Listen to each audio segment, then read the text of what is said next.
Hello, hello. Oh, wait, hang on. Hang on, something's not right.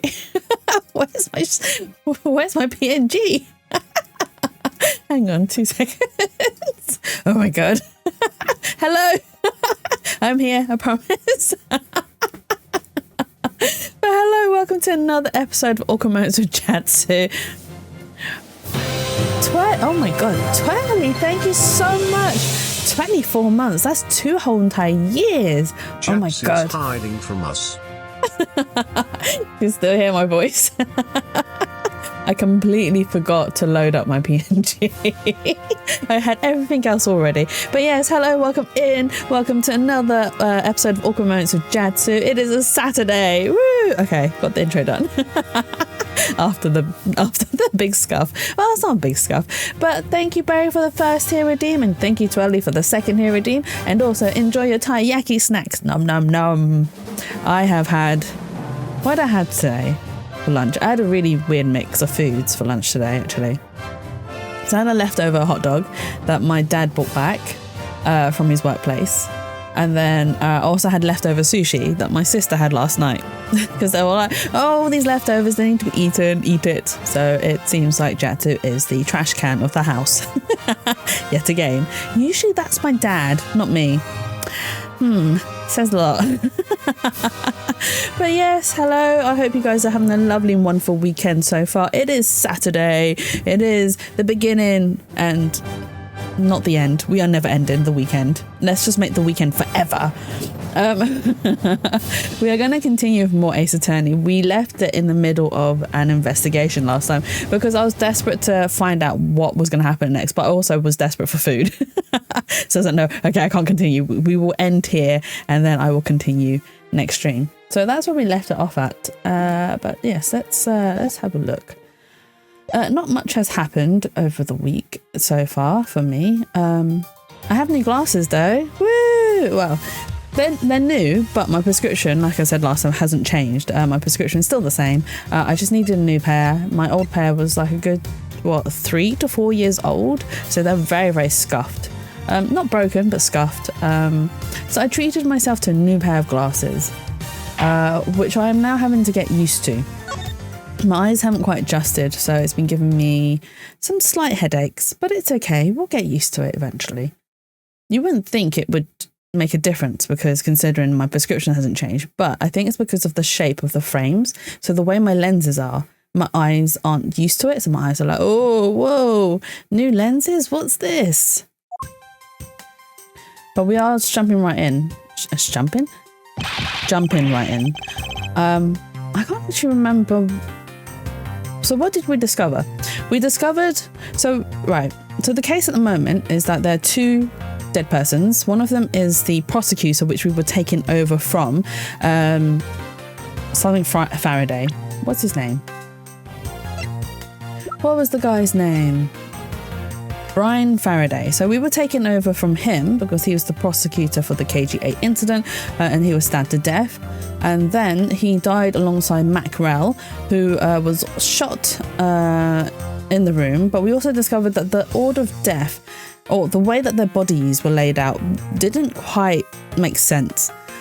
So we are, in the meantime, trying to discover why it doesn't make sense and who the real culprit is. At the moment, Gumshoe is the one that is being framed for the murder because he was the one that's supposed to be guarding the room outside. And he swears that he did not let anyone by, which we know he's lying. He did let someone by, which we're about to reveal. My words were all over the place. So we're about to reveal who was actually in the hallway alongside Gumshoe. What else do we know? We also know that this case isn't a standalone case. It is related to a previous case, which is the KG8 incident, because this case is currently dubbed as the second KG8 incident. We are up against Callisto Yu, who is related to CCU, who was a victim of the KG8 incident, and she was murdered before she was due to go on trial as a witness, not to be tried, but to testify as a witness against Manny Cochin, I think. because he's the suspect in the KG8 incident, which is about the Amano family that is tied in with some smuggling ring, which then someone else took the rap for, which was in our last case, and his name was, oh my god, what was his name? Colin? Ron?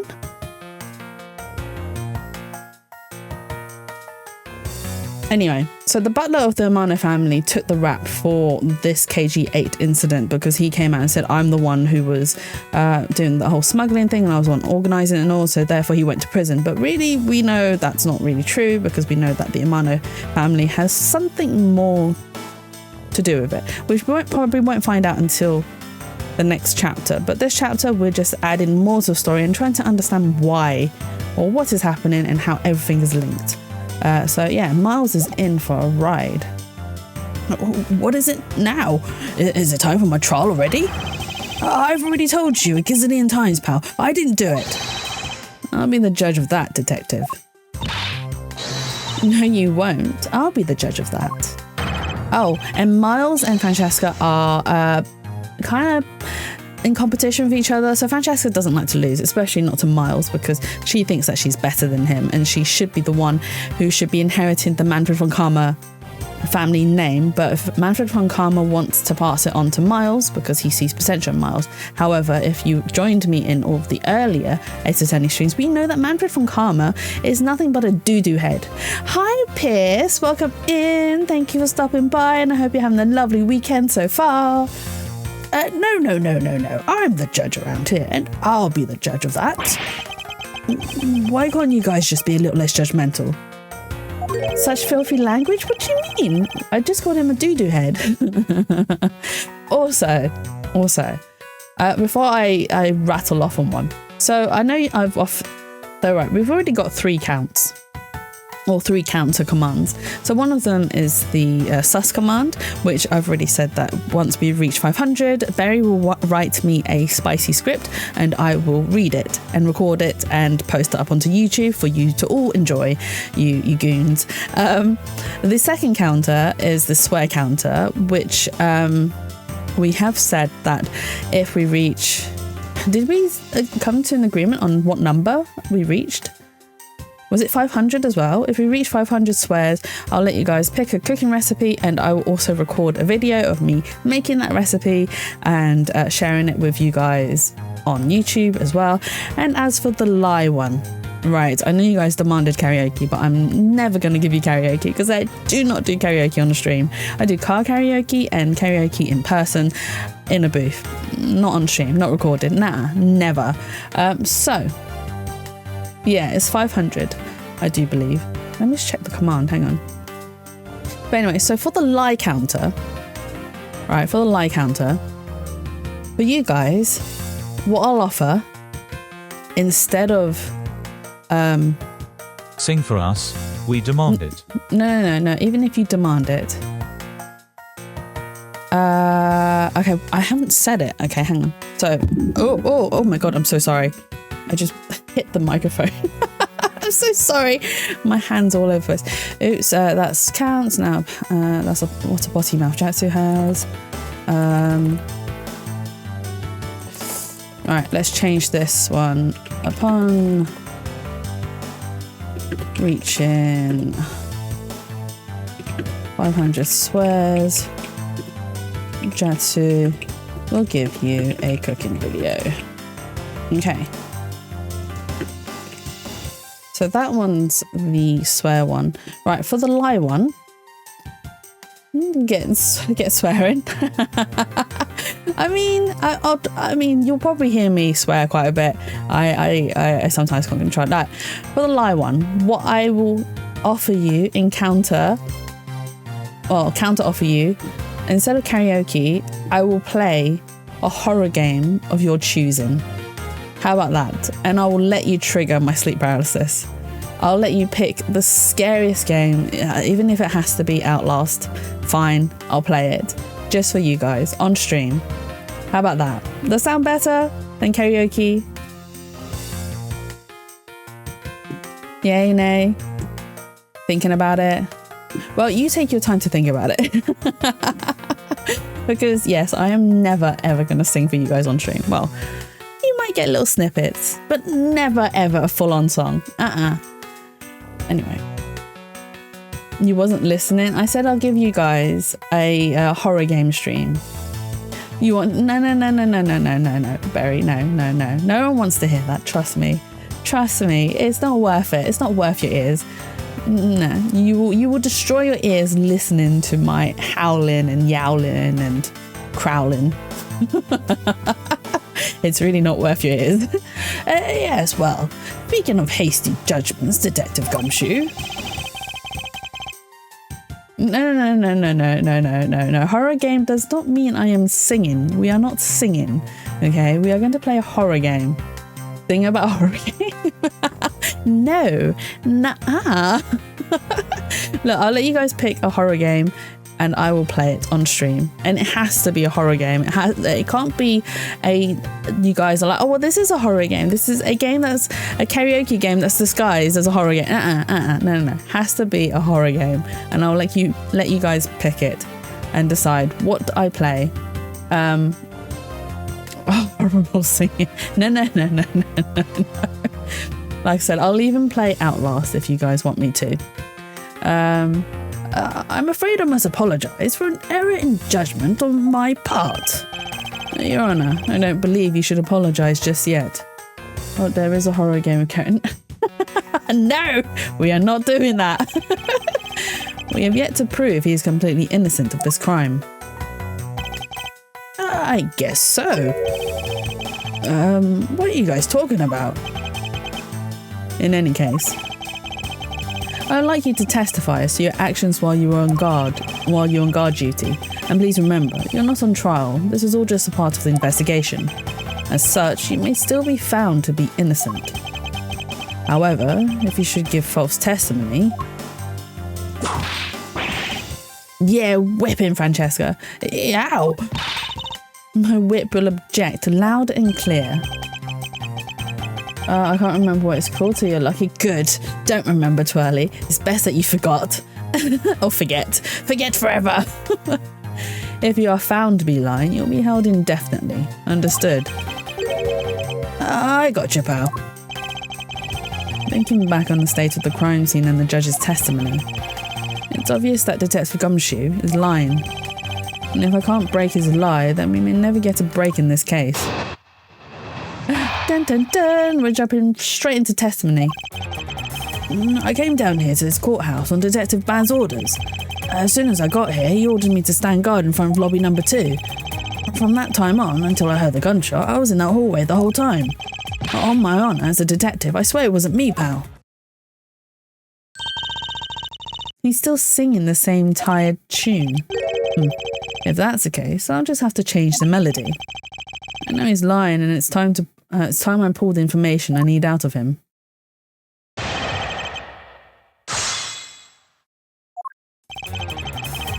Okay, we're gonna press every statement. Let's go. I wonder if I could actually, like, I mean, you guys can see how big Gumshoe is. I wonder if he'd actually budge if I pushed him. I mean, I'm strong-ish. I'm not like monstrously strong, but I think I could make Gumshoe move. So, was it really Detective Bad who called you down here? You bet it was, pal. I was left in charge of the precinct while everyone was out, and this call comes in. I want you down here in 1 minute flat, he said. Well, I thought this was my big chance, my first case, so I made a mad dash down here. Although, I couldn't exactly get here in a minute flat. Tell Gumshoe we love him, we do love him, and we love him more if he was in a maid's dress. So, how long did it take you? About 10 minutes, I guess. And what was Detective Bad doing when you finally made it? He was waiting for me down on the first floor in the entranceway, pal. Hold it! Hold it.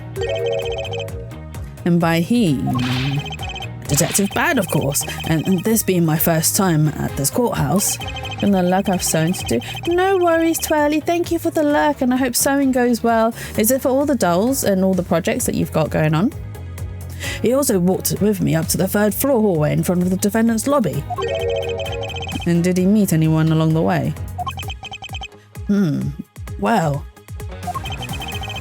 just as we entered the hallway, we ran into Miss Yu. When you heard from Miss Yu that Mr. Faraday was not to be interrupted, that's when Detective Bad told me to stand guard in the hallway, pal. So far, Detective Gumshoe's testing is matching up with Detective Bad's. Good luck, Twirly, you got this. I haven't really. So the other night, Tyria actually messaged me and we were talking about dolls. And funnily enough, that was the same night you messaged me asking me about EIDs and SIDs. And I was just like, oh, what coincidence. We've all got dolls on our minds. But yeah, so I collect ball jointed dolls, and they're very stunning bits of artwork, really. But I haven't brought any of mine out for pictures for a long time, and I really do want to, and I might still do. So I keep track of when I receive my dolls, and I mark it down on my calendar as like a birthday kind of thing. And it was one of my other dolls' birthdays not too long ago, at the start of December, and I really wanted to get some pictures of him, but then I was like, oh, I'm too lazy. So I might still do that, maybe later on tonight after stream, and I'll take some pictures and I'll put it up in the spa, and I'll post it up into probably Twitter and Blue Sky. If you'd like to see them, come follow me. There you go. The spa brain cell, exactly, the spa brain cell. Yeah, I think Tyria was talking to me about what did she mention? Oh, so she sent me a Ring Doll video. Ring Doll is a company, and they were showcasing the video of their new doll body, how it was able to hold poses really well, and then the one she sent me had like a cliffhanger where it was showing that the photographer was posing the doll and was about to make it stand on one leg, and then the video cuts out and I'm like, well, does it stand on one leg or does it not? So she sent me like the after video, and it does.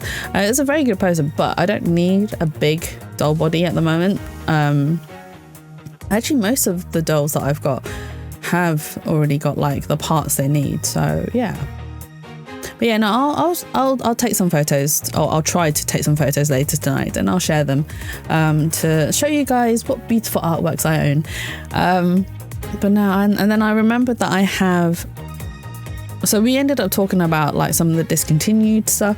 So like Dolls Town discontinued one of their older bodies. It's called a 15 body, which I absolutely adored. And the only reason why I even bought it was because it was being discontinued. And then there's another company called Doll Chateau, and they had these really weird, sort of like gangly type bodies. Like they're very like skinny and, you know, they're very alien-like bodies, and I absolutely loved the style of them, but I never bought one because I didn't have a need for it. And then they announced that they were discontinuing the body, so I was just like, do you know what, now I'll buy one. And then at that time also I did have a doll head that I was able to put onto that body, so. And then I completely forgot that I owned that doll. I'll always love dolls owning you. That's a very old sculpt, Twirly. That's like a grandfather sculpt. Not in the sense, when I say grandfather sculpt, what I essentially mean is like the sculpt that was the foundation of a lot of designs later on, is what I mean by grandfather sculpt. Here's my baby. Wait, you have 10 of them? You have 10? I know you had more than one. I didn't realize you had 10. Oh my god. You have 10? Wow, that is like absolute love for that sculpt. I mean, one of the brands that I really love is called Switch. I'm not, so I haven't looked at their more recent designs, but some of the older designs I really do enjoy, and I actually have most of them in my collection, and I just ended up collecting a box of heads, which I will, and I don't know if I ever shared a picture of my box of heads. Do you know what? I'll bring that box of heads out, and I'll also take a picture just to show you guys my horrifying collection. Hold it! You claim to have been in oh my god. You claim to have been in that hallway the whole time. However, is it not a fact that you did something while you were in that hallway? Oh, of course I did something. I guarded the door to lobby number 2, pal. What else? Very well then. And what exactly does guarding that door entail? Well, to put it simply... Oh, I know. It was my job to stand in front of the door without moving an inch. Oh? Detective Gumshoe, you mean to tell me that you didn't take a single step away from the door to lobby number 2? Is that really what you wish to testify to the effect of? You got it, pal. I didn't take a single step away from that door, just like I was ordered not to.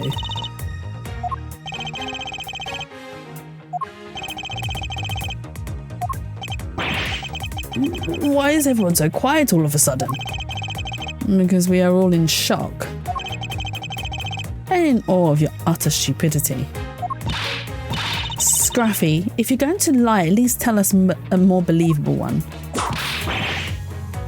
Ouch. But I'm not lying. I should hurry up and bring this insipid testimony to a close.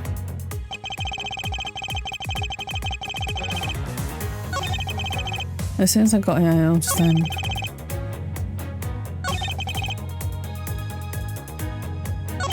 Do I press this one? Hold it! I'm only going to ask you one more time, Detective Gumshoe. Are you sure you stood in front of the door to lobby number 2 the entire time? Yep, after I was told to by Detective Bad. I stood guard in front of that door without a single break. So believe me when I say that I was in that hallway the whole time already, pal.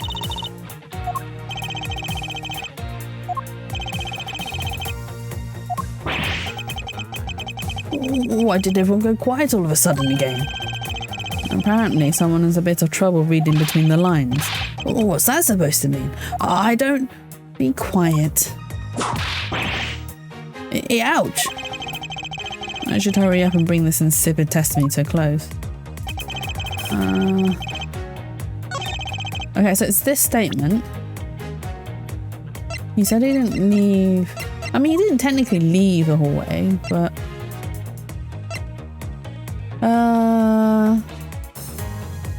Should we present this? Objection! It is the bench. I mean, technically he was still in the hallway. He just sat down on the bench. I have an objection. What is it, pal? Detective Gumshoe, I wonder if you might recognize this from somewhere. Hey, it's one of those things, the courthouse special Swiss rolls, right, pal? Precisely. In that case, I suppose that you also recall the sullied hallway bench. Hey, you know what? I think it was probably me that did that. Detective Gumshoe, you know you can't go around dirtying up the courthouse like this. You inconsiderate, slovenly pig. I had trouble reading that. Oh, this morning's going to be a struggle of reading. I promise to clean up later, I swear. And now then, shall we get down to business? About the fact that you didn't move even a single step in front of that door. If that really were the case, then how were you able to buy a pack of Swiss rolls? Furthermore, if you didn't move a single step in front of that door, how did you manage to get the bench dirty with your grubby hands? Ouch! It appears that Francesca's whip can do more damage than my words alone can. Alright, I confess, pal. I was hungry, so I bought a pack for myself, okay? I thought I'd get chewed out again if anyone found out about me eating on the job. So I didn't want to say anything. Oh well, unfortunately for you, I saw you do the whole dastardly deed. I clearly saw you buying a pack of Swiss rolls from the vending machine. Okay. I'm sorry for lying. But that's all I'm sorry for. You got that? Because I'm not holding anything else back. That last statement. It may sound like it makes sense. However, there is something I don't quite believe about it. Are you sure you're not withholding further information from us? Huh? Of course not. I've got nothing else to hide, pal. Oh, if only that were true, Detective Gumshoe. But it's true, pal. I swear there's nothing else. Detective Gumshoe, I'm sure you're aware of the price of a pack of Swiss rolls, correct? Huh? Remind me again, pal. That vending machine out in the hallway. They're selling packs for 2 Swiss rolls for $6 a pack. And yet, according to you, you didn't have any cash on you until you cashed your $5 annual bonus check. Isn't that right? Oh. Let me ask then, how did you manage to purchase a pack all by yourself? You provided me with a proper explanation to that. I told you, I bought it by myself, pal. There wasn't anyone else in that hallway with me. So there's no one who could have helped me buy it. Wait, don't tell me. You've got some kind of proof that there was someone else in the hallway, don't you? Correct. As if you could. I mean, what are the chances of that? Wait, you do? Of course I do. What? How? What proof do I have that there must have been someone else in that hallway? It's a balloon. Or Cade's balloon. Take that! Or Kay's balloon. What the heck is that? Huh, I knew you didn't really have anything. Oh, is that wrong? You prosecutors all the same, always lying to people. You should stop, you know. Oh, it was wrong. I refuse to be lectured by the likes of you, detective. Miles, how long do you plan on being strung along by this moronic detective? I have no intention of falling for his lie because there was definitely a second person. If he was truly alone all along, then that piece of evidence should not exist. What proof do I have that there must have been someone else in the hallway? Oh, me clicked the wrong thing. Not his bonus check.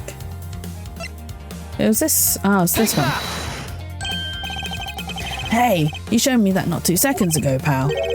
I think you're under the mistaken impression that I bought this pack of rolls. Wait, you didn't buy it? Then that means you must have stolen it, you thief. Well, I would never do such a thing. All you lies are the same. You start out as thieves or you're under arrest, pal. I believe you're meant to assert that all thieves start out as liars. And in that case, what does that say about you, detective? Oh, is that wrong as well? This particular Swiss roll was dropped by a certain someone. Oh. There were 2 rolls in this package. You ate one of them, but then you gave the other to a certain other person, didn't you? No way, pal. You got it all wrong. I ate both of them. Oh, she's gonna... Oh, she missed! So Miles does learn. It would appear that we've caught you at last. Hey, don't you dare do anything bad to that girl. It would appear that they do know each other after all. So, why do you continue to come up to me and kick me? Have I wronged you somehow? I have a name and it's Kay. Kay what? Kay Faraday. Faraday? Are you perhaps Mr. Faraday's daughter? I'm not a you, I'm Kay. Kay. You know, good little girls don't kick other people. Especially not hard enough to leave big, nasty bruises like the way you do. Well, then you shouldn't have put Gummy under arrest, mister. Put Gummy? My guess is that she's talking about Detective Gumshoe. What a cute nickname you've given him. Gummy didn't do anything wrong. Hey. It appears that I will need to speak with her in a bit more detail. Rah! Oh. We need to move. Let's speak. Oh. Okay. Controller, what are you doing? My controller's just going everywhere. Now then, Kay. She's like a stray cat. I wonder if I should feed her something. Oh, the Swiss roll. Is that going to get her to talk? Take that! Take that! Okay, I promise I'll give this to you if you calm down. Oh, a Swiss roll. It really belongs to you though, doesn't it? Yeah, I was saving it for Daddy. Oh, this ain't good. This ain't good. They're all like, oh, because, oh my God, Kay. Oh, who's going to tell her? Who's going to tell her? Oh my. Your father, he's... Don't you say another word, pal. She doesn't know yet. Thanks for watching out for me, Gummy. But I already know about Daddy. Oh no, I overheard the girls talking. Okay. Oh my god. I'm so sorry. About how Daddy, he's not here anymore. I'm sorry. I'm sorry I couldn't protect him. Okay. I'm not gonna cry. I'm not gonna... No, Twirly, this isn't a laughing moment. Oh, poor Kay. I'm not gonna cry. Oh my god. Do you know, out of all the deaths so far, probably this is the saddest one. It's alright. Let it all out. Your father just passed away after all. No, Twirly. She's just lost her...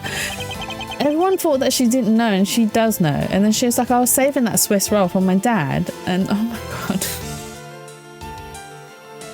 I myself was also involved in the case at this courthouse when I was a young child. A case in which my father, who was a defense attorney, passed away. All of my dreams of becoming a lawyer were crushed into a fine ash on that nightmarish day.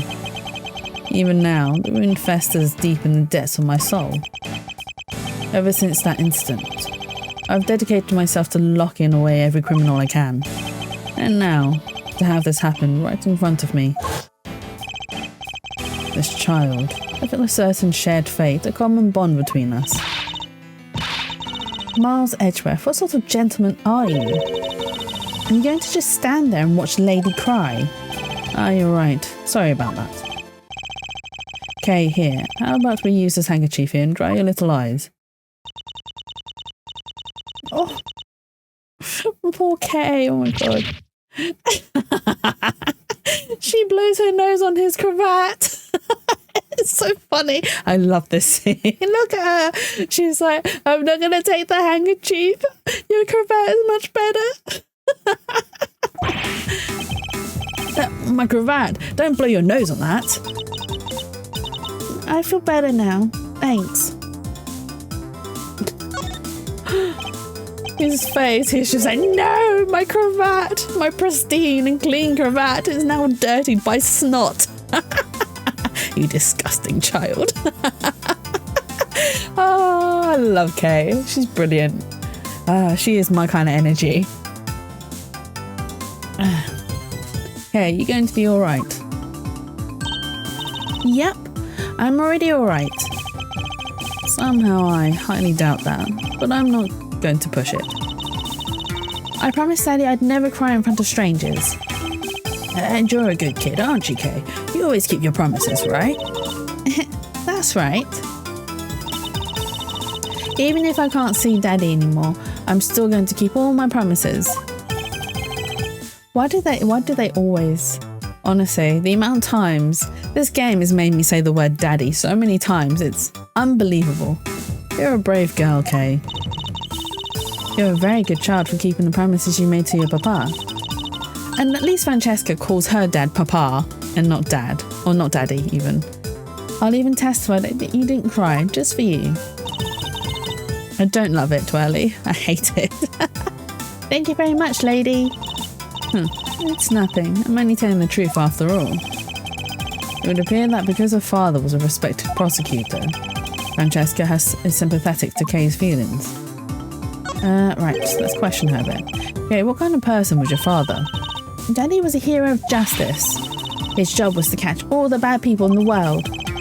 So to you, a prosecutor's a hero of justice, huh? I suppose we are in a sense, as we are the ones who seek guilty verdicts of criminals.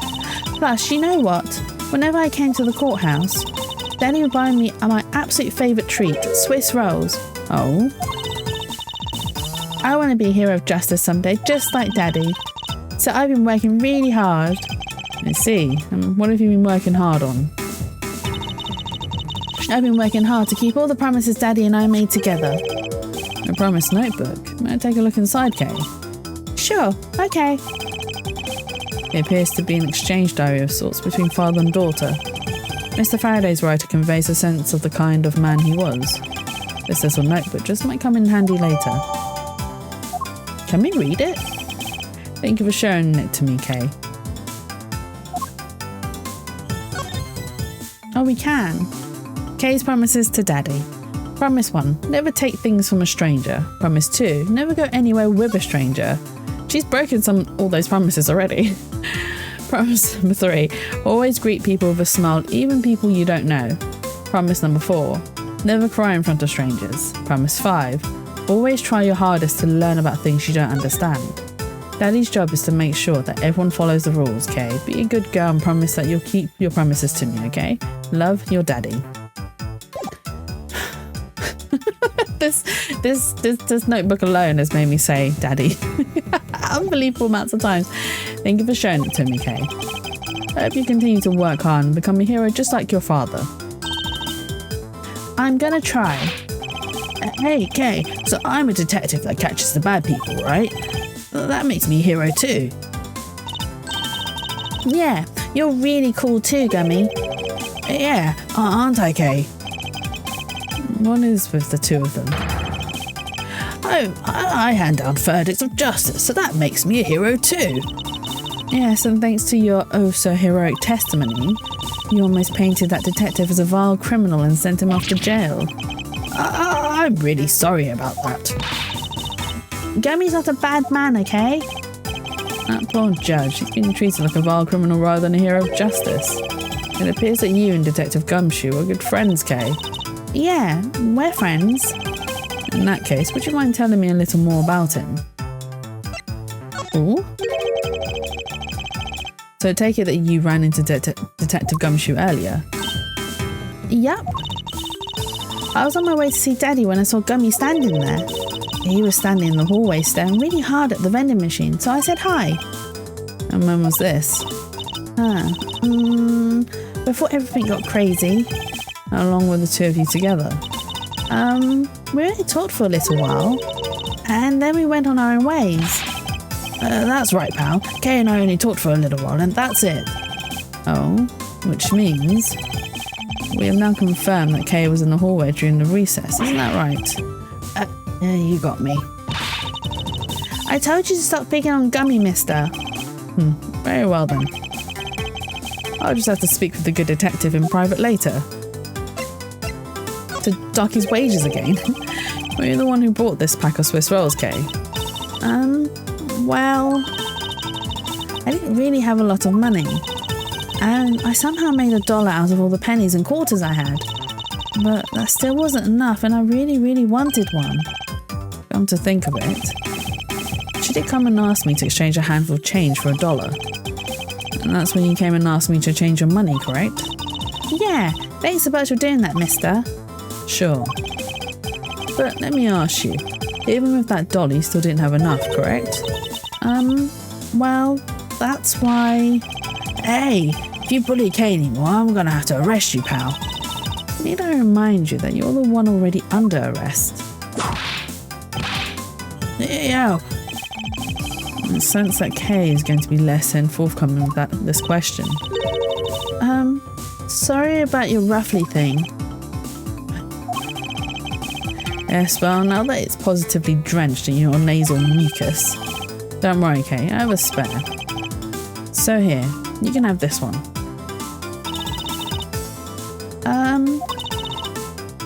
But Daddy said, never take things from a stranger. It's one of the promises you made to in your promise book, correct? Yeah, look, see, it's right here on this page. Alright then, I'm not giving this to you, I'm merely allowing you to borrow it. You can take it home, wash it nice and clean, and then give it back to me next time we meet. Okay, Daddy never said I couldn't borrow things from strangers. You really did have a spare one. He's such a nerd. Why would you have a spare cravat? And now then, Detective Gumshoe. I believe it is now crystal clear that you were with little Kay in that hallway. I told you to stop being mean to Gummy. Miles Edgeworth, there is still something you have yet to resolve. I beg your pardon. You still haven't offered an explanation for why that man would lie to us. That's, well... Gummy, don't tell me you lied for my sake. Hey, don't worry about it, Kay. Everything's gonna be okay. Ah, so that's why. So what was Detective Gumshoe's motive for lying? If you can't explain that, then you can't call this a perfect investigation. His reason for lying is very simple. What? Here is what I believe to be his reason. From simple observation of the detective's actions and his interactions with Kay, it's obvious the detective was lying for the young girl's sake. And this piece of evidence will show exactly why. Which piece of evidence proves that Detective Gumshoe was lying on account of Kay? It'll be the Book of Promise, right? Take that! Mr. Faraday and Kay's promise notebook. How does that explain anything? If you could take a look at this page, it's clearly written that Kay should never take things from a stranger. When Detective Gumshoe heard about that promise, he tried to cover for Kay. What a foolishly foolish fool's full of a foolish reason for a fool. Ow! Gummy, you lied because of me, didn't you? Because I'm your friend, Kay, that's why. Gummy! At long last, Detective Gumshoe, can you please tell me the whole truth now? I guess there's no beef in you, huh, pal? Okay, I'll spill the goods. You'll spill the goods, eh? Sorry. I've been standing guard for a while. I was getting really hungry and that snack vending machine was taunting me. But all the cash you had on you was $5 and that was enough to buy anything, right? After all, the cheapest item in that machine is a $6 pack of Swiss rolls. Yeah, but then like an angel from heaven, Kay showed up. I was thinking about sharing a snack with Daddy, so I wanted to buy a Swiss roll, but I only had about $1 in coins. So we pulled my $5 and her $1 together, and bought a pack of Swiss rolls together. But I was worried about breaking one of my promises. So then Gummy said, Mr. Faraday's one scary guy when he gets mad. But don't worry, you won't get in trouble if I don't tell, right? Besides, you bought it with me. So you didn't really get it from me, you know? He told me it'd be okay. And he gave me a whole roll to save and give to Daddy. Who knew that Scruffy could be so considerate? Indeed. Detective Gumshoe is very considerate, like his whole entire character is very caring. Detective, I take it that then you sat down on the bench and ate the rolls together. Yeah, we split the other roll and ate it right then. Sweet taste of that cake's chocolate. I'll never forget as long as I live, pal. Anyway. Okay, I believe this also belongs to you. Oh, that's from the balloon I popped. It's bad manners to leave garbage lying around, Kay. I'm sorry. Well, I guess I can't blame you for not throwing this one piece away. It was sitting high up on a windowsill where you couldn't see it. So just this once, I forgive you. But that balloon... I wanted to surprise Gummy a little, so I popped it on purpose. And because of me, Gummy dropped his half of the Swiss roll. Oh! Oh no, that was a mean trick. Wow, you really got me there, pal. So I thought maybe I should give Gummy this other roll. And then I saw you picking on Gummy, mister. So you kicked me, is that it? You sure are a feisty one. I'm really sorry, mister. It's alright, I'm perfectly unharmed. But about this Swiss roll, would it be alright with you if I held on to it until Detective Gumshoe is cleared of all charges and free to go? Yeah, sure. Just make sure you give it to Gummy afterwards, okay? Of course, I promise. Now then, I believe we have proven beyond a shadow of a doubt that Detective Gumshoe was in the hallway for the entire duration of his duty, which undeniably proves that Detective Gumshoe could not have committed the double murders. Oh, is that CCU? No, it's Callisto U, sorry. Actually, it proves just the opposite, Edgware. You've just shown that Detective Gumshoe is the only one who could have committed the crime. What do you mean? It's quite rude to eavesdrop, Miss Yu.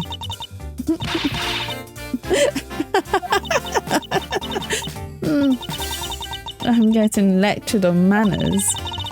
by a girl with a penchant for whipping people.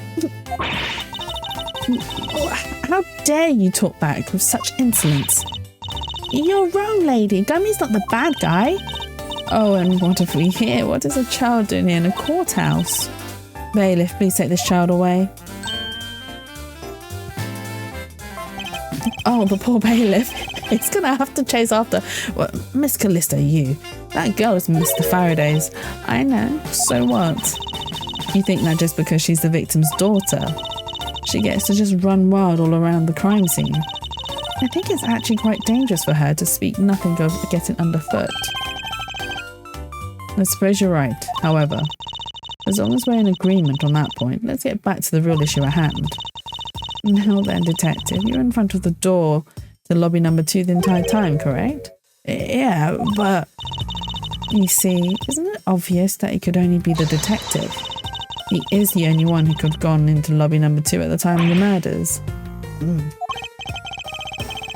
I have no counter-argument to that. Don't worry. I've already put in the necessary paperwork for his formal arrest. But the investigation's far from over. Oh, that's right. I was going to speak with you about that.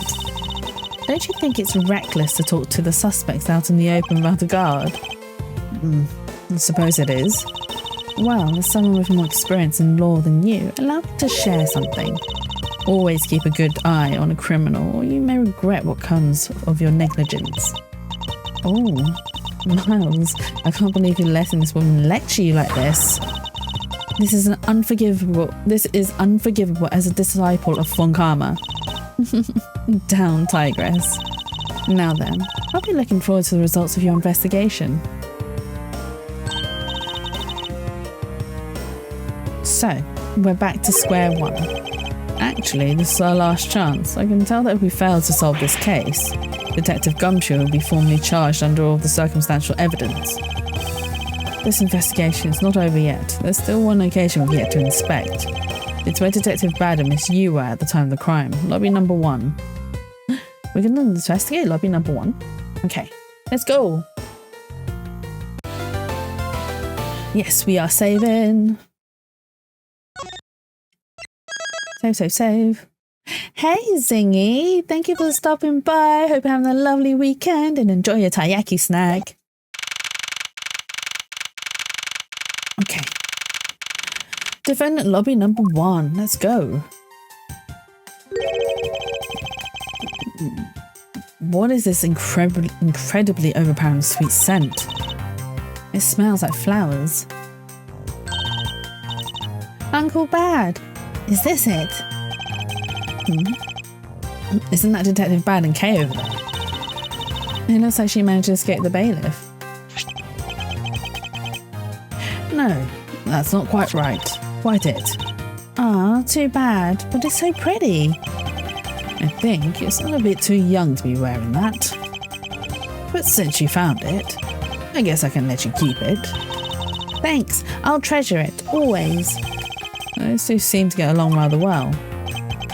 Oh, here, I've got something else for you. Yay, thank you, Uncle Bad. Earlier, I ate one of these with Gummy. Gummy? Oh, you mean Gumshoe. Gummy is... He was trying to be nice to me because I was going to get in trouble. And then he got in trouble because he lied to protect me. Gummy. I know you didn't kill Daddy. Don't cry. Friday would be sad if he saw you crying. Hey Shroomy, thank you for the 3rd here redeem. Welcome in. Hope you're having a lovely weekend so far. Friday would be sad if he saw you crying. And enjoy your taiyaki snack. I'm not crying. Okay. Oh, it's the mister from before and the lady too. Don't you think it would be a good idea to go home for the time being? You're not involved in the investigation, so it's for the best if you do. Actually, I'm just working, so I'm happy again. Yay! Welcome home, Shroomy. Time to relax, put your feet up, get a drink and some snacks, and just enjoy yourself. and have me in the background, and I can read you into relaxation. Well, an attempt to read you into relaxation, I suppose. Actually, I'm Uncle Bad's assistant, so I'm related to the investigation. Is that so, Detective Bad? Yeah, I guess. What? You were just scolding us like kids to not mess up the crime scene. And now you let this kid run free. Why? People are free to investigate things outside of the actual crime scene. You also had a few things she wanted to look into. I got a problem with that. I can't wait until you read me into relaxation. What would you like me to read you, Shuri? I don't have a problem with that, but I am curious as to what Miss Yu is looking into. Uncle Bad, I want to go somewhere else now, okay? Alright, I'm counting on you. Oh, that's right. Hey, mister. Yes, what is it? I know Gummy really isn't the bad guy. I mean it. So, please, find the real bad guy, okay? I won't forgive whoever did this, but in the absence of the perfect piece of testimony and evidence, there's no one else who could be the true culprit other than Detective Gumshoe. She wandered off while I was pondering. Do we have... can we talk to him? What is Callisto Yu looking into? Detective Bad, what exactly was Kay searching for? Nothing that concerns you, boy. Oh, and I suppose it has something to do with Kay. It does, because she's Faraday's daughter. Anyway, hurry up and get to the point. I don't have time to waste. It sounds like he'd rather be left alone. I have something I'd like to confirm with you once again. I don't have anything to say to you. Be that as it may, we still have questions that we need answers to. Now then, first of all, what is that overpowering smell that is permeating this room? Upon entering this room, I thought I was going to suffocate. It's that ultra-strong perfume Yu wears. She spilled some of it. I was having a bad time of it myself. I didn't think twice and opened the window. But that smell's still here. Perfume, huh? The sweet scent in the air is perfume. Well, it's given off quite a stench. I bet it's some cheap no-name brand. She said it's a famous brand from overseas. It's a knockoff. Yes, definitely a knockoff. No disrespect, but she forced one of these bottles on me. Here, little girl, you can have it. I was born for a much more expensive and refined perfume. However, seeing as how you just happen to have a spare, I suppose I'll take it. Miles Edgeworth, you will hold on to this bottle without fail. Why can't she ever be honest about her wants? So now we have the perfume Miss Yu wears, just fantastic. Is that all you wanted to talk about? If so, going back to investigating. Actually, I still have a few other things I wish to inquire about. Oh? Did we even ask Kay about the Swiss? I don't think we got a chance to because she ran away before we could. So you're in this room the entire recess? Like I said, I made a call to the precinct to get that big lug down here. But other than that, I was waiting for the recess to end in here. At least your story is consistent. Earlier you stated that you were in this lobby with Miss Yu. Yeah, I ran into her in the hallway. She said she wanted to talk to me about something, so we came in here. Then what you're saying is that until Detective Gumshoe's arrival, you and Miss Yu were in two different locations. Yes, I am. Interesting. Speaking of that lawyer, she seems to have a great dislike for you. Oof. Let's see. Miss Yu is the sister of the victim of the KG8 incident, and as I recall, Detective Bad was the lead detective on the case. I wonder if the reason for her disdain isn't simply because you failed to guard Cece, but because you were the lead detective on the case. You knew. I also know that today's trial involving the Codopian embassy staff member is being referred to as the second KG8 incident. Now then, Detective, I believe it's time you were honest with me and told me the truth behind your relationship with Miss Yu and Mr. Faraday and the KG8 incident. Is he gonna tell us? If you already know that much, I guess it'd be alright to tell you. Oh, he is gonna reveal. Now then, I'd like to ask you a few questions about the KG8 incident. It's not exactly a happy story. Other than the people who were directly involved, you two will be the first to hear what I'm about to tell. He's gonna go in depth? The honest truth behind the KG8 incident. Faraday, you and I. As you already know, we three were involved in the KG8 incident. Faraday and I, we were originally on the trail of a smuggling ring. You mean the smuggling case involving one of the Amana Group's secretaries?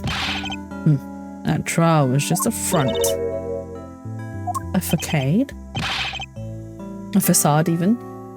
Or facade? Is it facade? I think it's facade. Yeah, but the case became tainted. All because the witness who was going to testify about the Amana Group's ties to the smuggling ring CCU was killed. Then, what about the secretary who was arrested? His name was Colin Deveray. To be honest, the guy didn't know a thing about the smuggling ring. But he confessed to knowing about it anyway. Deveray was probably being intimidated by the big boss man. Just another scapegoat. The boss man of the Amana Group. You can't seriously mean Mr. Ernest Amano. That can't be right. It's probably just Detective Baz's personal hypothesis. What is he trying to do, suspecting Mr. Amano of being involved with smuggling? I suppose it would have been quite difficult to secure an acquittal after he confessed. But the man who killed CCU, Manny Coaching, was a completely different person. But since he's already been acquitted once of her murder, Mr. Faraday, how could you have let him go? If I remember correctly, I heard that Mr. Faraday had an important piece of evidence stolen from him. That wasn't Faraday's fault. It was mine. I wasn't vigilant enough. Faraday, Cece, I was supposed to protect them both. Miss Yu did mention that as well. But how Detective Bad was supposed to guard her sister. Thank you for the hydrate sandwichy. Oh, and a stretch. There's a stretch and a fart at the same time. Oh my god.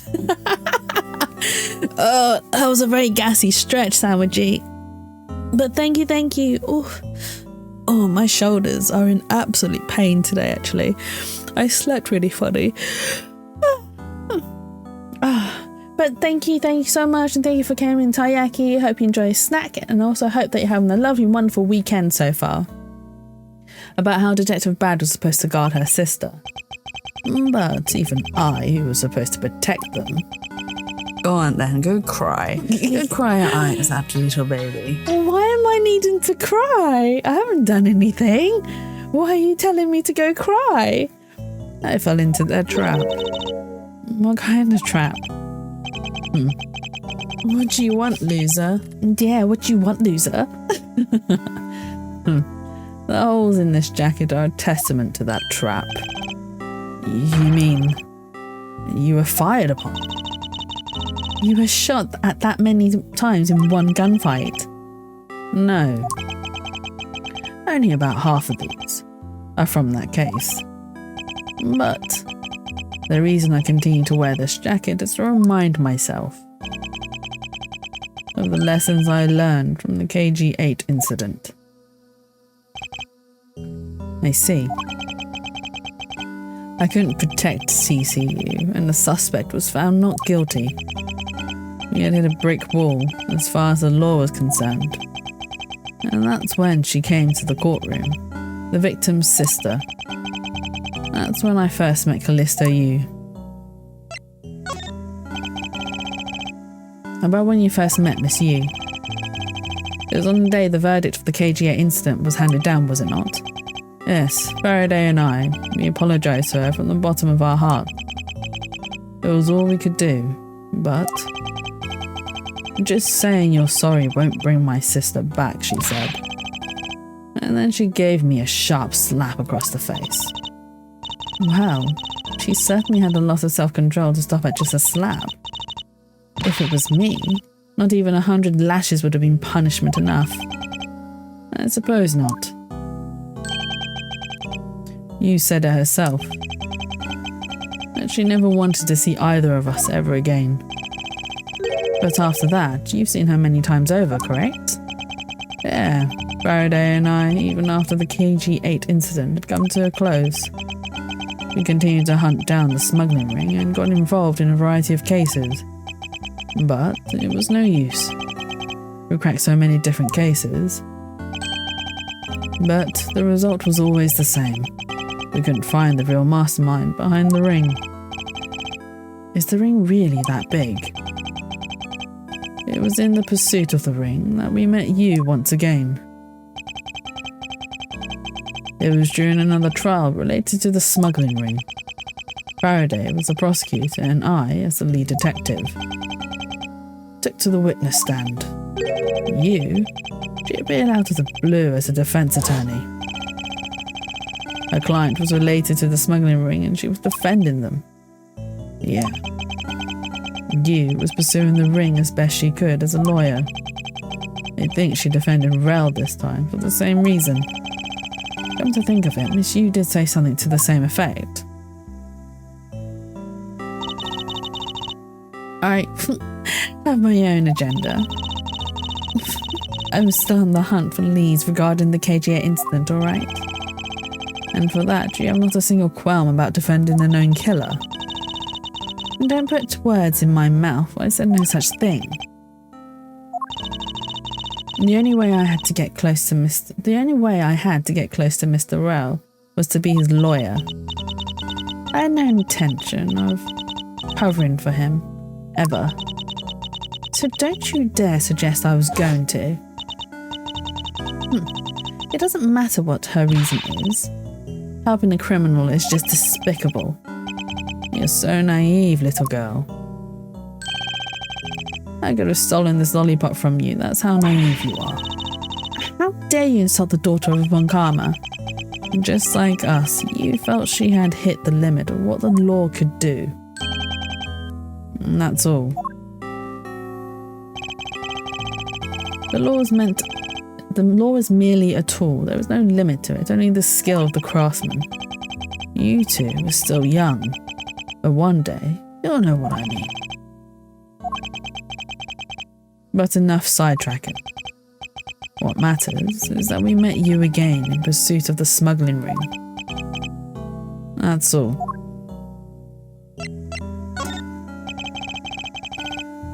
So what was your relation to Mr. Faraday? You even seemed to know Kay fairly well. I met him when he was a rookie prosecutor. Known him ever since. And Kay, I've known her since the day she was born. Faraday and I, we cracked quite a few cases together. But you two seem to have made no progress at all with the Yatagarasu case.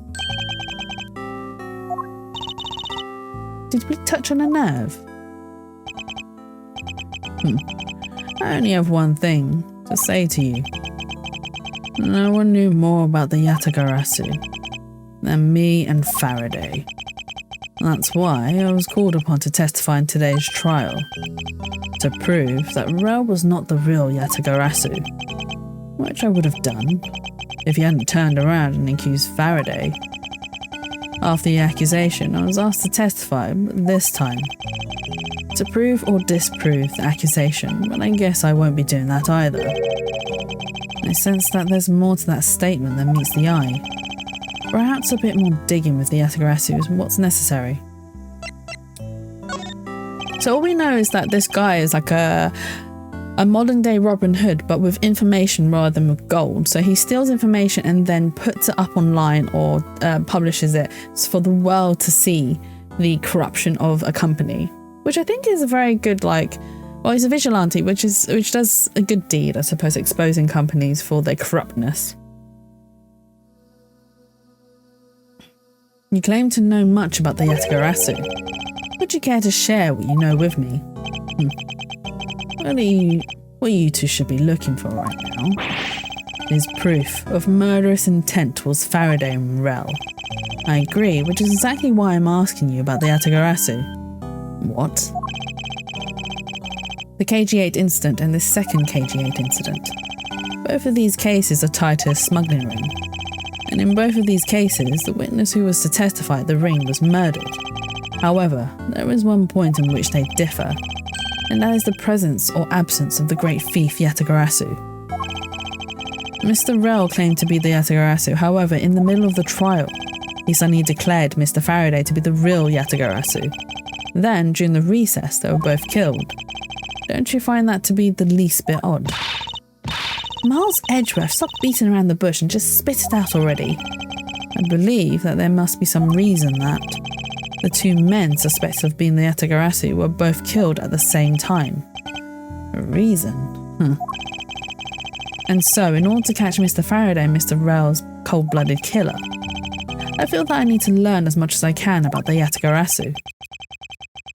If it will help you solve this case, then I'll tell you the reason why we've never caught the Yatagarasu. What was that sudden outburst for? You almost made me whip you by accident. Ow! It still accidentally whipped me anyway. There are three main reasons why the Yatagarasu will always be one step ahead. First, the Yatagarasu always knows the exact location of the target object. Second, the Yatagarasu always knows exactly how to disarm the security system. Third, the Yatagarasu doesn't leave a single shred of evidence behind, ever. You see, so those are the Yatagarasu's special traits. Sounds like an incredibly elusive thief. The Yatagarasu has never been caught on tape, never tries to draw anyone's attention, and would never do something as lowbrow as commit murder. That's how I knew that Rel wasn't the real Yatagarasu right away. But you can't use that sort of logic on its own to prove that he wasn't. Listen, little girlie, I'm not done talking yet. What's different about this time was that evidence related to the smuggling ring was sent to the police. And the sender was none other than the one who infiltrated the Codepian embassy. The Yatagarasu. The Yatagarasu sent the evidence. Until now, the Yatagarasu would always publicise all corrupt dealings through the mass media. But not this time. The evidence this time was something only Faraday and I, and a select few others, knew about. In that case, how can you be so sure that it was the Yatagarasu who sent it? That's easy. A special card that only the Yatagarasu uses was attached. That's how I can be so sure. And just what sort of card is it? Here, take a look at this article. Whenever the Yatagarasu wants to publicise something, a white card is sent along with the stolen information. But when we questioned Rel about what was sent along with the white card, Rel had no idea what it was.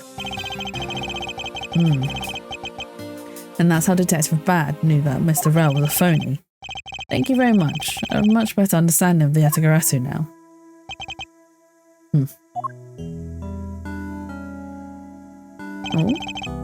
Excuse me, Mr. Edgeworth.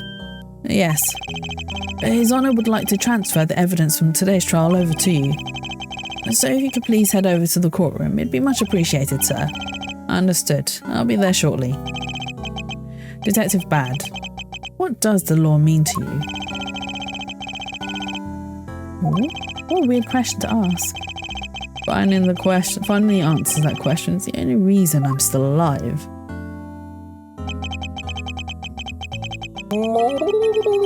Thank you for the hydrate, Shroomy. Let me give you that hydrate. Hang on.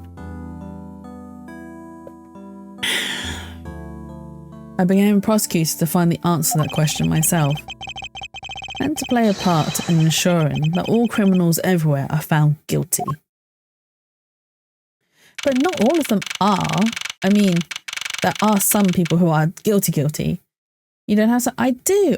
Did you not hear it? I have green tea on me. Oh, maybe I didn't drink loud enough for you. There, was that loud enough?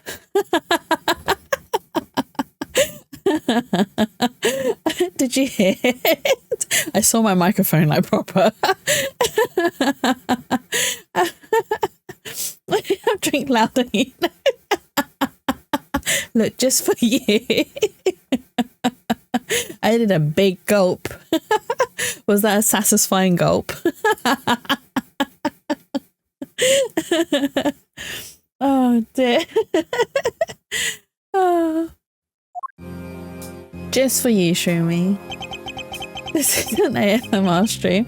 You know, you might never know. I might decide to change over to doing more ASMR things. I do want to try. So I talk to Berry quite a bit in regards to ASMR stuff, and it does tempt me sometimes. I'm like, oh, I kind of want to join in. It sounds like fun, but also a lot of work.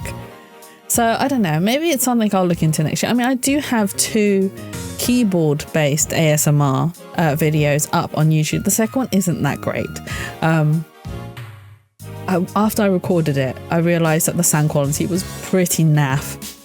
And just like, why did I shouldn't have bothered. But I do, so it makes me want to get new switches for my keyboard though.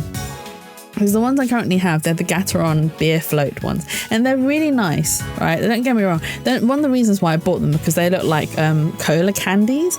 And I'm absolutely obsessed with acrylics and plastics that look like candy. It's really bad. It's it's a magpie thing. But I do want some new tactile switches for this keyboard. Maybe ones with a bit more of a thick lock. Let's put it that way. And then I'll have an excuse to make another video of me typing. At the moment, I've been using Alice in Wonderland because it's a public domain story now. So I thought, you know what, even though I'm not reading it, but because it's typing and I have the text on screen, it'll probably be better to pick a story that is public domain. And I didn't realise how short the chapters were, because the videos, they only go for like 30 to 45 minutes each time. But I've also learned that maybe I type a little bit too fast. So I've been trying to slow it down a little bit to make it a more even sort of ASMR-y kind of pace. But yeah, if there are any like tactile switches out there that you'd like to hear the sound of, please let me know and I'll look into them and I'll see if I can buy some in and switch them out onto my keyboard. Because, you know, trying out different ones can be quite fun. And I do own, so on the other so for the first video, that's actually the keyboard that I use at work. You have secretary typing speed. I mean, it's not that fast. I only type at what? I average like 65 words per minute. So it's not really that fast in comparison to most people. I think that's about average speed, potentially. Some people type at like 100 words per minute, and I'm just like, no. My fingers don't move that fast. Oh, it's you, Mr. Edgeworth. It appears that his honour is still a little bit dispirited. Why was I trying to say disasperated? For the first time today, I experienced what it's like to stand at the witness stand. I now have a great appreciation for just how hard it is to give testimony. Well, there's no reason for you to be all depressed about it, Your Honour. As a judge, no one expects you to think about anything other than the verdict. Francesca, there is no need to further depress his honour. But I'm not trying to, Miles. Your Honour. Your Honour, I've come to collect the evidence that was to be transferred to me. Your Honor, the evidence?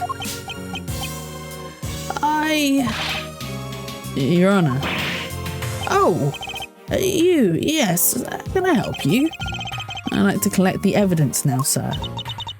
Your Honor, do you think you can stay focused long enough to at least do your job? Yes, I'm sorry. And I would accept that the defense attorney has yet to arrive. He's busy with the investigation. But let's keep this brief, shall we? Very well. In that case, please confirm that all the pieces of evidence are present. Furthermore, the evidence that was used in the murders of Mr. Faraday and Mr. Rell are also included, so please go ahead and use them in your investigation into their case. Understood, Your Honor. The pieces of evidence that were used in the murder of these two men. This could be a very good chance for me to find new leads regarding their case, and maybe even something that will finally lead me to the truth. I've placed all the evidence over the prosecutor's bench for you. I see. Thank you very much. I'll go and confirm that they're all accounted for. Ooh, let's go. Ooh, my switch is struggling a little bit. So this is the evidence related to today's Codepian embassy trial from Mr. Faraday's bag. You mean the evidence bag that was on the table in lobby number 2, right? Yes, finally, we can now take a look at the evidence itself and not just data about them. Let's be sure to thoroughly examine them while we have the time. Agreed. I want to take a good look at all of the evidence from the embassy murder too. And why is that? Because I still don't fully understand what today's trial was about. Don't point your crop at me just because you don't know something. And don't you try to order me around just because Papa chose you today. I see someone's still sore about not being picked by Mr. Von Karma. It's all so real to see the knife up close. So, we have the knife, the gun, an envelope, and what's this organizer doing here? Oh, that's right, I completely forgot to tell you.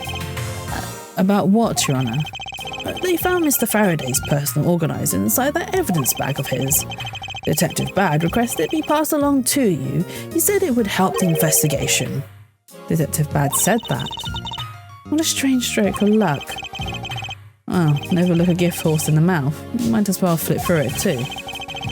I won't rest until I've inspected every suspicious looking nook and cranny. Oh.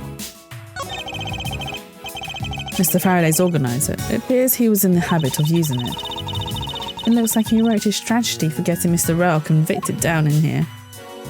I've collected the evidence I need to prove that Rell was the killer. Between the handgun Rell had on him when he was arrested and the surveillance tape, I should be able to prove that he was the one. It appears that Mr. Faraday honestly believed that Mr. Rell was the killer in the case.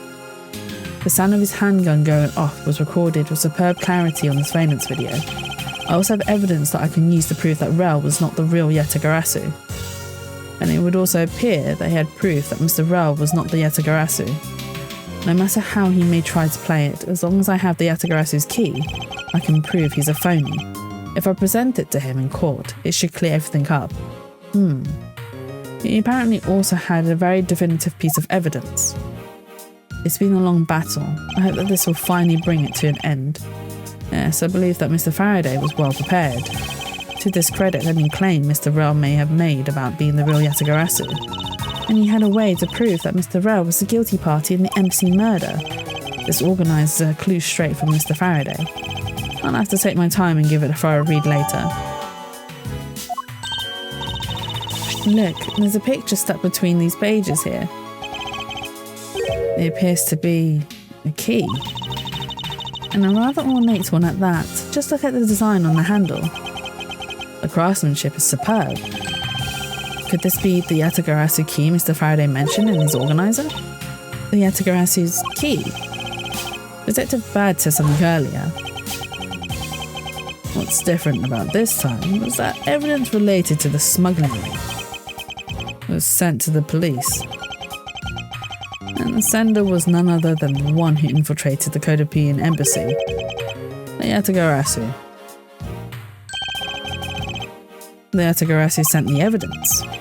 Until now, the Yetagarasu will always publicise any corrupt dealings through the mass media. But not this time. The evidence this time was something only Faraday and I, and a select few others knew about. Mr. Faraday must have been trying to keep this secret key safe. As a prosecutor on both the Yatagarasu and smuggling ring cases, that's to be expected.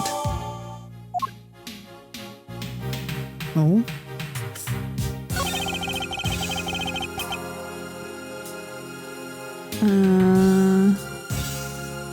Oh, sorry. It's a knife that was used to kill Mr. Faraday. Who would have thought that such a beautiful piece of art could be used for such a cruel act? And it's never crossed your mind that you use your riding crop for the wrong purpose. That's odd. What is it? Mr. Faraday didn't mention anything about a knife in his organizer. That certainly is odd. The weapon that was used to kill the Codepian embassy staff member was the gun. But if that's the case, then where did the knife that was used to murder Mr. Faraday come from? Isn't it obvious it was brought into the courthouse by Mr. Rell? That's the only logical conclusion, right? No, because it's not that easy to smuggle a weapon like that in here.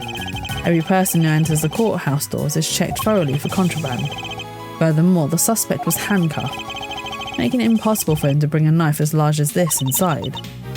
In that case, how do you suppose this knife ended up inside the courthouse? I need to think carefully here. There is nothing related to the knife written anywhere in Mr. Faraday's organizer. However, it is a fact that this knife came from Mr. Faraday's evidence bag. Conversely, there is one item listed in Mr. Faraday's organizer that no one has claimed to have seen today. So in order to solve this mystery, I believe I'll need to take another good look at the evidence. Miles Edgeworth, can I take the fact that you have yet to answer me to mean that you don't have an answer for me? Actually, I do know the answer, Francesca. What? Then what is it? One of the pieces of evidence we've been holding has been hiding a secret of its own.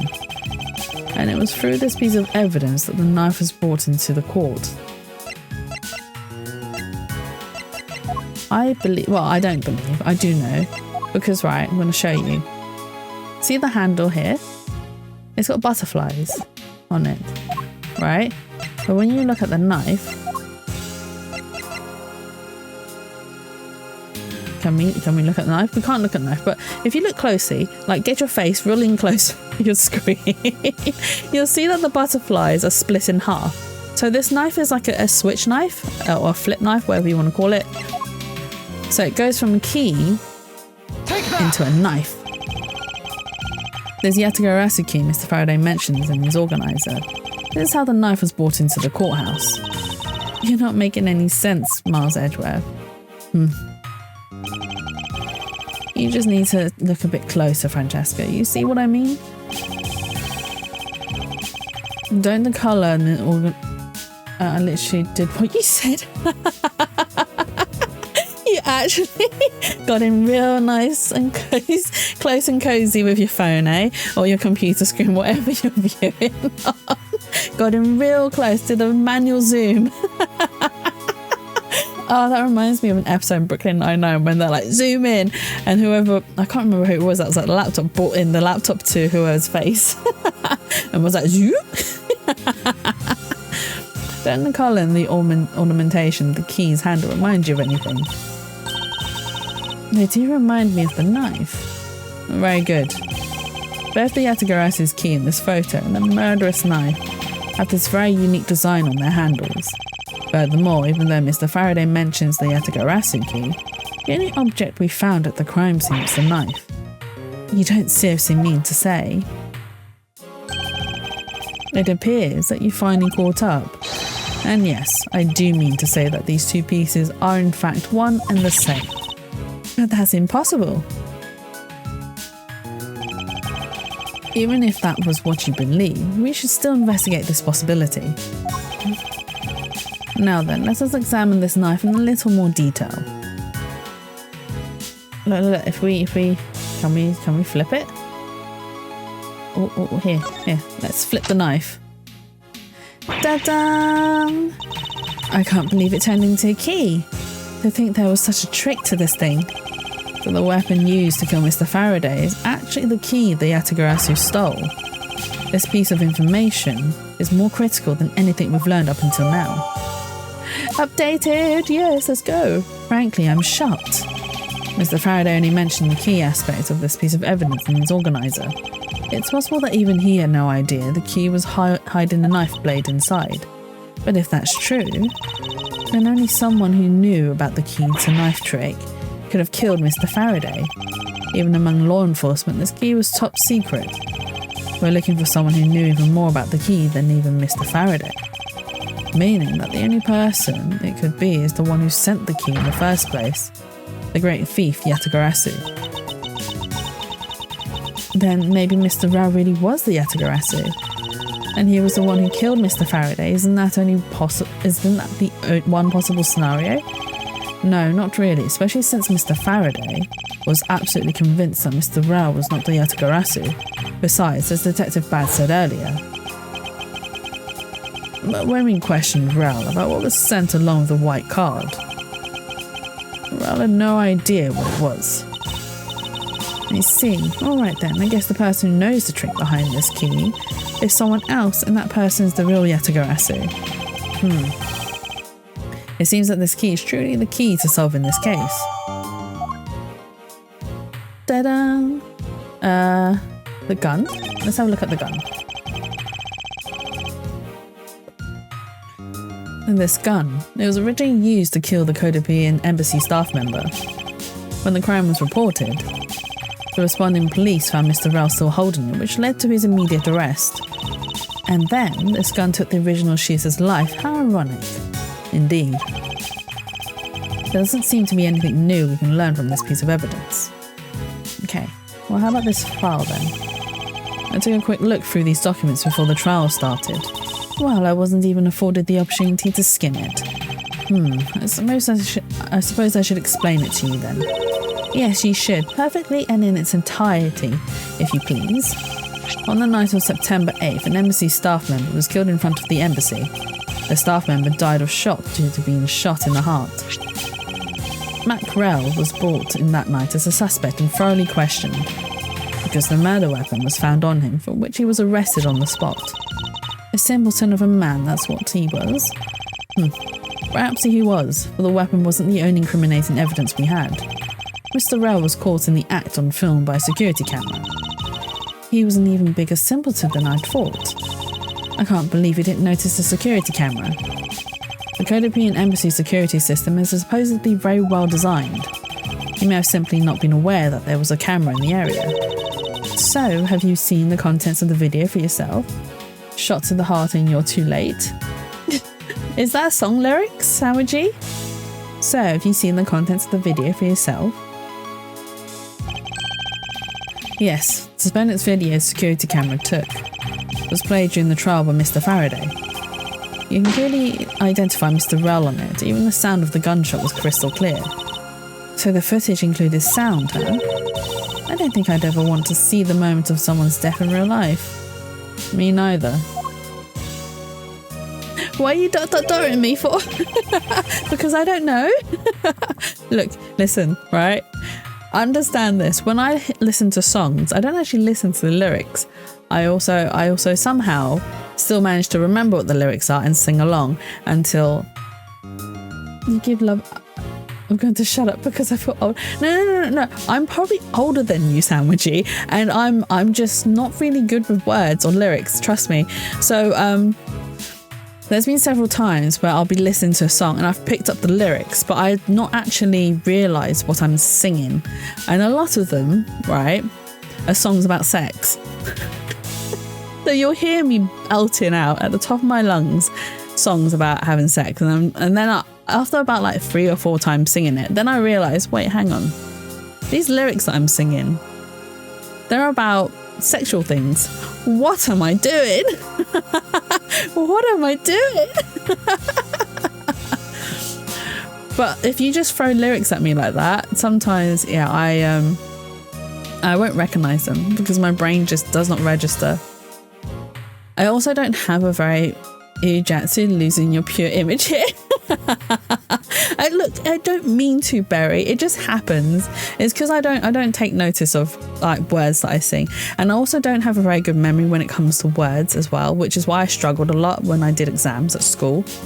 I actually have a more visual memory, so in order for me to pass my exams, I literally had to study every single exam paper that had been released in the past 5 years, and I actually started to then memorize the questions that were being asked, and then also memorize the answers to the questions that were asked in order to pass my exams. That's how I passed.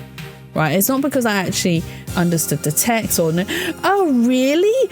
I would never have guessed. Wow, thank you for letting me know that I can get the best views and best followers. No, thank you. Oh, dear. Did you hear about the church that sang like a prayer? Again, if that's song lyrics, I definitely don't know them.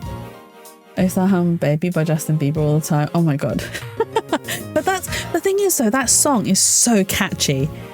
It's not only just the tune, the lyrics are simple as well, and it's so catchy. So I do not blame you for humming it. What song do I hum? I hum really I end up. So I listen to Spotify radios, which obviously plays like different songs within the same sort of genre, and then I end up finding artists that I really like. It's like that's how I found Livingston. I absolutely love his songs. I just love the rhythm he uses, the tunes he uses, and stuff, and like just the phrasing of his songs. At the moment, I'm really obsessed with a Korean singer who uses like some really traditional style singing and mix in with modern day style singing, and I absolutely love that sort of mixture of stuff. Her name is Eun or Eun. I can't remember her name actually. See, this is what I mean, words. I can't remember words. I have difficult remembering names. I also suck at remember actor names as well. So people are like, oh, this actor, and I'm like, I have no clue who that is. And then they show me a picture. I'm like, yes, I remember who this person is. So yeah, I'm just not very good with words or lyrics. And that's odd. We're short one piece of evidence, and the piece that's missing is the surveillance video that was played in court. The surveillance video? How could a piece of evidence just disappear? Where did it go? The video showing the moment in which Mr. Rell committed the murder. Where could it have gone indeed? Now, are you done with your inspection of the evidence? Yes, I'm finished. However, Your Honour, I am missing a single piece of prosecutorial evidence. That word was difficult. Your Honour, were you derelict in your duties? What? No, I dare not lick my duties. What do you take me for? No, Your Honour, the most important piece of evidence in today's trial. The surveillance video is not amongst the evidence you laid out for me.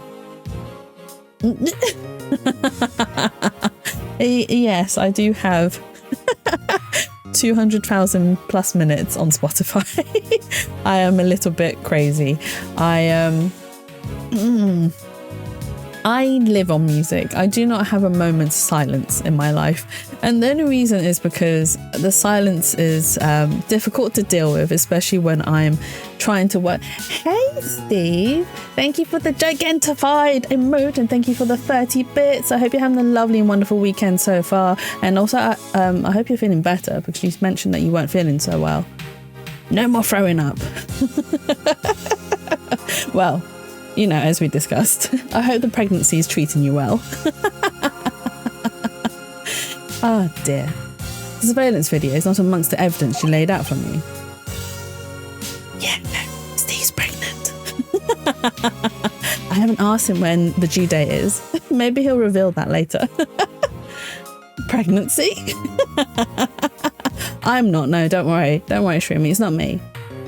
With yours, Jesse, how could you? No, it's not mine. It's Jesse's kingdom. It is not my king. And the child is not mine.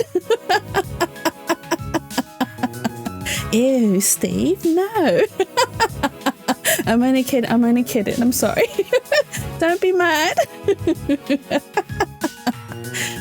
Oh dear. So, no, that was not a sus. Why did I get sus? No, that was not a sus. You can't sus me for stating facts, all right? No, Pierce, don't you join in? But I brought Mr. Faraday's old bag with me from the crime scene. Barry, you agree, right? Oh, I see. We were asking Barry for her judgment. 100%. No, I just realised chat's not showing because I turned you guys off. Because we were playing Draculesti and everyone wanted to see Dracula, so I turned chat off. And I forgot to turn it back on. There's another thing that's scuff. I forgot to set up my PNG, but when I started stream, I forgot to turn chat back on. I'm so sorry.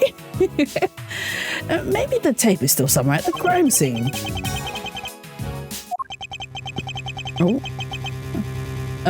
We want to see the judge this time. I mean, the judge. If you want to see the judge, that's absolutely fine. I thought you didn't want to see chat, to be fair. Just secretly hates us. No, I don't hate you guys. Don't say that. I don't. You guys are lovely. I would never hate you guys. Let me type somewhere. Oh, you just said ... Right. There's something wrong here. What's with the suspicious music? Something about this missing piece of evidence. Okay, so you love when I clip you then. I mean, sometimes. Sometimes you clip me out like completely out of context, and I'm just like, no, that's not what I mean. You can't clip me out of context like that. It's not allowed. Sometimes, yes, sometimes. It would appear that for me to find the answers I seek, I need to pay another visit to the scene of the crime, defendant lobby number 2. Look, Barry, I can't admit to liking it when you bully me, okay? I have to play coy sometimes.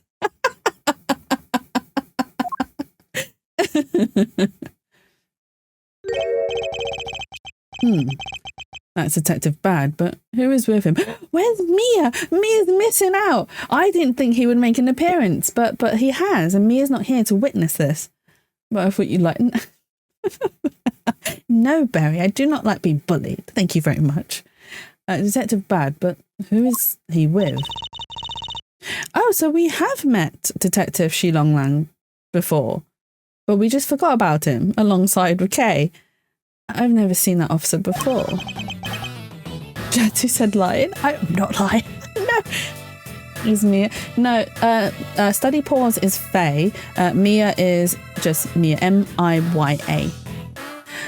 So, did you find it? No, not yet, and I've looked everywhere. I see. Well then, please continue with the search. Understood. I'll continue the search. So you're the one running this show. Oh wait, Mia Starko? Yes, that's the one. Prosecutors like you shouldn't even be allowed at the crime scenes. How dare you? Just who do you think you are? Bye, Shilong Lang. It was nice meeting you or seeing you for that brief moment. And Mia missed it. What was that all about? And there was that man just now.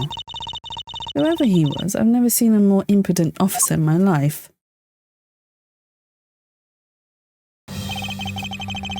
Does he even know that we're standing right here behind him? I know you're standing right behind me. What do you want, kids? It looks like you were paying attention after all. Of course I was. I have eyes in the back of my head. So that mirror isn't for vanity's sake. It's for him to keep an eye out on, keep an eye out on who or what is behind him at all times. So tell me, Detective Bad, who was that rude man just now? The guy came here from the Republic of Shangfa to study. He's Agent Lang. He's trying everything he can to revive the lost honor of his family. He's traveling the world to study different philosophies of detainment from scratch. By visiting various police departments around the world, he has a lot of dedication. He's still just a rookie cop, but I sense a strong grudge of some sort from him. And the guy is more useful than Gumshoe. Poor Gumshoe! Even if he is rude. Well, he sure has a lot of guts to come to this country and give prosecutors a hard time. I agree, however, I can think of one young lady that statement also applies to. Anyway, what was that agent looking for, Detective Bad? Earlier, that little girl was poking around in lobby number 1 as well. Like I said before, it's got nothing to do with the two of you. I only doubt that it has nothing to do with me. Fine, if this is the game I must play, then I'll take this opportunity to draw out what he's been hiding and what happened in this room straight from him. Are we going to talk to him? I suppose it's impossible to enter or exit these through these windows thanks to these bars. I suppose you're right. Actually, that's not true. A better person of small stature could sleep in. Sleep in? Sleep in. Not sleep in. Oh my god, I'm tired. Thinking about sleep. Francesca, would you care to help me test my theory? Drat. I must remember to be more tactful around the vertically challenged. Oi, Edgeworth! Watch yourself! Vertically challenged? What a butthole! Earlier you were in lobby number 1 and now you're here in lobby number 2. You are quite a busy man, Detective Bad. Multiple returns to a crime scene brings about success. That's what we detectives say. I see. In that case, you wouldn't mind if I asked about what happened again, correct? I don't have anything left to say to you, boy. Boy, you'll see. I'll draw my answer from you one way or another. Would it kill you to help us even a tiny bit in our investigation? I gave Faraday's notebook to the judge earlier. And that's help enough, don't you think? Please, we are asking you for just a bit more of your cooperation. Don't push me, kid. I'd like to ask once again about what happened around here at the time of the crime. I refuse to answer. Any more investigating you do would be a waste of time. Besides, how am I supposed to answer questions about things I don't know about? Things you don't know about? Then aren't you supposed to know everything? You should. Wait, is it possible? Maybe he doesn't know about the trick behind the piece of evidence. I should try showing it to him. It may prove to be the key. It may prove to be the key to get some answers from Detective Bad. Ooh. Should we present this then? Detective Bad. Did you know of the existence of the item in this photograph? Of course I did. It's my job to know everything related to the Yatagarasu case. In that case, let me ask you something. Did you know that the knife that killed Mr. Faraday and this Yatagarasu's key are one and the same? What? That's impossible. It looks like you did know after all. This piece of evidence, which we call the Yatagarasu's key, is actually a well-camouflaged knife. Mr. Faraday was planning to use this Yatagarasu's key to prove that Mr. Rel was not the real Yatagarasu. Isn't that correct? I guess so. However, Mr. Faraday had no idea that it was in fact a knife. I have to admit, neither one of us knew that fact. And if neither of us knew, then no one in law enforcement knew either. How did we miss something as big as this? I noticed that since a little while ago you appear to be searching for something. I presume that this key is what you were searching for. Yeah, that's right. And why were you searching for it? Because I promised Faraday. I promised that I'd protect that key with my life. But after he was killed, the key disappeared from Faraday's evidence bag. Who would have thought that the key is what took Faraday's life? The whippersnappers and their online aliases? Hey Tyria, hello, welcome in. Hope you're having a lovely weekend so far and thank you for stopping by. Detective Bad. So that we may find the truth, please testify for me once more. Alright. It doesn't matter how many times I tell you about what happened. Nothing will change. I've been here, just been lurking. No worries. Thank you for lurking, I appreciate it. You know, I have no sins. I don't know what you're on about. Thank you for redeeming the taiyaki. Hope you enjoy your snack. But yeah, I have no sins. I'm sinless. My soul is clean, and I shall ascend to the heavens when I pass. No! But you can't double lie. No. Why are you triple lying me? Triple lying me. There are no triple lies. And why is the double lie? Where is the lie? Show me. Show me the lie. I did no such thing. I'm just gonna get lie commanded all through stream. Detective Bad, I ask that you please testify once more about what happened in lobby number 2 and what you experienced in lobby number 1. My answer's still the same. And this is the last time I'm going to do this. And that's fine, because I only need this one last time to clear everything up and find the truth behind this case. Barry, activate the clips. What clips? I have no idea what you're on about. There are no clips. See? There's 0 clips today. I've been a good being today. I'm trying to contemplate what word I would use after the word good. I was like, good. What word should I use? That's why I was like, being. I was in lobby number 1 talking with you. We were talking about some trivial things. I heard the gunshot right before the trial was about to reconvene. What are you humming me for? When we heard it, you and I immediately dashed out into the hallway together. I saw Gumshoe goofing around there, and then we all ran into lobby number 2. Sounds like the exact same story you told us before. Indeed, however, I feel that we have yet to draw out all the information that we can. Let's go. Okay, let's press. What we need to know is what he was talking to you about. Why did Miss Yu choose lobby number 1? Answer me. Who knows? She just said that she had something she wanted to talk to me about. No, Shroomy. I was not sus. No, not at all. Not one bit. No. And we talked and we walked into lobby number 1 together. That's all. So his answer remains the same as before, I see. Hold it! We want to know what he was talking about. You missed it? Good. No clips today. I was hoping you could expand on what exactly you were discussing, Miss Yu.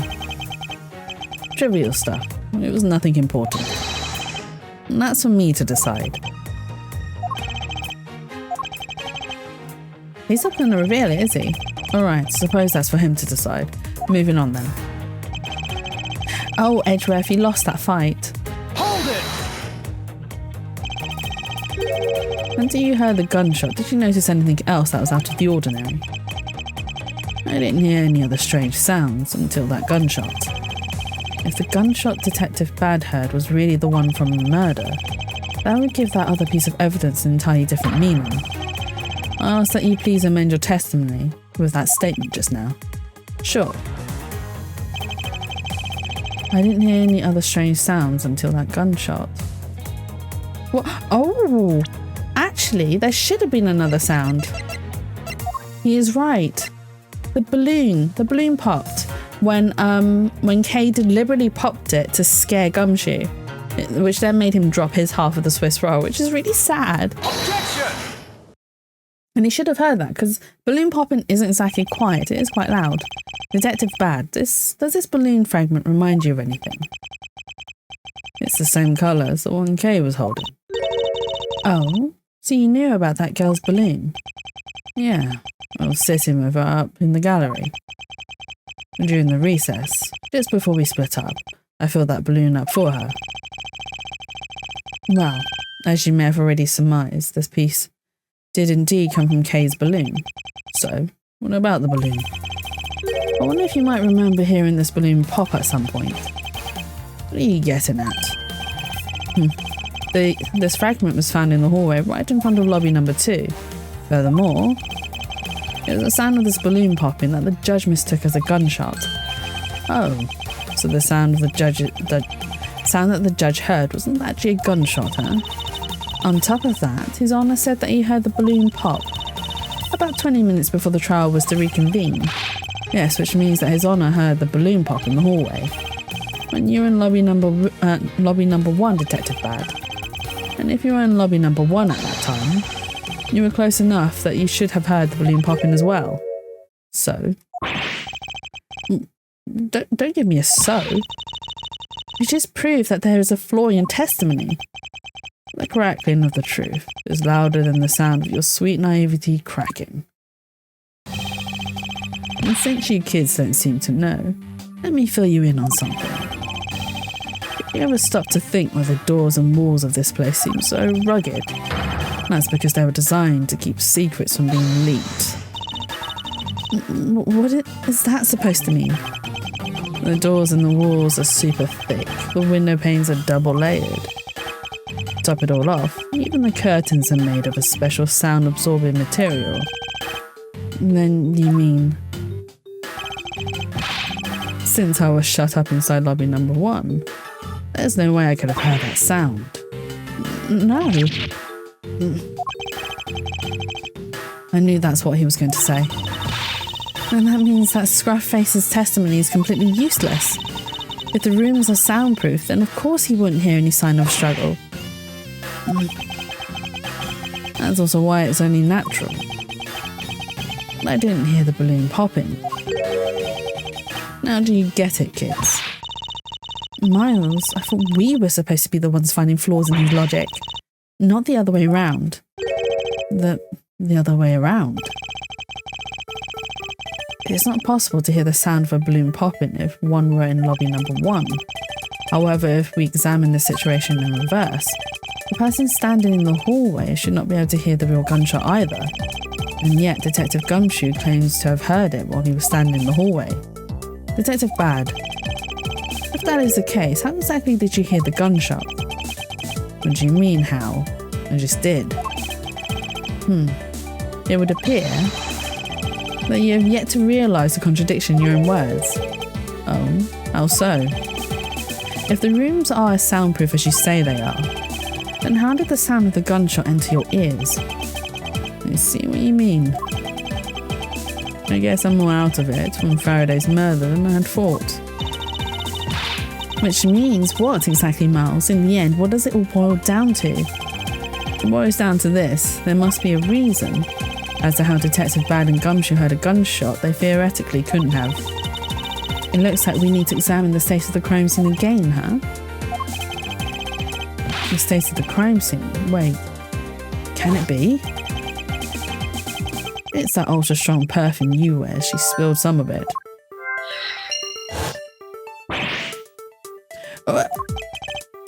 I'm way too noisy.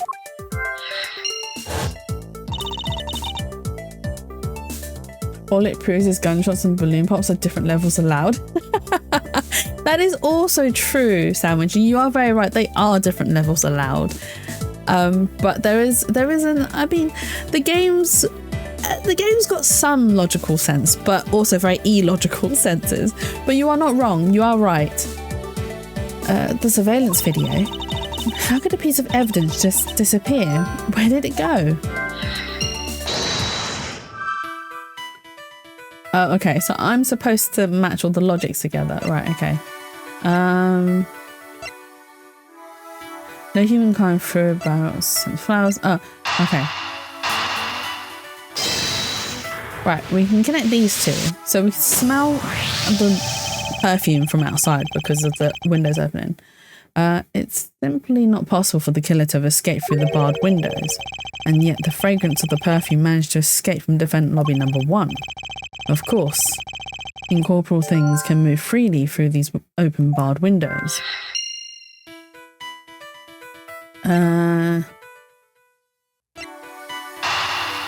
So it's the very loud TV and the open window that connect to each other. Ta-da! We're getting all these logical things. Now then, what else besides what else besides a smell can go both in and out of an open barred window? The answer is sound. So no matter how careful the killer was, if the windows were open, the jig would be up. And since the windows in both defendant lobby number 1 and the hallway were open, that explains how the sound of the gunshot could be heard in both locations.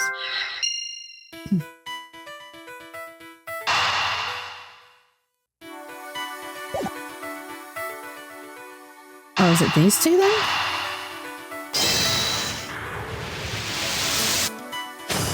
Like, technically speaking, they shouldn't connect because there isn't... We just know that there's a missing video. The missing piece of evidence is a video. That shows the moment in which Mr. Rell killed the embassy staff member. The sound of the gunshot left quite an impression on me when it was played during the trial. The video should have been returned to Mr. Faraday's evidence bag for the recess and brought back here. If it disappeared after that time, then it's possible that the tape is still here in this room. Eureka! The evidence that the missing evidence created for me is the gunshot sound that no one should have been able to hear in the first place. Miles, what have you been thinking about? Stop wasting time thinking and let's start looking again. It's not a waste of time to think, for I've figured out where we should look. And where would that be? I believe we should examine the television. The TV? Well, you kids have fun. Go ahead and examine whatever you like. Are we just going to set off the loud TV again?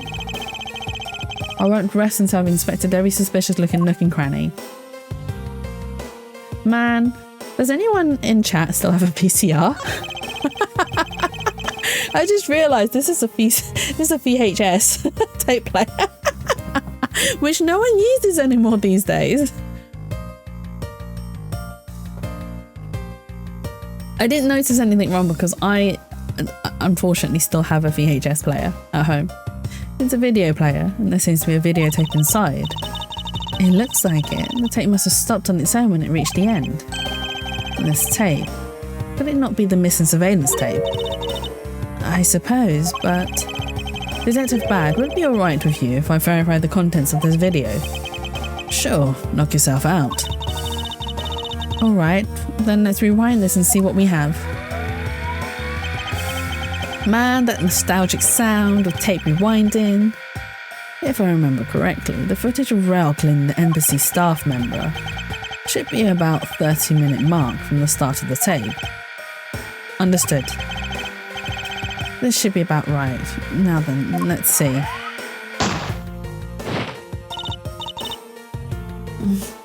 This is the footage of Mr. Rell shooting the embassy staff member.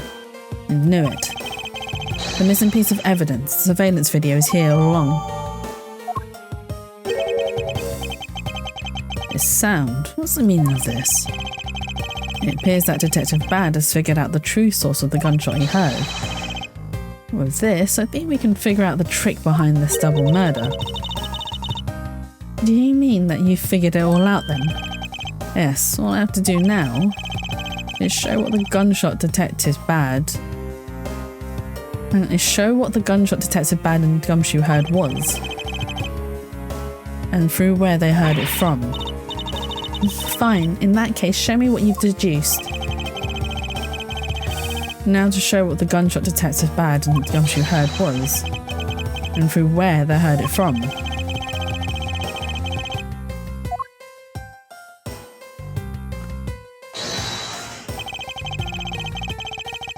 Well, they heard it from the windows. Actually, no.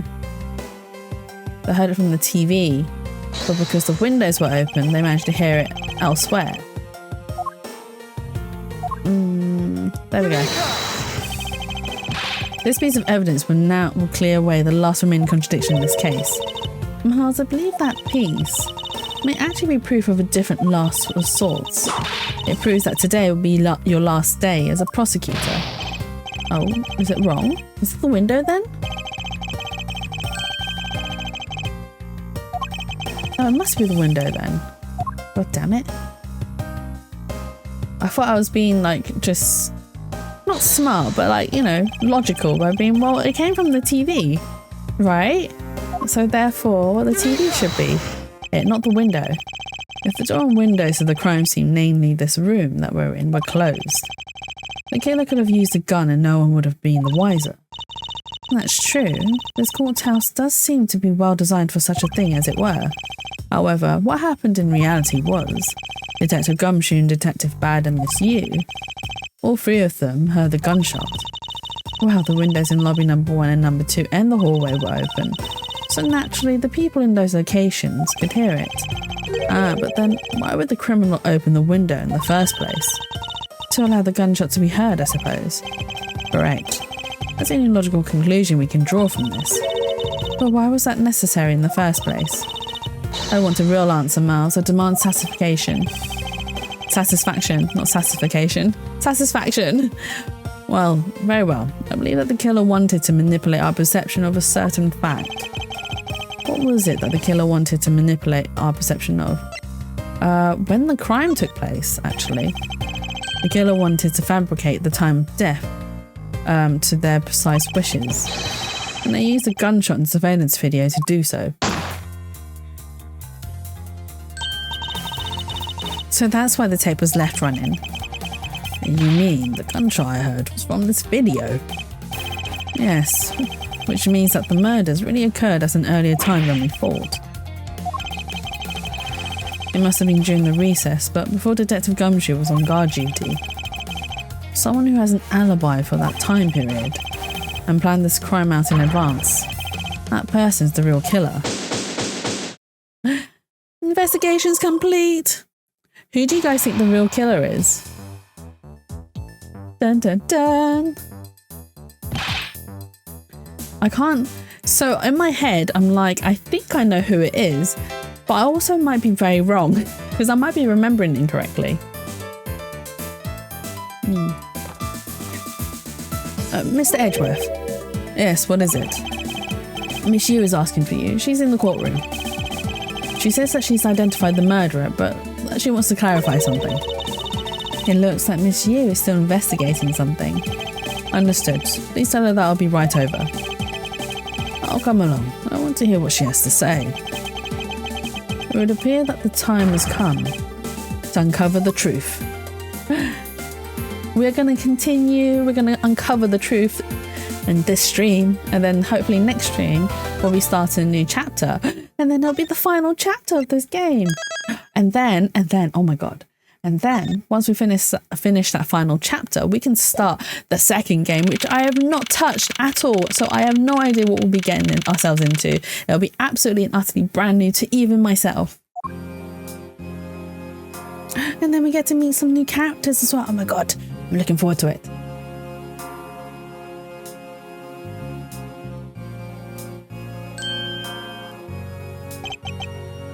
Okay, what are you doing here? Oh, hello, mister. I'm still investigating. But the object you're looking for is already... Okay, I don't mind him. Please continue with your investigation. Okay, you got it. Detective Bad, haven't we already found what you were looking for? If it means I can keep her in the dark just a little bit longer, any little task will do. Oh, you're more sympathetic than I thought.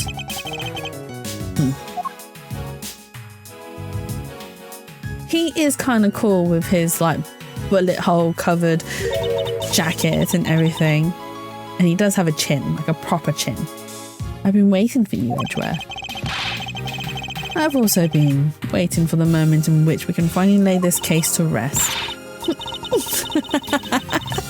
The moment in which we can finally lay this case to rest. Wasn't that when we placed Detective Gumshoe under arrest? I think we've more than solved this case already. Don't you? We'll see. It all depends on whether or not your logic holds. Oh, I see we even have a viewer in the gallery. And why even Mr. Bad is here? A viewer in the gallery? I'm hardly just a bystander. I have a duty to see this case through to the end. No matter how it turns out. Oh, is that right? Anyway, I thought you might like to hear what I've slaved away to find out. I've taken statements on every single person's movements during the time when our suspect was in the hallway. I also confirmed that there is no possible route of escape from lobby number 2. Therefore, the killer must without a doubt be Detective Gumshoe. And that's all you've got. Yeah, that's all there is to my conclusion in this case. Sorry, but I beg to differ. In a trial, there's always time for a rebuttal, and we are standing in the court of law. It'd be more than appropriate to follow the rules of court in this case, don't you think? How absolutely like a rookie to think such a thing. But alright, I'll play along and give you a proper testimony. If my logic is correct, then I've already won. All I have to do now is to prove it by showing who the real killer is. But we don't know who the real killer is. Well, at least I don't think we know. Will our evidence point to it? Oh, I don't know. Right. Everyone sans a suspect has an alibi for when the gun went off. Furthermore, the areas around the crime scene have all been thoroughly investigated, right? I also have confirmed that there is no possible escape route from lobby number 2, which leaves us with one unshakable conclusion, that Detective Gumshoe is the killer. Now that you have your testimony, I expect a good rebuttal, Edgeworth. But of course, there is no need to confront her logic head-on right now. I should instead focus on drawing out any trump cards she has up her sleeves. Let's go! Okay, everyone sounds suspect. Alibi. The suspect? But I thought that Detective Gumshoe's alibi has already been proven. You are joking, Edgeworth. Are you joking, Edgeworth? I assure you, this is no joke. Look, I know you heard from the judge earlier that the detective was in the hallway with Mr. Faraday's daughter eating the Swiss roll. Yes, that is correct. But see, that's 20 minutes before the real gunshot went off, right? And the problem is, there's no one else who can corroborate what he did since the snacking. I see she's done her research well. Which means that I should focus on drawing out whatever trump card she's withholding.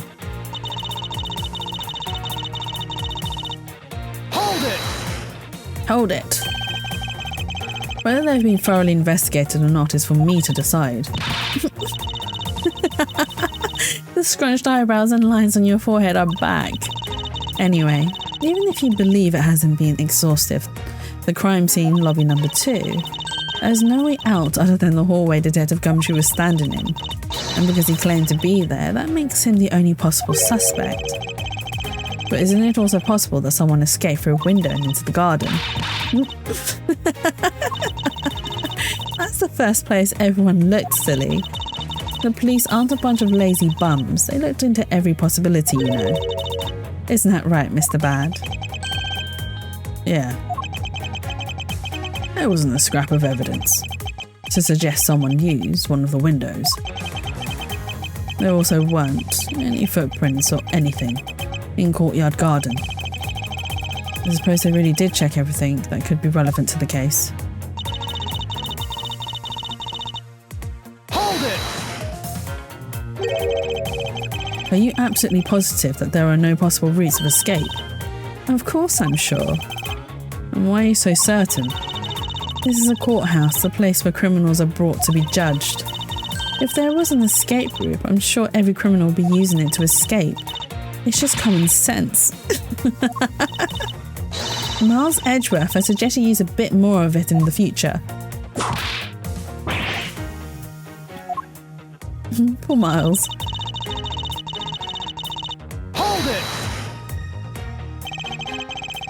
You may think it's unshakable, but to me, there are still too many unanswered questions. For example, who was it that placed the gun in Mr. Faraday's hand? You're the only one still wondering that. Detective Gumshoe probably had no idea which hand Mr. Faraday used to write with. Even if you know someone, it doesn't mean you'll know which hand they write with, right? That is also true. For the longest time, I didn't realise one of my friends was left-handed. And I've known her for 15 years? Almost 20? I think 15 to 20 years. I can't remember exactly how many years.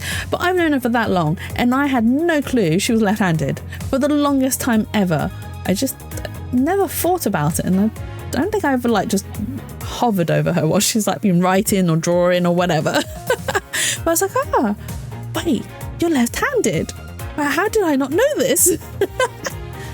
So that is also very true. It doesn't matter how much you know someone, there are still things that you still won't know about them. I mean, I certainly don't care about that sort of thing.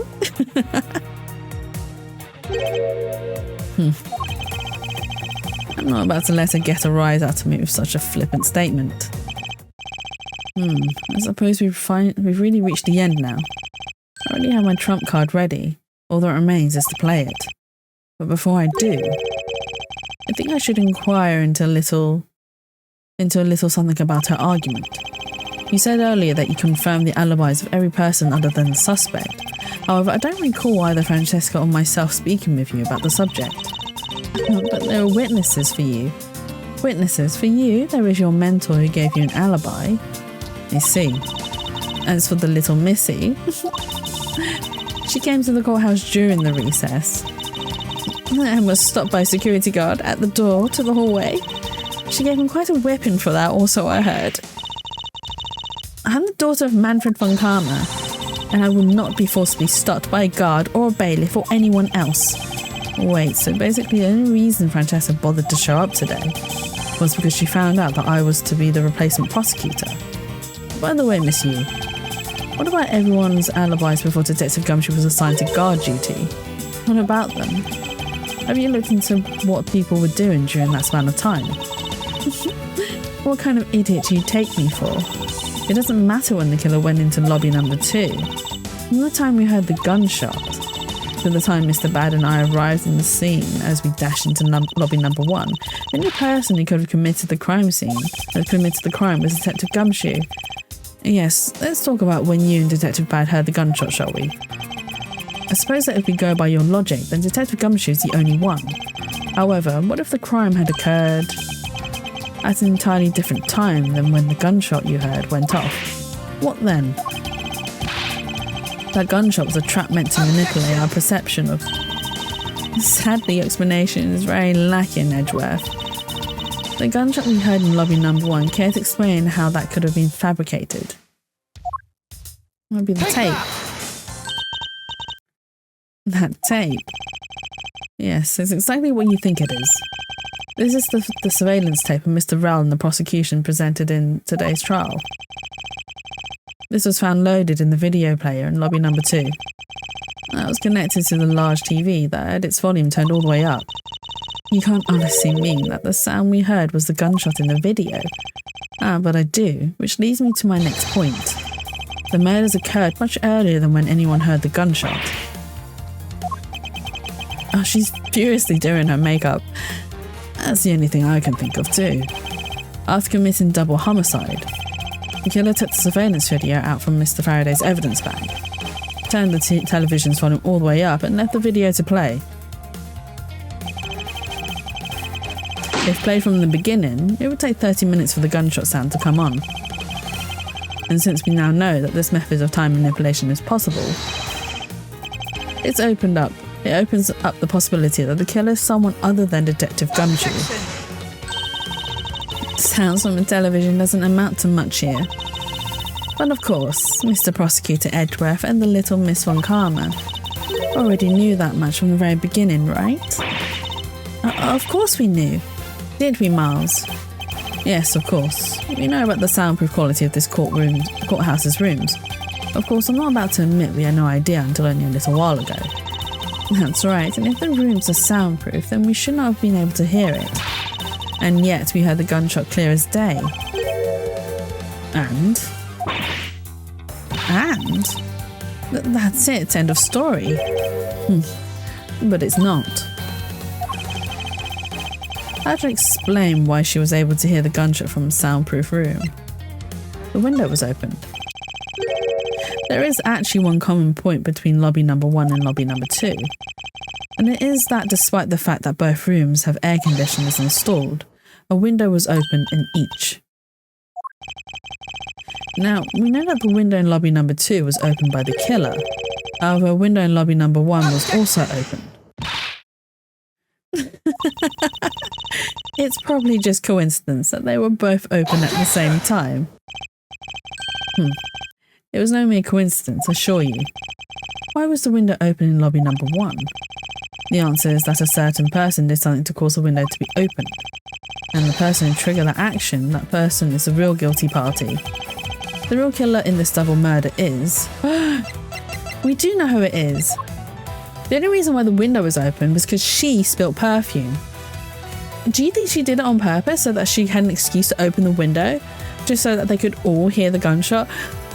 I don't think she was accounting for the hallway window to be opened, but it was anyway. Take that! Take that!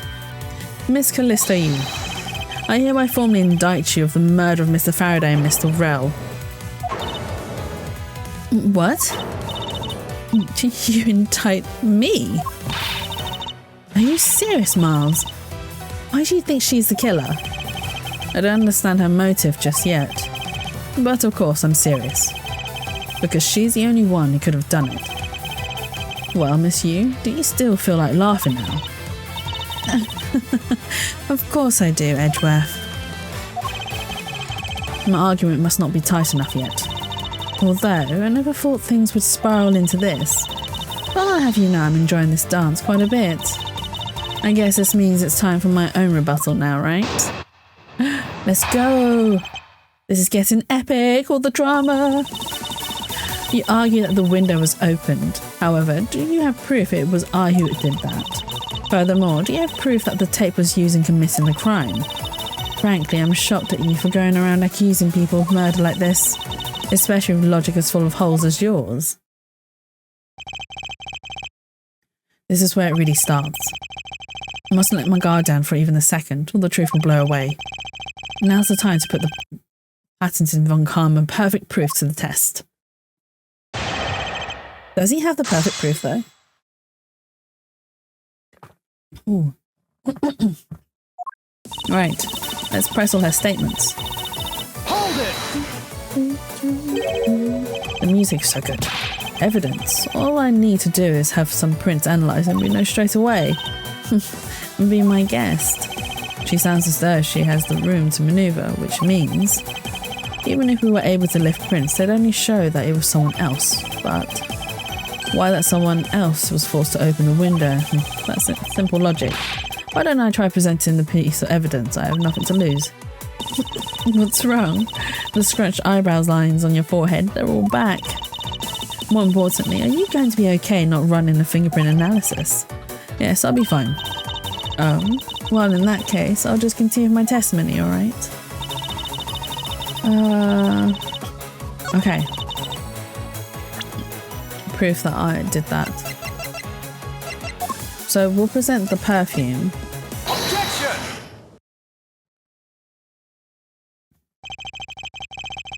I'm sure you've seen this before, haven't you, Miss Yu? Edgeworth, I never knew you were into wearing that kind of perfume. It's not exactly what I'd recommend for boys, you know. This isn't mine. That's right, it's mine, and I received it from Detective Badge, you see. Miss Yu, you can pretend all you like, but we know that at least this much is for sure. You're the one who gave this bottle of perfume to Detective Bad. And that you're super easy to rile up. So, what about the perfume? While you're in lobby number 1, you made a big show of spilling some of this perfume. That's according to Detective Bad. Oh, I know. You also knew that if you spilled it, he would naturally move to open the window. Come now, I've already told you that's all just a big coincidence. After we opened the window in lobby number 1, I just left it open, you know. So maybe it was just dumb luck that we heard the gunshot through the window. The time of when you were going to spill the perfume was something you could control. And the most important fact about this case is when people were made to hear the shot. Furthermore, it would have been pointless if you didn't have an alibi for yourself at the time. You mean? Miss Yu, you're the one who called Detective Bad into lobby number 1. When you saw him bring Detective Gumshoe into the hallway. Is that correct? All of today's premeditated events could only have been thought up by you, Miss Yu.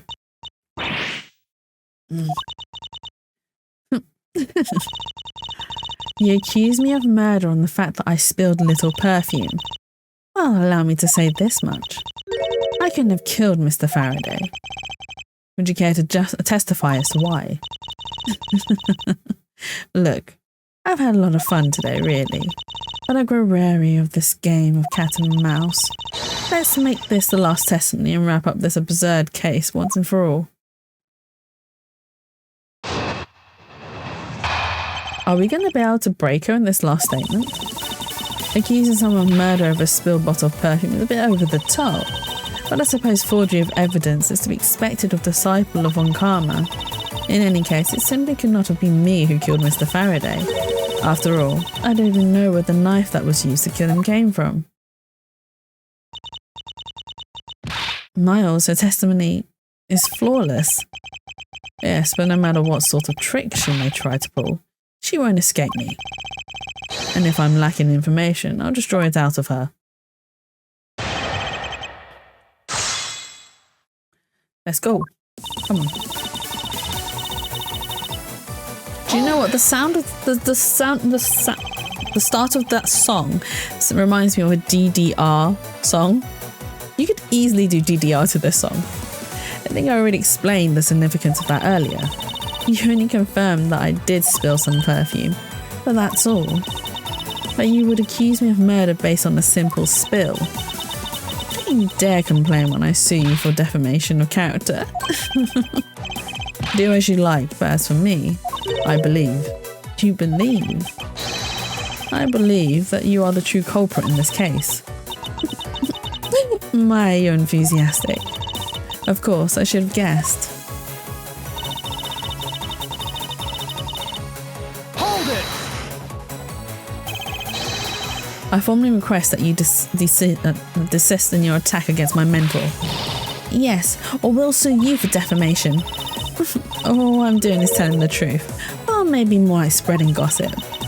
Although, your adamant denials are, shall we say, just adding fuel to the fire. How dare you? Say such a thing. Calm down, little girl. Don't let her get to you. Oh no, it is you. What's you? Oh, why did you have to ruin my fun? Well, shall I continue? Hold it! And why exactly could you not have killed him? I was just about to testify to that. You're such an impatient man. I'm not really into that, you know, Edgeworth. Your preferences have no bearing on what it is at hand.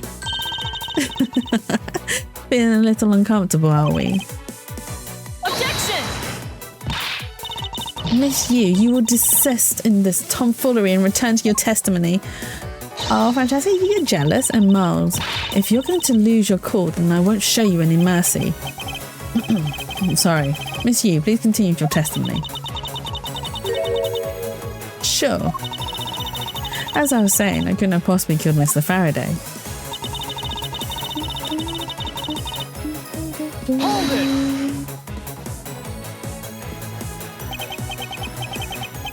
At this rate, she will inevitably escape. Oh my god. But if she really was the one who killed Mr. Faraday, then she must have known about the existence of the knife. I'm sorry, Miss Yu, maybe you weren't aware. However, the knife that was used to kill Mr. Faraday was taken from his evidence bag. Miles, what do you think you're doing? I'm drawing the truth out of her, that's what I'm doing. Huh? But I don't recall a knife being presented at the trial earlier today. It's you, so I call her Ew. I mean, that's fair enough. I mean, she is suspected of murdering both Faraday and Mr. Rao. Well, I suppose that's because the evidence was something Mr. Faraday had yet to use. So that's what you're trying to do. Look, why don't you cut it out with the lies? I've already figured you out. There was no knife inside Mr. Faraday's evidence bag. The only evidence he had yet to present was the key the Yatagarasu had sent. And unless a key can magically turn into a knife, you really don't have a leg to stand on. Did you really think you could trap me? Come now, be honest. I never intended to do such a thing. It was all a misunderstanding on my part. In any case, I wonder if you might have penned what you just said to your testimony. Sure, why not? I'll even say it as many times as you'd like. There's a key in his evidence bag, but you can't kill anyone with a simple key. We can. The weapon's secret ability change into key. Objection! It is the right. I was a bit worried. I was like, oh, is it this one that I need to present? Miss Yu, I wonder if you might take a look at this photo for me. This is a picture of the key the Yatagarasu sent to the police. However, while it may look like a key at first glance, it in fact has the secret ability to transform into a knife, which means that what was inside Mr. Faraday's bag was both the Yatagarasu's key and the murderous knife. You knew that the key was inside Mr. Faraday's bag, did you not? Yes. Well, with the Yatagarasu's key alone, it's more than possible to kill Mr. Faraday. Is that what he said? Well, with the Yatagarasu's key alone, it's more than possible to kill Mr. Faraday. Yeah, that's what he said. Do you understand now? Just knowing of the existence of the Yatagarasu's key. Oh, she objected to us.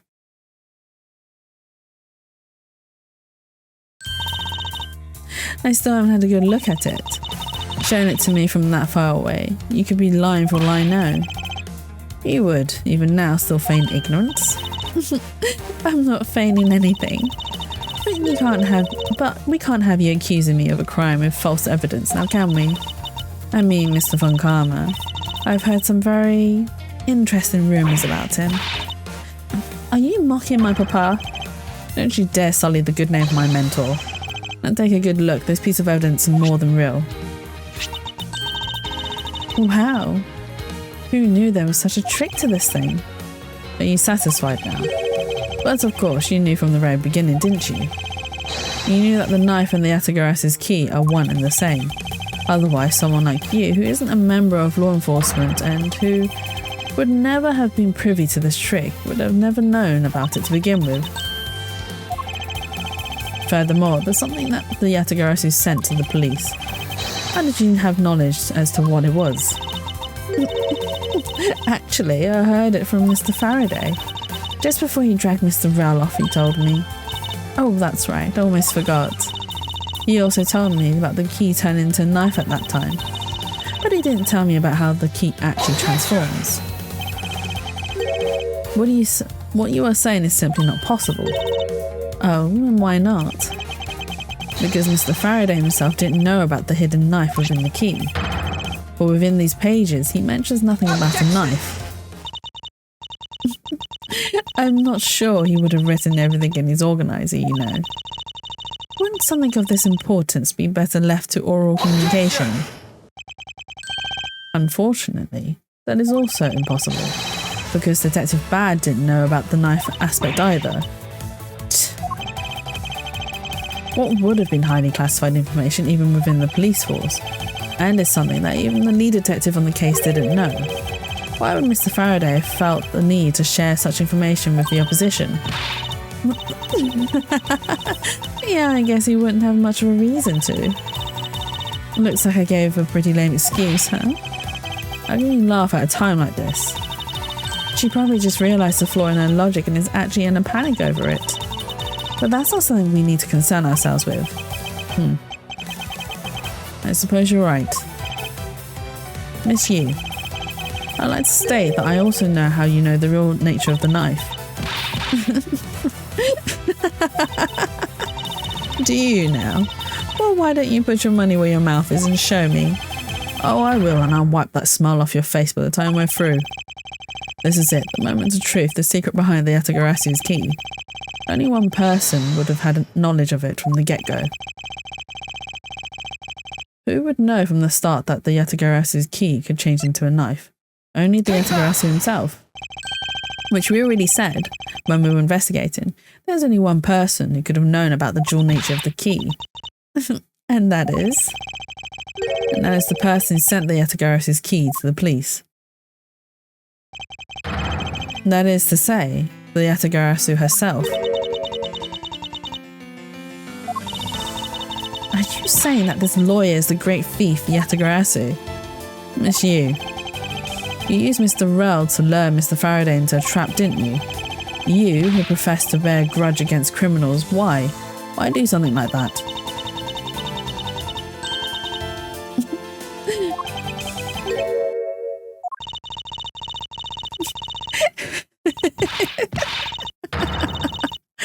Oh, she's crazy laughing. I can't do crazy laugh. Okay, let's... I can't do crazy laughing.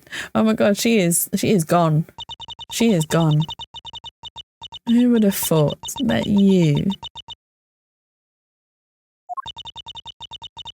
a stupid rookie prosecutor would see through me? You're sending the biggest chill down my spine right now, Edgeworth. This feeling of thrill is even greater than when I sneak into some place. You killed Faraday? Why? Answer me, Callisto Yu. Callisto Yu, huh? That's not my real name. Because my real identity is, yes, the great thief Yatagarasu. Let me tell you something, Edgeworth. Mr. Faraday was one difficult man to deal with. For you see, he had discovered my true identity, which is why I had to erase him from the world of law.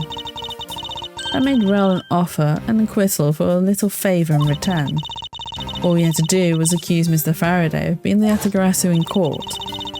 But once we entered the recess, Rel was dragged off by Mr. Faraday, which threw my plan into a complete mess. I chased after them and eavesdropped on them through a crack in the door. That Rel caves to only two things, money and authority, just as all thugs do. I feared my plan was going to be ruined if Mr. Faraday held on to Rel any longer. Plus, if I'd let them continue in the way they were, I would have been found out. That's why I had no choice.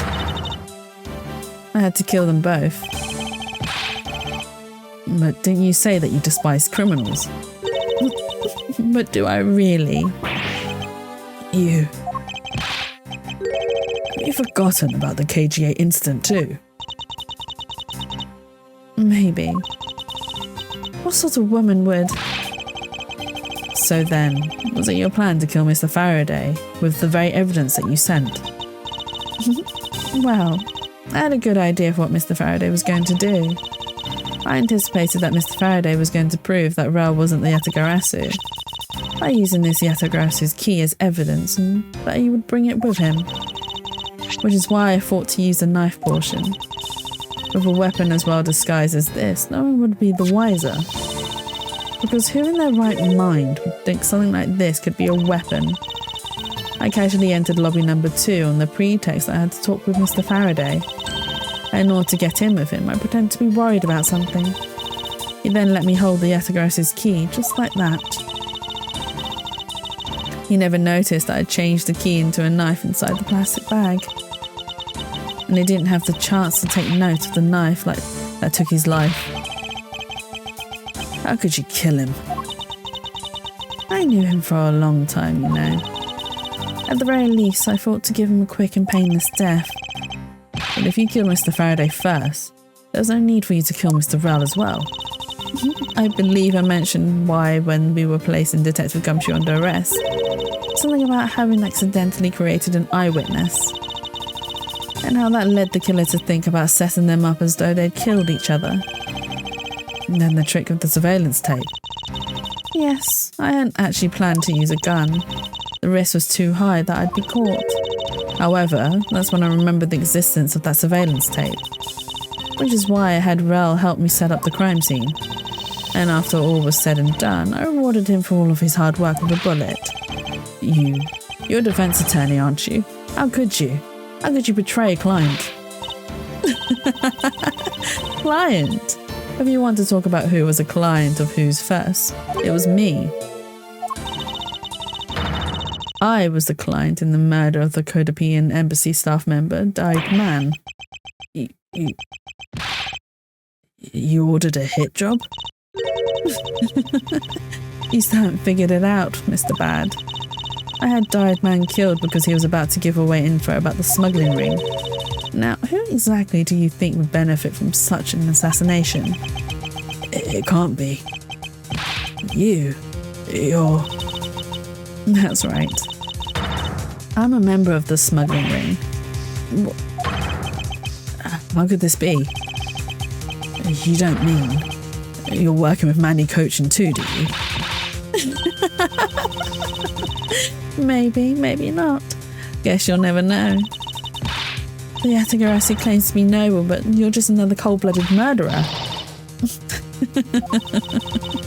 That's right, little girl. The Atagarasi is just another killer. Be quiet, you. Yatagarasu. You can run from the law, but you'll never escape it. So just humbly accept the judgment of this court. Is she gonna escape? Hey, Edgeworth. Did you know the Yatagarasu has 3 legs? Do you know why that is? Oh. No? Well, let me tell you. It means that the Yatagarasu is more than one razor-sharp way to do her work. Did she just put... She's just pulled a gun in court. You really are too naive, Edgeworth. You even handed the Yatagarasu's key right to me without a second thought. Everything may not have gone according to plan, but I'll still gladly take it. You mean the key was your real... Wait, the key was your real target? Is that what he said? The key was your real target? And even after I gave you such great advice, didn't I tell you to always keep a good eye on the criminal? Or you may regret what comes of your negligence. You two, get down. Eek. Oh God. My body. I can't move. Hey, mister, to your right. Oh, Kay helped him. You. And she runs away. Are you alright, Francesca? See you! She was evil from the get-go. I'm perfectly fine, Miles. Her voice is shaking, but it looks like she's unharmed. She really shot. Yeah, she really shot at them. Like I forgot that she actually pulls a gun in court and actually shoots at them. Wow, she's ballsy. That's all I gotta say. Where did Kay go? That's a gunshot. Not another gunshot. Who's been downed? Man down, man down. September 10th, 7 p.m. District Court, courtroom number 3.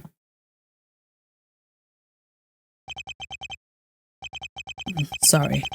It looks like she got away. I called the precinct. They should have a parameter set up soon.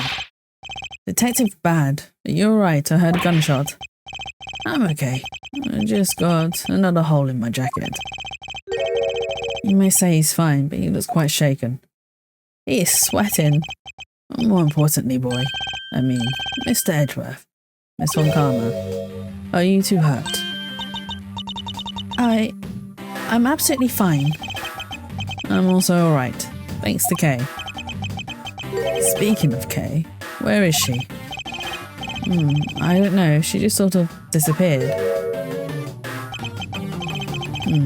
I'll go looking for her. Oh, and, hey. Detective Gumshoe. Yes, sir. Detective Bad, sir. I'm sorry for doubting you. Don't worry, sir. It's not your fault. Well, I lied to you guys too, after all. I heard about what happened. From Kay. Lying while giving testimony is still unforgivable. Oh.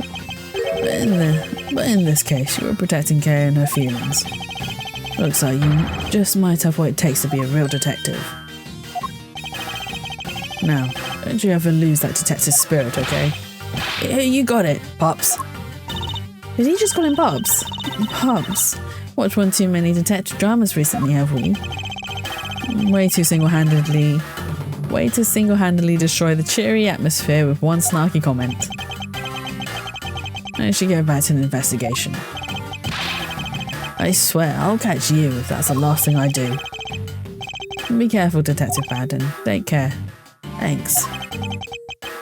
Well, I'm off. Maybe we'll run into each other again someday. I don't think we actually see him in the last chapter, which is rather sad. Thanks a bunch, pal. You're the best. You really did find out the truth behind everything. Yes, well, I'm glad we solved everything before you were taken to prison. Oh, what's wrong, Judge? Look how sad he is. I can't believe how much trouble I caused you with my testimony, Detective Gumshoe. It was no problem, really. I mean, I lied too, so I didn't help anything. It's really not your fault, Your Honor. Well, even if we didn't have his honest testimony, I think that lawyer would have found another way to get you convicted on her behalf. Yeah, I can't believe I was about to get fired during my first week as a detective. Well, so long as you're not fired. You should work hard, give all that you have and perform your duties well. Oh, and one more thing. Kay left a present for you with me. She did? Oh, what is it? What was it that Kay left for me to the proof of their friendship? Oh, I was so scared that I was going to present the wrong thing. It's the Swiss roll. We can finally give it to him. It's a courthouse special Swiss roll.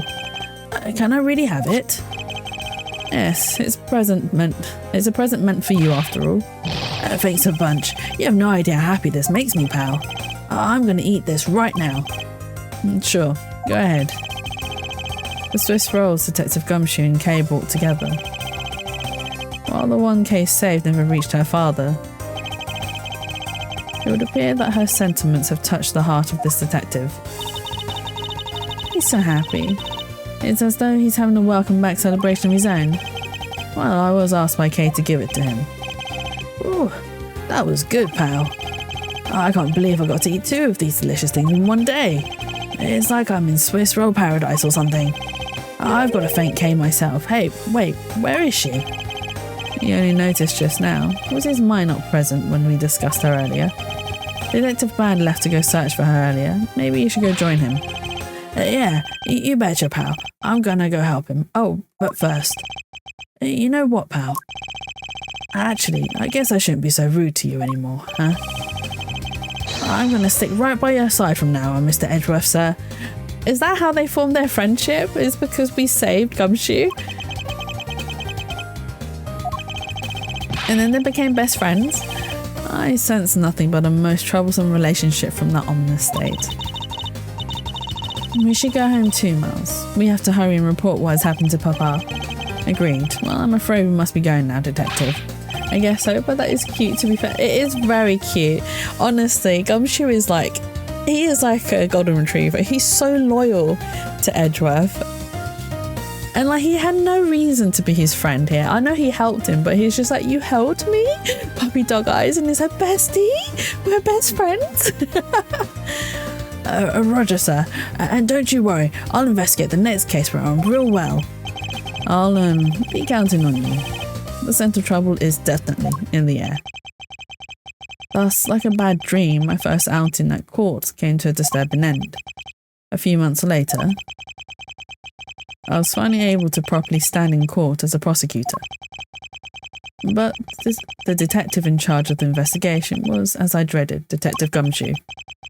After that, he became my direct subordinate. I've tried, but words fail to describe the immeasurable suffering he has caused me. But I suppose that's just how things are.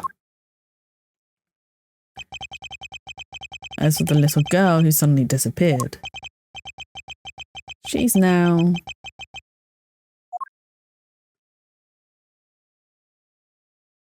here, all grown up. So, do you remember now? Yes, I remember everything. Kay, it's been a while. Kay, you sure grew up a lot. Of course, but thank goodness. I thought you'd have totally forgotten about me. I was really worried about you after all that. Where have you been all this time? Gummy, I didn't know you cared. After my father died, I went to go live with my mother's relatives. They lived really far away, so I wasn't really able to come back here all that much. Oh, is that what happened? Well, I'm glad you're all right. So, does it all make sense now? You betcha it does. Oh, you know what? I was going through my father's bookshelves recently and... Hold it! Actually, there are still a number of things that don't make sense, Kay. Huh? First of all, why did you come all this way to see me? And second, why are you calling yourself the Yatagarasu? The Yatagarasu is Callisto Yu, the woman who killed your father. No, you're wrong. The real Yatagarasu was my father. Mr. Faraday was the Yatagarasu. And like I said, I was going through my father's bookshelf recently, and I found a secret diary hidden among his books. I have no regrets in choosing to walk the path of the Yatagarasu. That was written in his diary, and that's how I know for sure. But that's impossible. What's with that look? You don't believe me? It wasn't just expression on my face. I clearly said it was impossible just now. Alright then. How do you explain this? It's a way of disarming any security system of the user's choosing. Yep. That's Little Thief. Truth be told, this is the Yatagarasu's greatest secret. And this little gizmo was used by my father. Wow. Mr. Faraday wasn't just a great prosecutor, he was really a great thief, huh? Yeah, my father worked really hard to steal the truth. But he was killed, and the Yatagarasu was no more. But despite that, the Yatagarasu has been spotted again recently. Someone other than you. Here, Mr. Edgeworth. Take a look at this article.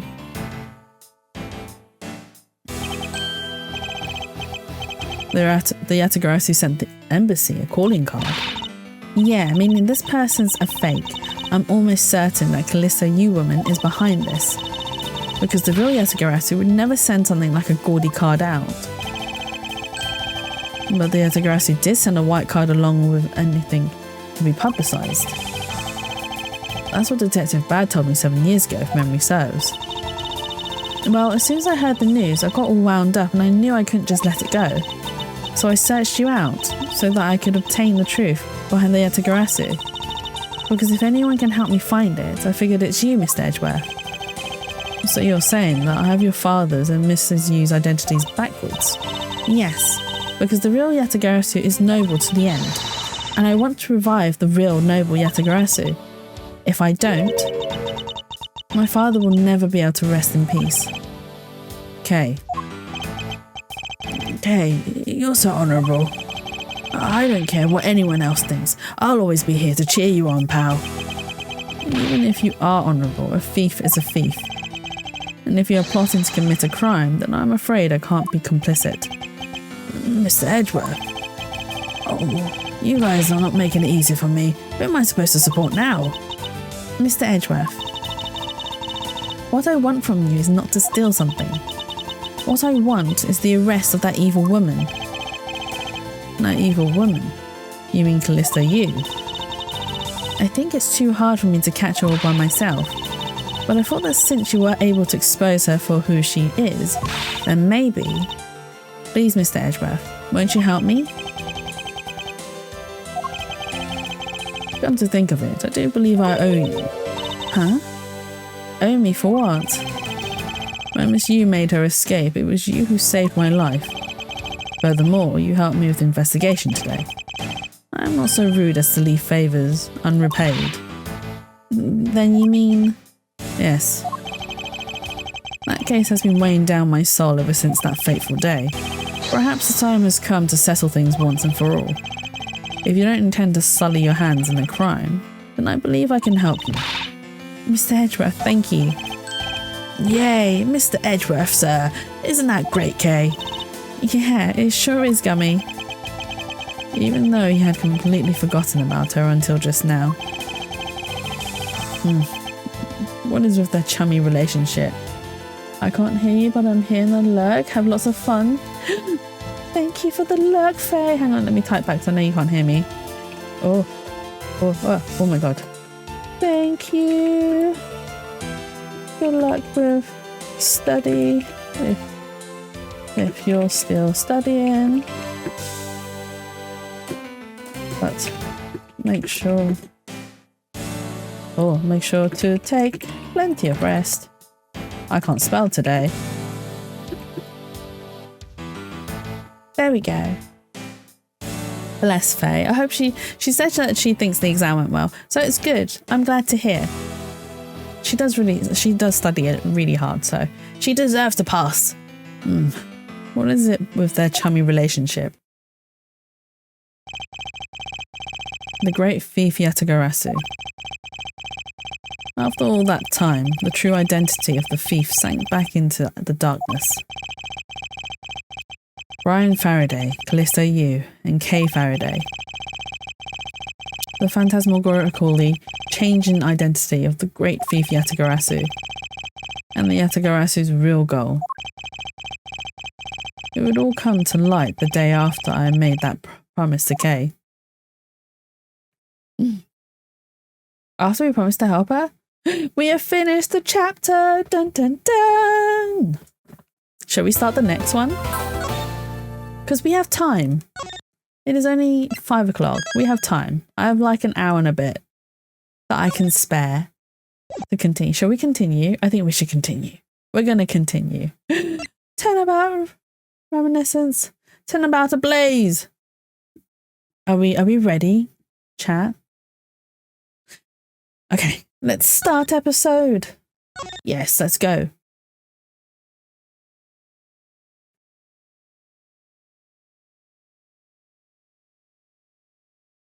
Are you loading? Yay! Let's go. We get to see more Shilong Lang here, actually. 2 cards. One of the Black Raven. And one of the White Raven. A country torn in 2. One to the west. And one to the east. When those which were split are made whole again, the truth will reveal itself.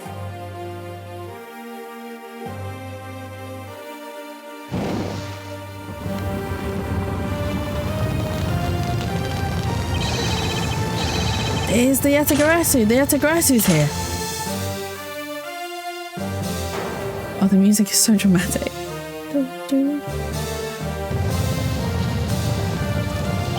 And there's a fire. You accursed Yatagarasu. Hey, you. Does he think Kay did this? 8 hours earlier. Bum bum bum. Look at him all cozy in his office. High Prosecutor's offices, room 1202. It's so nice, almost dreamlike to finally have the chance to relax and sip some tea. Especially after what whirlwind the past few days have been. On my return flight, I was dragged into a case involving an Interpol agent's murder. The next day, I investigated a kidnapping and a murder at the Gatewaterland theme park. And later that night, a detective's dead body welcomed me back to my office. along with a thief who was out to pilfer files related to a case from 10 years ago. How did I manage to find myself in the middle of so many cases back to back? Well, at least I have today. All I ask is that I be allowed to spend it quietly. You're not going to be able to spend... Uh-oh. Who's this? Edgeworth!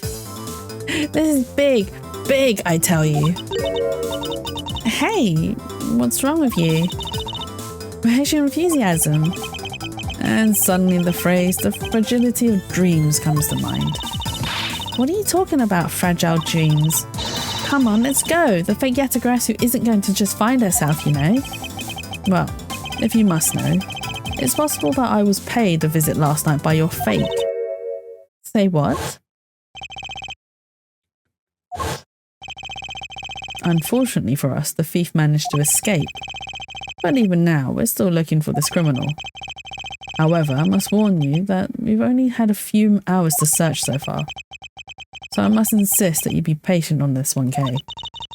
What's with you today? Are you sure you aren't sleep talking to me right now? Anyway, I've got something much more important that I want you to see. Oh, and that is... Take a look at this. On March 14th, I'll be there to steal your dirtiest secret. That's quite a bold declaration to send to an embassy. I suppose it was inevitable that the newspaper would catch wind of this. The date the card mentions is today. Today, huh? Come on, we've got to hurry. The embassy awaits. I suppose it is quite an urgent matter. However, do you know which country's embassy we should be investigating? Well, it's a really special country and I'm actually really fuzzy on the details. But never mind that. Where's all your energy? Why are you so lackadaisical today? I'm not, Kay. You're just too wound up. Well, then you should get too wound up too. Because this just might be our chance to catch that woman. You mean Miss You? The woman who killed Kay's father, Brian Faraday, 7 years ago.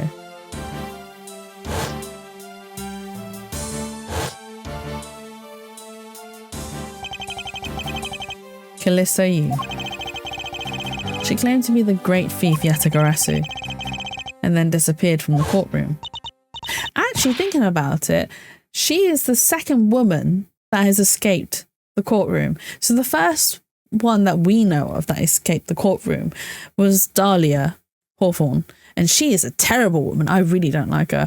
Callisto Yu is the second woman to escape the courtroom and not be charged for murder and whatever else that she's committed. Why is it always the women that escape the courthouse, huh? What's that say? She makes me so mad, that phony.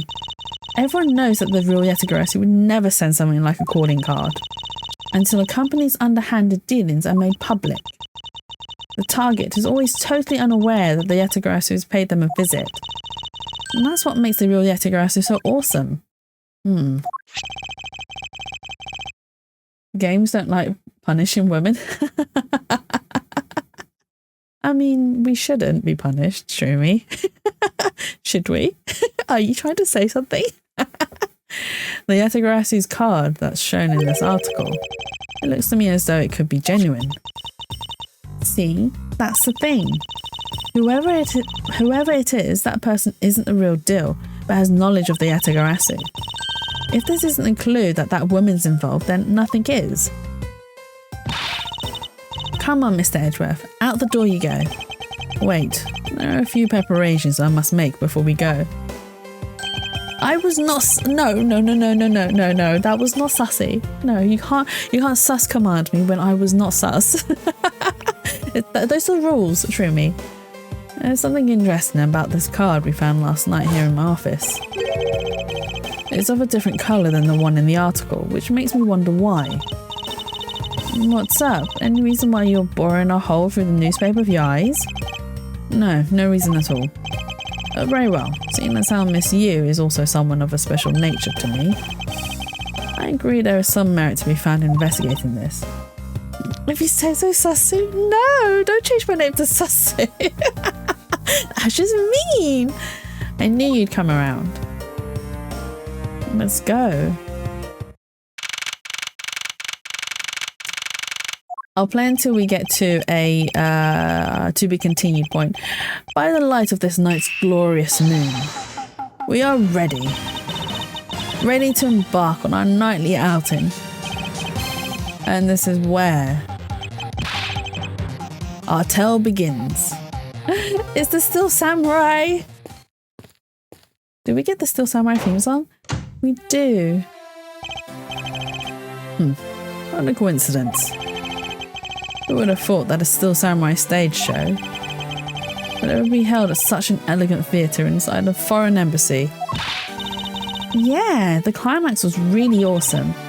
Still Samurai, Sushi Slash. I got chills down my spine when he pulled that move out. I suppose it really is more impactful to watch a show in person than on television. I have to say though, this embassy is set up kind of funny. I mean, they have two countries sharing the same building. Well, as you said yourself, this place and the countries it houses are very special. Even this theatre is special in that it is a neutral zone shared by the two countries. So let me get this straight. The Still Samurai show just now is being sponsored by one of the two countries. The one that's called the Kingdom of Albast, right? Yes, it would appear that the Still Samurai is very popular in that country as well. Seems that way. But you know who I'm really into? The Jammin' Ninja. The Republic of Babel is sponsoring the Jammin' Ninja stage show. Oh, wait, hang on. It wasn't Edgeworth that read? Oh, the Republic of Babel is sponsoring Babel? Babel? That's a really... Oh my god. Okay. The country names here are really weird. Babel is sponsoring a Jammin' Ninja stage show. That's something for fangirls like me. We've totally got to see that too, Mr. Edgeworth. The Jammin' Ninja show is going to kick the Still Samurai show's rear end. But here's the thing though. Oh no, so the Still Samurai was originally performed by... Oh my god, what's his name? It's the big guy, looks like a lion. And then the Jammin' Ninja was performed by... Because he was also in a murder case. He ended up being murdered by... No, it wasn't Jammin' Ninja. Was it Jammin' Ninja? Yeah, the Jammin' Ninja was murdered by his... Oh my god, who was it? I can't remember the names now. I'm sorry. You'd think that because this was my favourite series, I'd remember all the names, but I don't. I really don't. Anyway, so both the Still Samurai and the Jammin' Ninja have both been in cases, murder cases, to be exact, in the Ace Attorney series. You know, ever since I first met this girl, I've always had this inkling. Like what she really wants to be. I remember that case. It was the first case I saw you solving. Oh, the Still Samurai one? Yeah, it's the guy that looks like a lion. And then that's also the first time we met Wendy Oldbag. And she was the one accusing him of murder. But it turns out it wasn't him. And then the Jammin' Ninja one was due to a romantic relationship. Yes, Will Powers, that's the one, Faye. Well done. You have a better memory than I do. I mean, I have a really short memory. And then how about Jammin' Ninja? Who was Juan? Was it Juan? I'm sure it was. And the murderer was Don Juan. That's the one. And who was the murderer? Max. Was it Max something? In my head, I'm thinking Max Payne, but that's a completely different franchise. Was it Max Payne? No, Max Payne is... No, Payne is one of the prosecutors that gets used as our trial, like our introduction. I was wrong. Juan Corridor. That's the one. Juan Corridor. I mean, you were close. Juan was his first name. And who was the murderer in that case? Aside from the guy who played as a butler with the stitching across his face.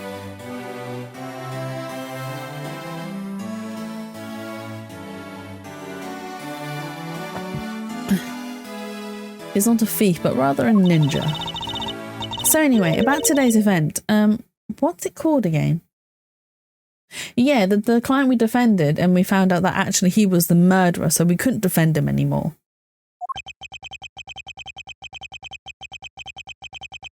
The Kingdom of Albis versus the Republic of Babel. Goodwill Jubilee.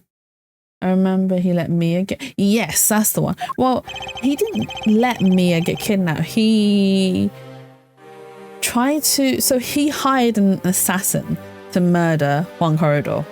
And then it turned out that he'd recorded everything the assassin did because he was going to frame the assassin for everything, like just in case it came back on him. So the assassin then kidnapped... So originally the assassin kidnapped Maya to be like, you have to get a perfect acquittal for this guy. And then we ended up dragging the case out for a very long time, over the course of 3 days, I believe. And then we then told the assassin that actually this guy has recordings of you that he plans to use against you. So therefore you have no reason to protect this client anymore. Matt on guard, that's the name. Jesus, I was close enough with the M. I said Max Payne, but no, you know, close but not close enough. But Matt on guard, I hate this man. Oh my, I mean, yeah, he was. So when he did his evil switch, like he flipped evil, I kind of like that fate. I kind of like that evil flip. I'm like, evil. He was kind of pretty. I can fix him. right? I mean, yeah, he turned like hot. Yeah, exactly.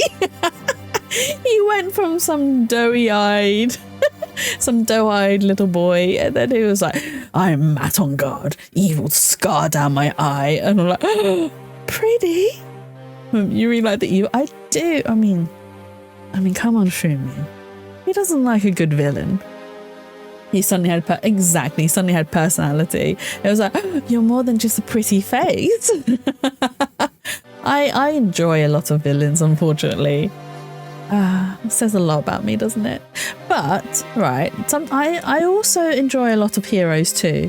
So it's not just the villains. The heroes get some love too.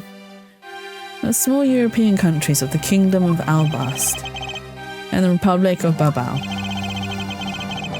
These two countries used to be a single entity that was abundant with nature, and it was called the Principality of Codopia.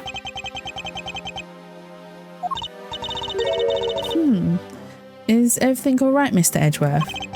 By the way, wasn't a little sus how you adored it? No, it's not sus that I adore. Come on, right? You have to agree with me. Villains are interesting, are they not? Especially when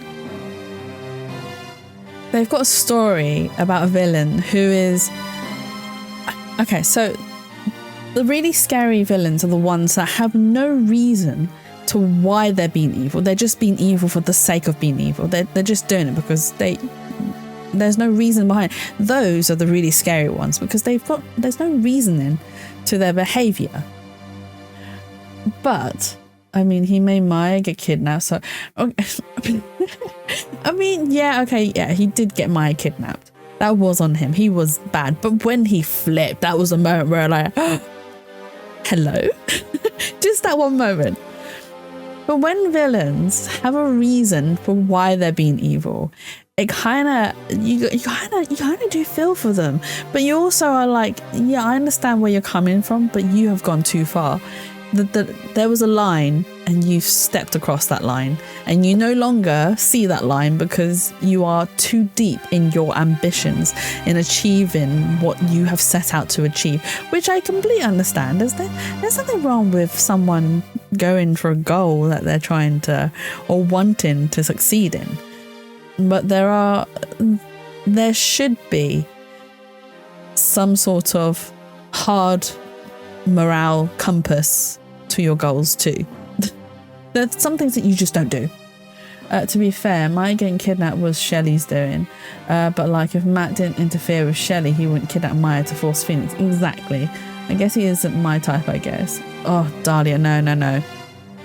Dahlia had no reason whatsoever to be the way she was. And that's probably why I really don't like her. She had, I mean, not that Matt Ungard had any reason in particular either, except for the fact that he was having an affair with Juan Corridor's girlfriend, and it was going to be a big publicity like fiasco, and that's why. I mean, that's not a good reason, and that's not why I like him. It was just that moment where he turned from, oh, I'm a little cutesy boy, into hello, I am actually a man. It's like, oh, hello. But yeah, Dahlia had no reason being that evil. She was a manipulator. She manipulated everyone around her to get what she wanted. And she could have easily gotten all those things without including people around her and without murdering as well. So, but I like himbos, dumb and having a good heart. Does that mean you like Gumshoe? Is that why you are a big fan of Gumshoe? Shroomy? Is that it? Oh. Or is it because you're 6 foot tall, so you need a himbo, a tall himbo to match your height? Is that it? You like Will Powers too? Yes, you would like Will Powers, I think. He is very sweet. He's like a big lion. He's very kind. Like, Will Powers and Gumshoe are cut from the same cloth. Kinda. Yes, I'm right. Moving on. After a period of civil unrest, the country split in two, though signs of their past remain. For example, their flags preserve the flower and the butterfly motifs to this day. Let me Google him again. Yes, go. Codapia, huh? The KG8 incident, and what was referred to as the second KG8 incident, in which an embassy staff member was murdered. Both of these cases were related to the Principality of Codapia. In the 7 years that have passed, the country may have split into two. However, the Yatagarasu still sent a calling card here. What could it all mean? Mr. Edgeworth, I know you're thinking about something. He's okay, I guess. Don't like sideburns. Oh, poor Will Powers. The sideburns is your undoing. Oh, excuse me. What were we talking about again? If you could please stop spacing out on me. Anyway, we were talking about the Albas versus Babao Goodwill Jubilee. The two countries have had a pretty good relationship with each other, but supposedly they've been trying really hard to make up recently. That's why they decided to hold this event. If that's the case, then why the verses? Also, both countries claim to own the real Primado statue, a national treasure to both. Gumshoe has sideburns too, though. He does, but they're not as fluffy as Will Powers, I believe. Gumshoe keeps his sideburns trimmed. They're planning to have them publicly evaluated today to see which one's the real deal.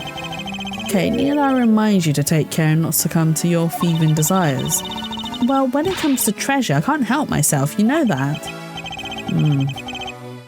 She'd better be saying that in jest. Hey, I can read your body language, you know, and you got it all wrong. Look, I'm here to do some investigating. Investigating, I tell you. Will Powers has really old man sideburns. Oh no, poor Will Powers. I mean, he does look a bit older than Gumshoe. I don't actually know how old he is. I know. And although we don't know if the Yatagarasu will really make an appearance, I suppose we should still spend some time examining this place. Oh, let's examine it. Oh. What is this? There are pamphlets about the two embassies here on this table. It still looks weird to me. The country split into two a few years back, and they've shared the building and its grounds 50-50 ever since. Oh? I guess it's because they don't have the money to build two separate ones, huh? I should think that's not the reason why, Kay. I suppose I'll just help myself to one of these. Oh? What is all this hubbub? Hey, look! It's the Still Samurai! And he's got his son, the Iron Infant, with him. Oh, I forgot that the Still Samurai has not. Oh my god, it's Lola Hart.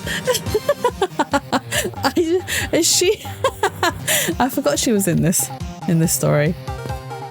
Oh my god, can we talk to him? May I speak with you for a second? It's the Still Samurai. Also, Edgeworth is a big fan of the Still Samurai. He has Still Samurai merch in his office. He is a big fan. The Shark Man from One Ultra Games was cute too, but he was a killer as well. Oh, he was, oh my god. Darian. What was his last name? I just know it's Darian something. Edgeworth just wants to fanboy. He does, bless him. Bless Edgeworth. Darian something. Darren Crescent. Yeah, the Apollo Justice one.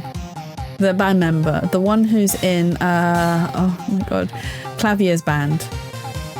Darren Crescent. That was the guy's name. His hair was funny though. I could not get over how big his hair was. It's the Still Samurai.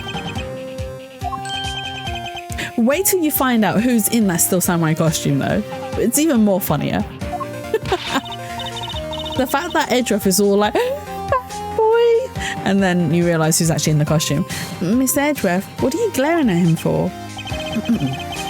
Please excuse me. It's just that I've never seen a superhero up close before. Is that Phoenix? Sad face.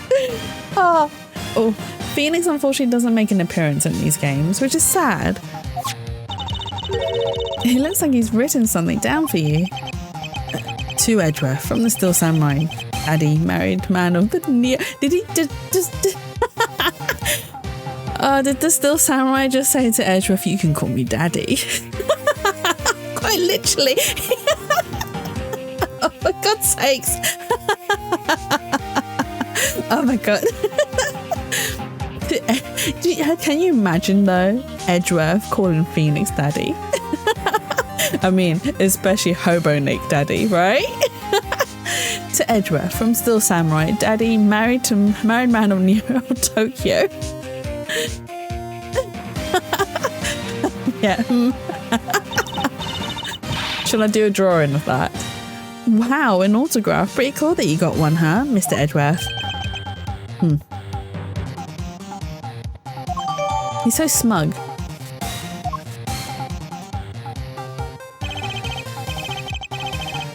Mr. Still Samurai, Ambassador Alba is waiting for you. I like to think this was written by Pink Princess to remind Edgeworth that Still Samurai was married with kids. That is also true. This game really likes saying that. It really does, and I really don't like that about it. I will read what the reporter has said in 2 seconds. Alright, what did the reporter say? Is it Old Bag in the costume? Okay, so it's not Old Bag in the costume, but she does make an appearance. She is in this chapter, so you will see her. Mr. Still Samurai, Ambassador Albert is waiting for you.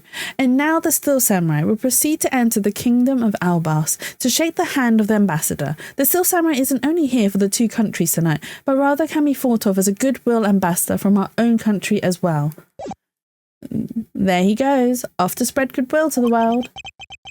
It really does seem like a goodwill ambassador, doesn't he? Okay, we're shooting the next segment now. Cue camera. In just a few seconds, the Jammin' Ninja show is set to begin. After the show, the Jammin' Ninja will enter the Republic of Babao. He is set to meet with the ambassador of Babao at that time. The Jammin' Ninja show is about to start. We've got to go back to our seats. Regretfully, I don't have much of an interest in ninjas. Well, this show will change your mind. Come on, we have to hurry. If we miss even a second of the Jammin' Ninja's awesome play, I'll never forgive you. I suppose you're not about to give me much of a choice here, are you, Kay?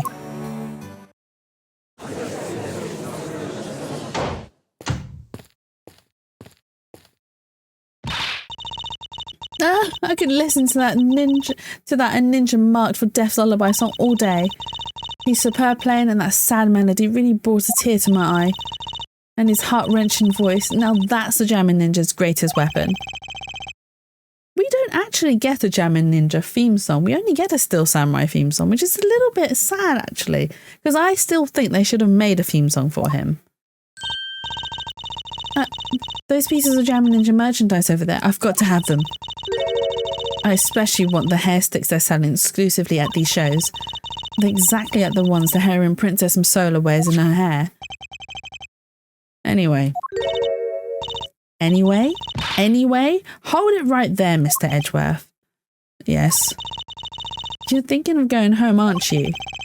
Well, it doesn't seem likely that the Yatagarasu will be making an appearance tonight. Most likely it was simply a prank. No way, I just know the Yatagarasu will show. But I thought you said that the Yatagarasu doesn't send calling cards.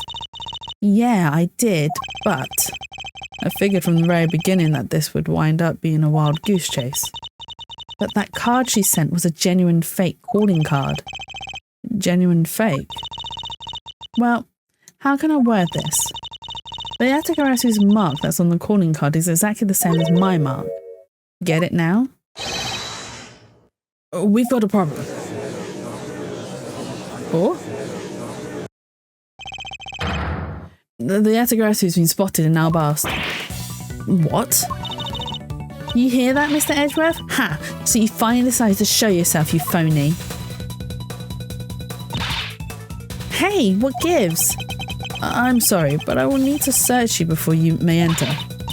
What the? Hey, the Steel Samurai just waltzed straight on through without one. Now, if you don't hurry up and let me through, my phony is gonna escape. Okay, a country's embassy is considered to be part of the country itself if you don't go through the proper procedures to enter the country. Mr. Edgeworth, I'm going to enter through Baba and climb over the wall into Albast. Oh my god. You can tell a prosecutor straight out that you intend to illegally enter another. Hey, are you listening to me? Kay Faraday, and I'm coming through. Yes, and welcome. Someone stop her, anyone. Etra's like, no, stop right there.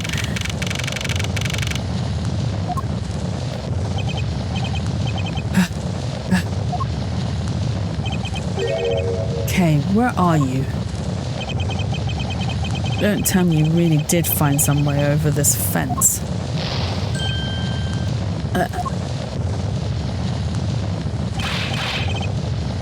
Fire! This is too big for us to handle. It looks like the Yatagarasu came to Babao too. You accursed Yatagarasu. Hey, you had better be alright, wherever you are. He's worried about Kay? I mean, as he should. She just ran into a burning building.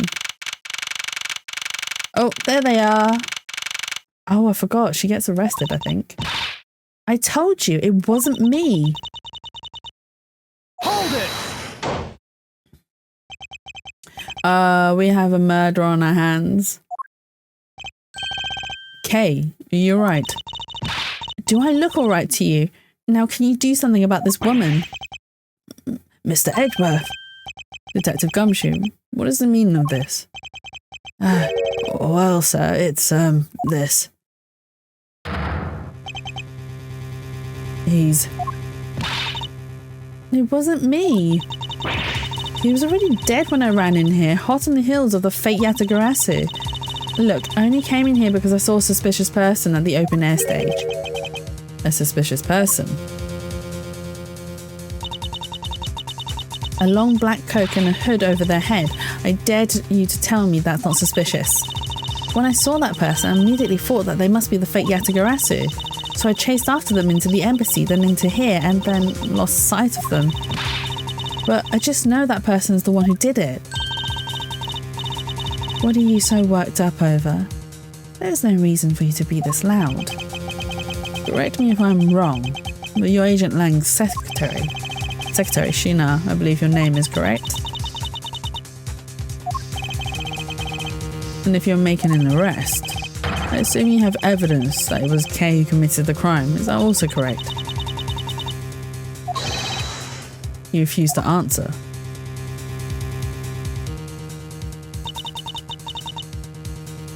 I don't need to answer. You are merely a prosecutor in this country, meaning you have no investigative authority.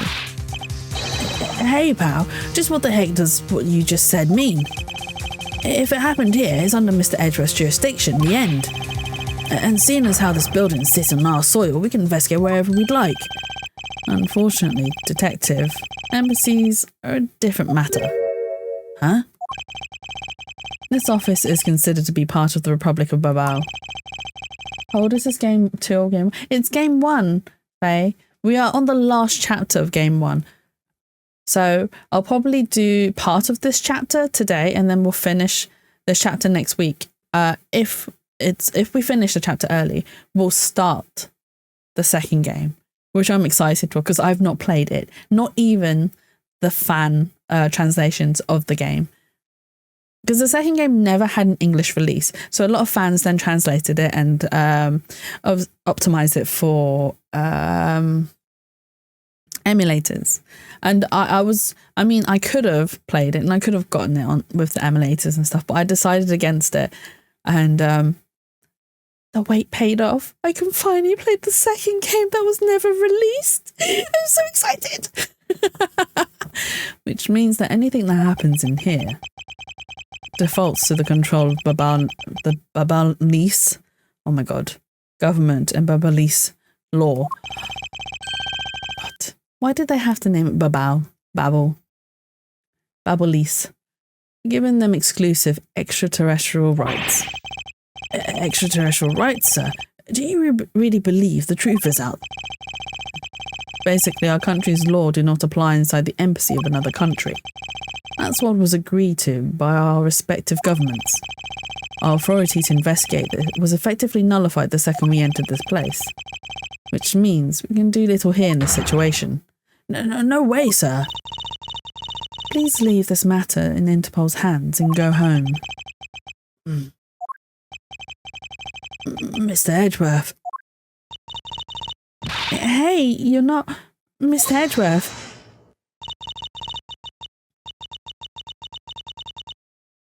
In that case, allow me to join your investigation. Oh, it's this guy.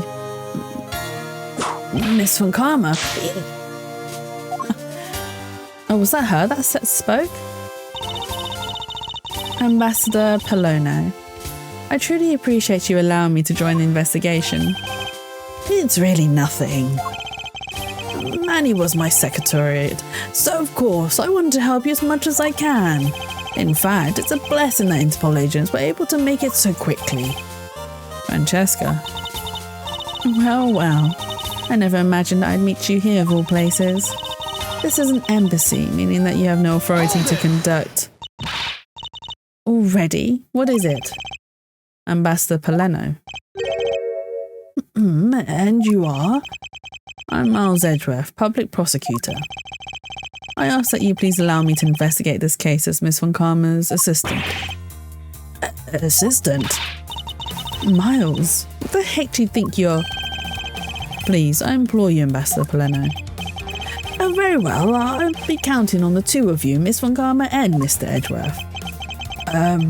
What did you mean by you'll be Miss von Karma's assistant? I don't exactly have a choice, do I, detective?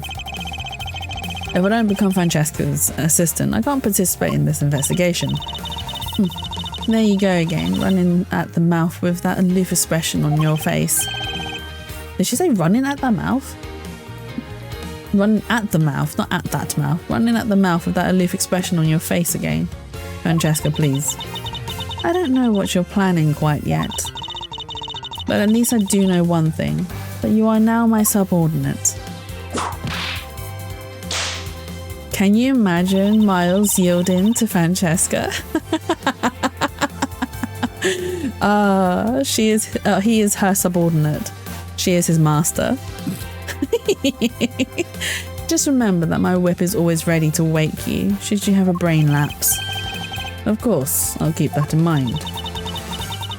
If you're done playing games... Right, let's begin the investigation. Begin investigation, let's go! We started it so soon.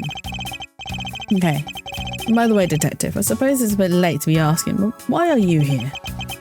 Well, better late than never, I guess, sir. I was placed on guard duty for the Babalese embassy today. And why are a police guard in an embassy? Well, on account of the card they got from the Yatagarasi. They called us up and asked for our help, sir. Oh, and because we've been searching for the Yatagarasi these past 7 years, it was a more or less mutually beneficial agreement, if you ask me. Except for how mutually unbeneficial this has all turned out to be, I suppose. It looks like you failed looks like you failed to competently perform your guard duty yet again.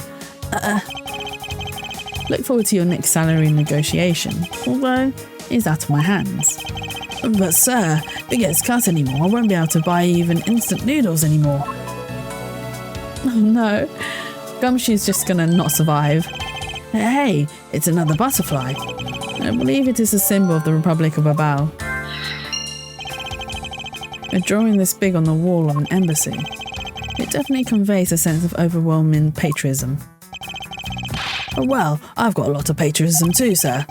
The reason I became a cop in the first place was because I wanted to protect our country. You may want to, Detective, however, I have yet to see the fruits of your desire. You don't have to be so blunt about it, sir.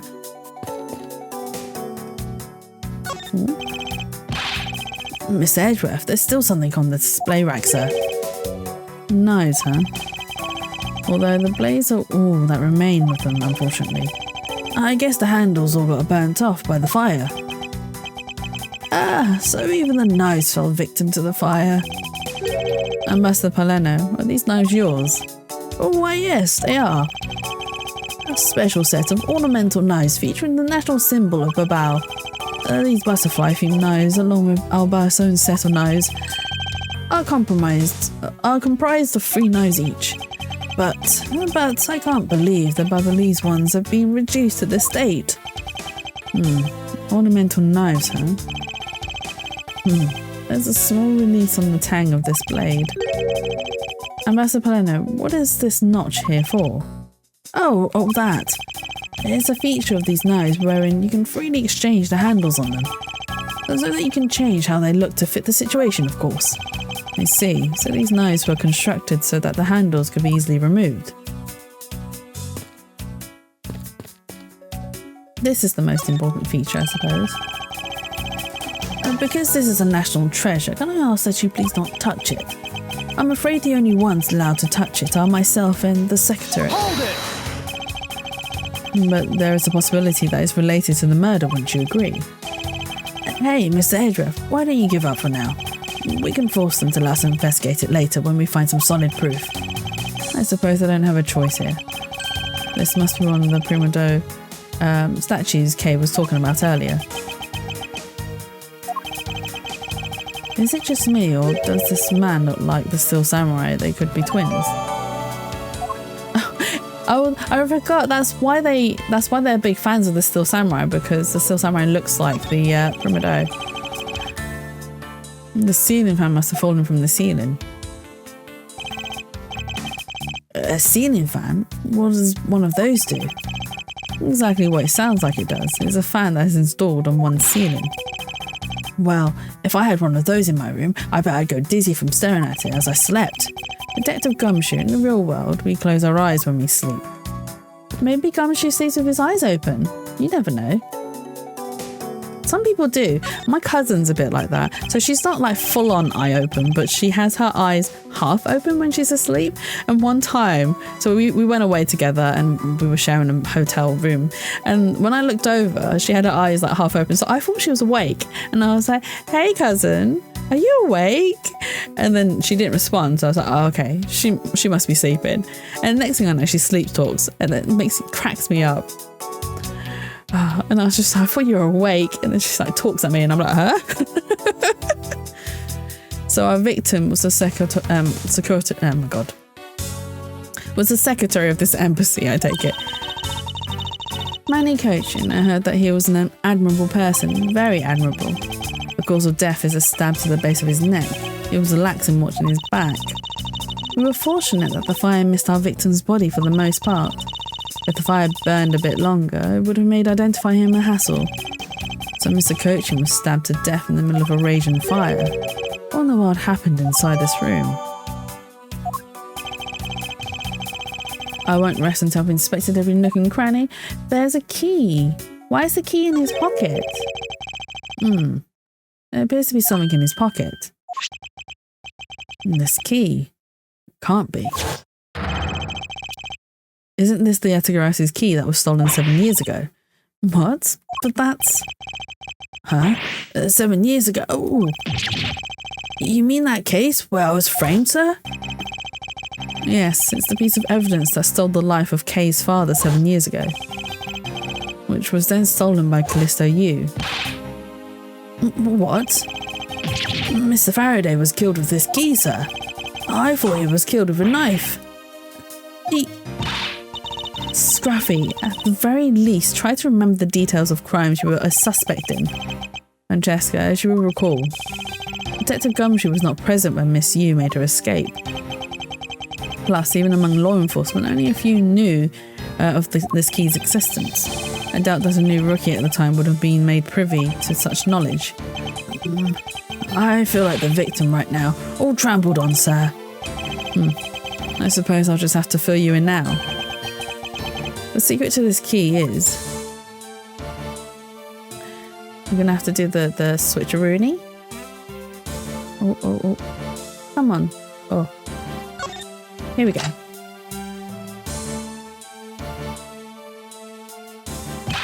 I thought my game froze then. Oh, wow, that's amazing, sir. It's like some kind of magic trick.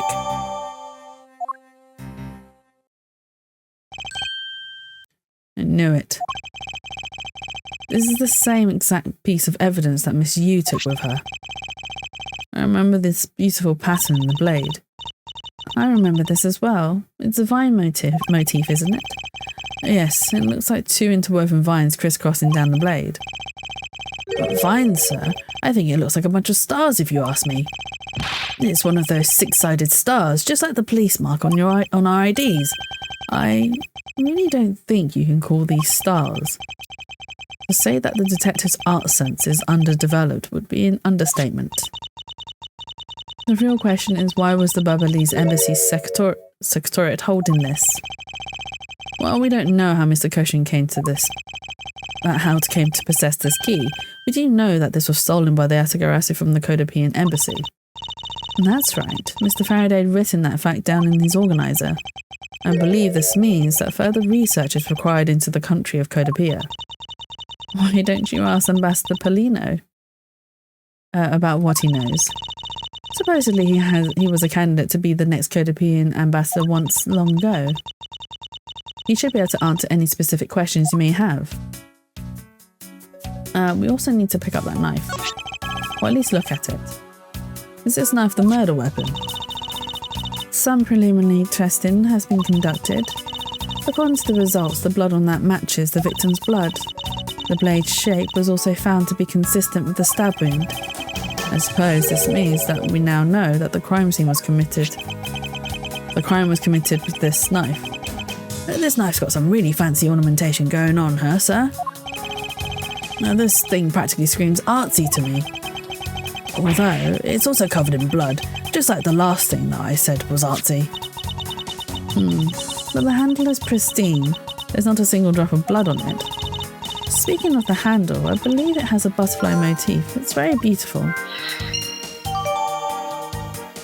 Oh, we can point at him.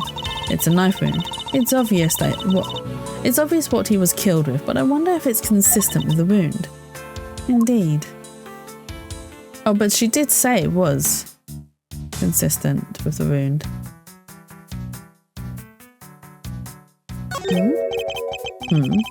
This man, where do I know him from? He was the suspect as well, wasn't he? I think we've investigated everything here. Is that blood? But yeah, where is the... Because he's here right now, but there's no blood, so... Okay. That's some fireplace. You know, it really gives this place a mansion-like quality, don't you think, sir? Oh, if these are a staple in every Bubbly's house, then I bet Santa Claus pays them a visit too. Just how old are you again, detective? Oh, don't be mean, Edgeworth. Even people who are older can still believe in Santa if they want to. It's not a bad thing. Oh, can we not go here? Okay. Sorry, but Interpol is still conducting its investigation beyond this point. I'm a subordinate, Miss Von Karma. Is there some reason why I'm being denied access? The Superior clearly stated, don't you dare let anyone near the site. You got it? If I let you examine the site, my Superior would get really angry at me. You know, Mr. Edgeworth, I feel really bad for the guy, so why don't we do as he says? Yes, I suppose we might as well.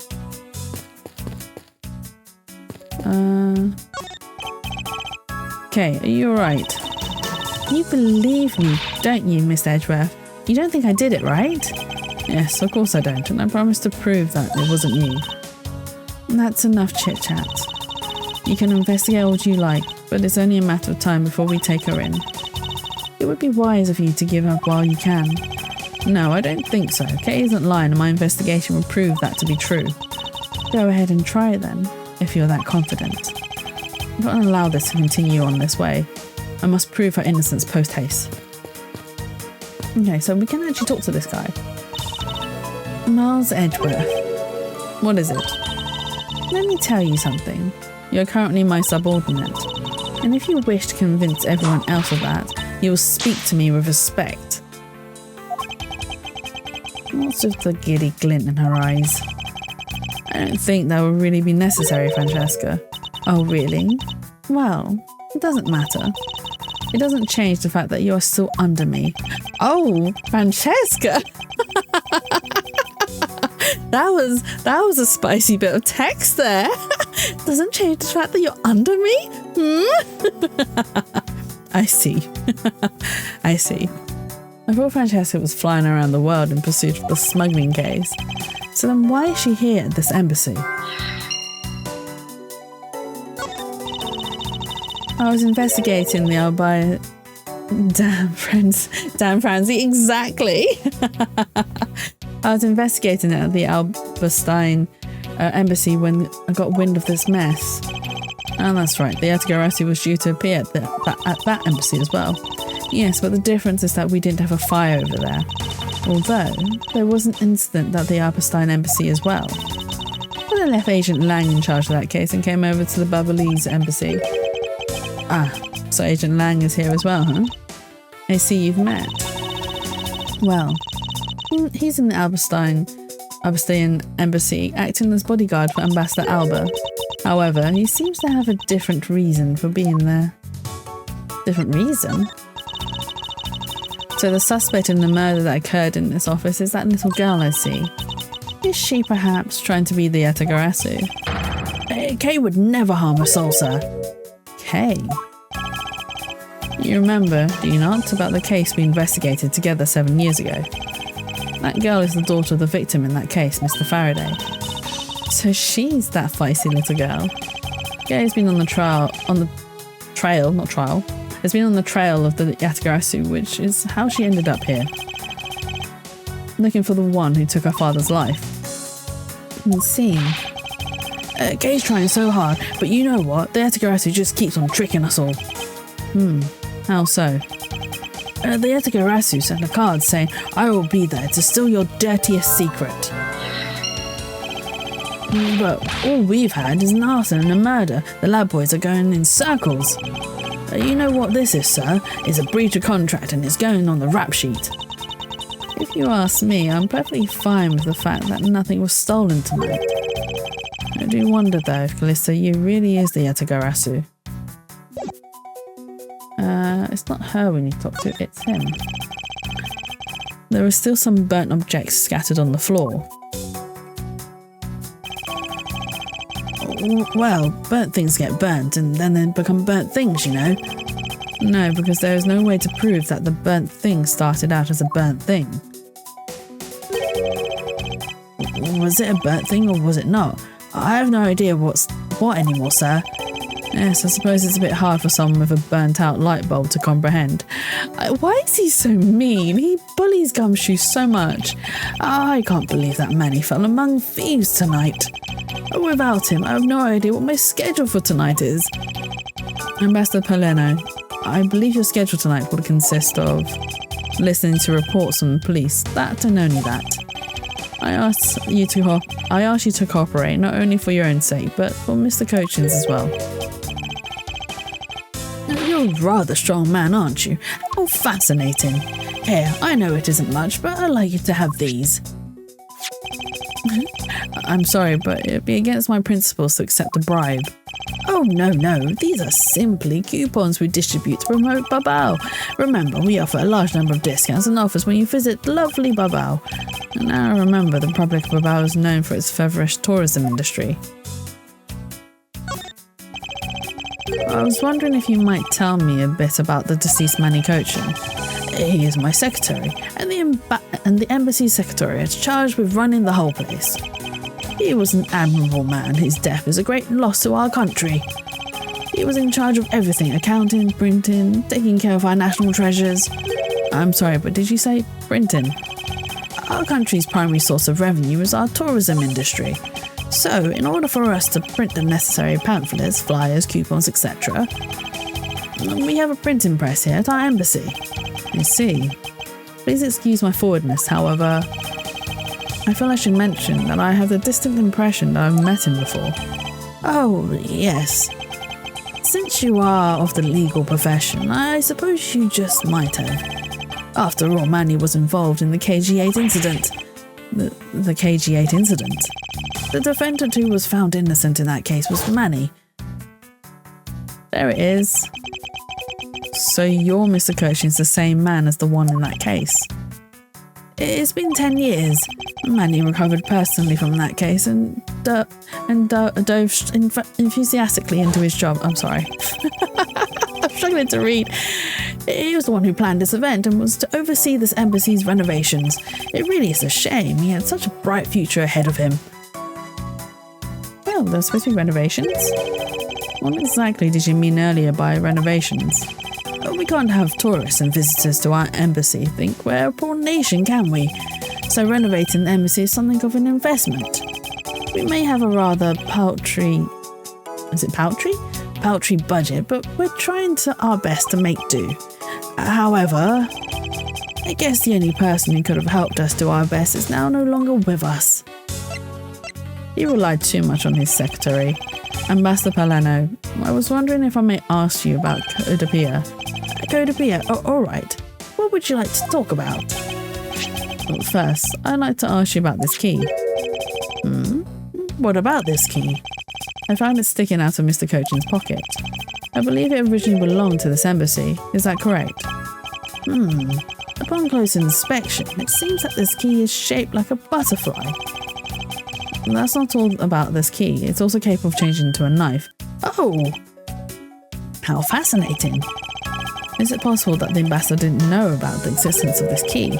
In its knife form, there's a flower mark at the base of the blade. I guess this knife might be from when we used to be part of the Codapia.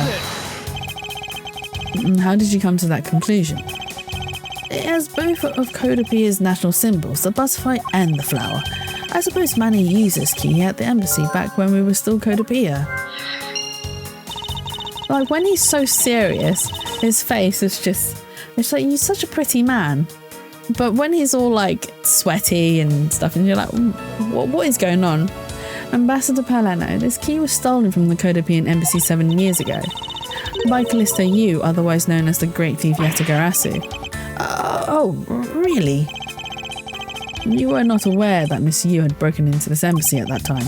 I'm sorry, I can't be of much help. I'm not very familiar with the details, you see.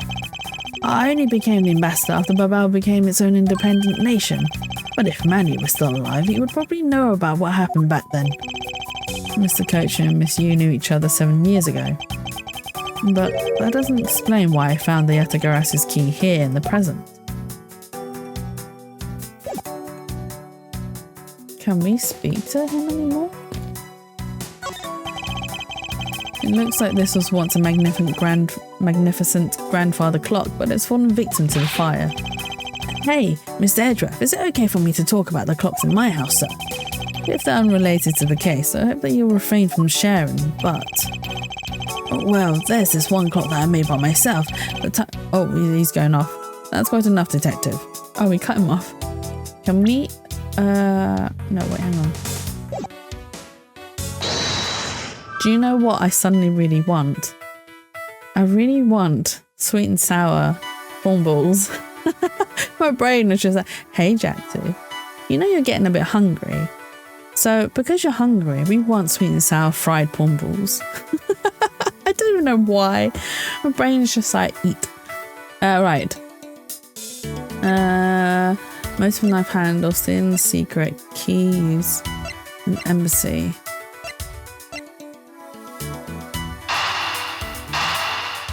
Are they connected?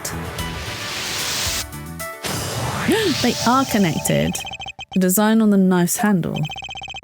It greatly resembles the special bubbly species of butterfly. I really want some. Oh my god, yeah. So before the fried prawn balls came to mind, actually about half an hour ago, my brain was also like, I want fried chicken. There's a new place that's opened up near me, and it was so I went into town yesterday to pick up my glasses, and I had to walk past the newly open place that's also a fried chicken place, and it was packed, and they were queuing outside. Like, there was a massive queue outside, and I was like, what is going on? I didn't even think it was going to be that good. I need to try it out, but it seemed really popular. I don't know if they were doing a deal or something. It does, doesn't it? Plus, it says right here, this knife is property of the Republic of Babel. Perhaps this means that the knife used in the crime was found right in this room. I think Francesca's here for the Yatagarasu, right? I am right. Distill your dirtiest secrets. Is it possible that the dirty secret the Yatagarasu was out to steal is in this very room? Dirty secret? Francesca, you're in pursuit of some dirty, underhanded dealings yourself, are you not? Something tells me that this is no coincidence. In that case, then, the person I'm looking for is here in the Babalese embassy, huh? The head of the smuggling operation. I think I just might need to ask Francesca about her smuggling case in more depth. Okay, so I can't talk about that no more. So let's talk to Francesca. Smuggling. Francesca, when we last talked, you said that you were on the trail of a smuggling ring. I suppose the reason you're here right now is related to that. Yes. After analysing the intel we've gathered from various countries, this embassy rose to the top of our list of sites to investigate. And this is what tipped us off. It's a counting document. It's only one page of the whole thing, so we're not sure about all the details. However, it's enough for us to grab onto the tail of the beast. For you see, this type of paper was made only in the Principality of Codapia, which means that somewhere in the countries of Albaist and Babal is the head, the one pulling the strings behind the entire smuggling ring. That's Francesca for you. She's amazing, pursuing this case with all she has.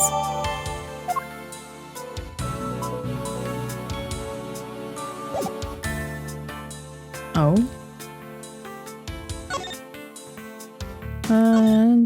Let's present the knife. Oh dear. If people were to find out that a murder occurred at our embassy, the number of tourists would plummet, as would our revenues. It'd be a disaster. What are we going to do? It really does seem worried. Perhaps I should refrain from bringing this up. Oh, okay, so we can't bring this up with him. Who else can I talk to? Oh. A small personal safe.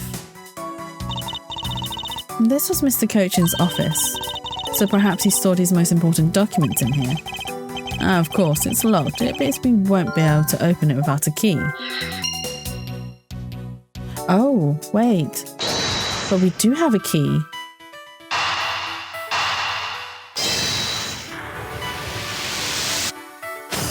It's the only logical explanation. We know for a fact that the Yatagarasu's key was used at this embassy. Furthermore, we found it in the victim, Mr. Cochran's pocket, which leads me to think that perhaps it is the key to the personal safe in this office. Good thinking, sir. Let's go try it out. We opened it. It appears I was correct. The key that was left to us in the victim's pocket. It literally turned out to be the key to the next piece of the truth. What do we have here? Hey, there's nothing inside. Do you think that the Yatagarasu made off with everything, sir? No, detective. I believe all we need is a closer look. I won't rest until I've inspected every suspicious-looking nook and cranny. Here it is. What is this here? It looks like the ripped corner of a piece of paper, sir. No, I don't think it's ripped. It seems more to me like it's stuck in the safe. Hey, you're right. It won't budge an inch, not even when I tug on it. But I don't think I've ever seen paper stuck on the inside of a safe before. Detective, I think you have it backwards. It's not the paper that's strange. It's the safe. What do you mean? What I mean is that the secret to the safe is that it has two compartments. Even just eyeballing it, you can see that the inside is a bit too shallow. Furthermore, with the unnatural way the paper is stuck at the back of the safe, I'd say that there is an extra bit of space behind the back of the safe. In other words, this safe has a second compartment. What? I suppose that you are correct in asserting that the paper is stuck in a natural manner. However, if what you're saying is correct and there's a second compartment, how do we go about opening the door to it? As you can see, there's no other lock or keyhole in sight. Actually, there is one more spot of interest to me on this safe. Oh? Yes, and I believe that spot is the keyhole to our mystery second lock. The safe end is locked. Alright then, since you're so sure of yourself, show me how you deduced your answer. It's here. This hole here, right here. Is this spot somehow connected to any evidence I hold?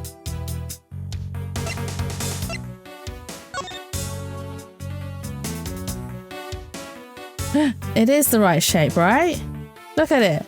So it wasn't a knife, it's another key. Eureka! Eureka! Doesn't the shape of this keyhole remind you of something, Francesca? The shape? It does look very familiar. However, I believe it's simply a latch hole for the safe's lock mechanism. It's just for keeping the door shut, nothing more. Is that so? The person who used this safe, Mr. Cochran, made sure this safe had two compartments in order to hide something. Do you honestly think someone like that would allow the keyhole to the hidden path to look so obviously like a keyhole that even the average person could figure it out? You can't be serious. Are you saying that this hole is the keyhole to the hidden compartment of the safe? That's precisely what I'm saying. And I will prove to you right now that the Yatagarasu's key is the key that will open it. The Yatagarasu's key? Miles Edgeworth, this had better be a very bad joke. Sorry, but this is no joke. The Yatagarasu's key is the very key that will open the second compartment of this safe. We know that this key opens the first compartment of the safe, but the keyhole you're talking about is of an entirely different shape than that of the key.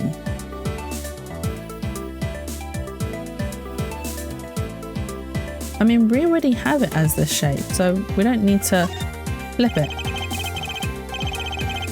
Let's go over this again, shall we? The Yatagarasu's key was originally made to open Mr. Cochran's safe in the Codopean embassy. We confirmed that as fact. Right, we confirmed that as fact by opening the door to be safe with it. Now let's take a look at the back end of the key. Looking at the knife portion head on, what do you see? What are you talking?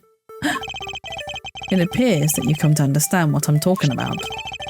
When viewed head on, the knife's blade is the exact same shape as the keyhole. The real function of the knife portion is to act as the key to the hidden portion of the safe even. But that's preposterous. Because it looks like a knife and was used like one to kill Mr. Faraday 7 years ago. We fell under the misconception that it was always meant to be a knife. But for both the safe and its key to conceal such clever tricks, whatever's hidden inside the secret section must be of incredible importance. Then, it's even possible that what I've been searching for is inside. Scruffy, hurry up and open that safe. Yes, sir. Open it now, sir. These items, it's a bunch of funny shaped things. I guess that you're in the way. Now move, Scruffy. I didn't think I was in the way. Oh, poor Gumshoe. These pieces of art. They're identical to the ones that have been stolen from various countries around the world. I figured as much. These are the treasures this section of the safe was to hide from view. I believe a more thorough examination is required. I am interested in these papers. This is the document that we thought was stuck earlier. I wonder what it's about. Beats me, sir. Why don't we take a look at it first before we give up, detective? Mr. Coach's name is written here on the last page. I wonder what the significance of this document is. Wait, isn't that the it's connected to the piece that we got from Francesca? This one. Take a good look at these documents, Francesca. It says that there are 3 pages in total, and yet there are only 2 here. Correct. Now take a look at the smuggling activity document in your possession. Tell me, is it not possible that your page was taken from this set of 3? Well, it certainly looks that way. By putting our multi-part puzzle together, we seem to have arrived at an answer. And it seems that you have now found what you were looking for. Yes, and with this, it has become crystal clear that Mr. Cochin himself was responsible for the mass smuggling of Babyliss ink. Or ink, even. Babyliss ink. Babyliss ink is a special product of the Republic of Babao. However, due to a special reason, only a limited volume is ever exported. And that reason is... That's classified. It's on a need-to-know basis, and you don't need to know. In any case, it seems that the head of the smuggling ring was our victim, Mr. Manny Cochin.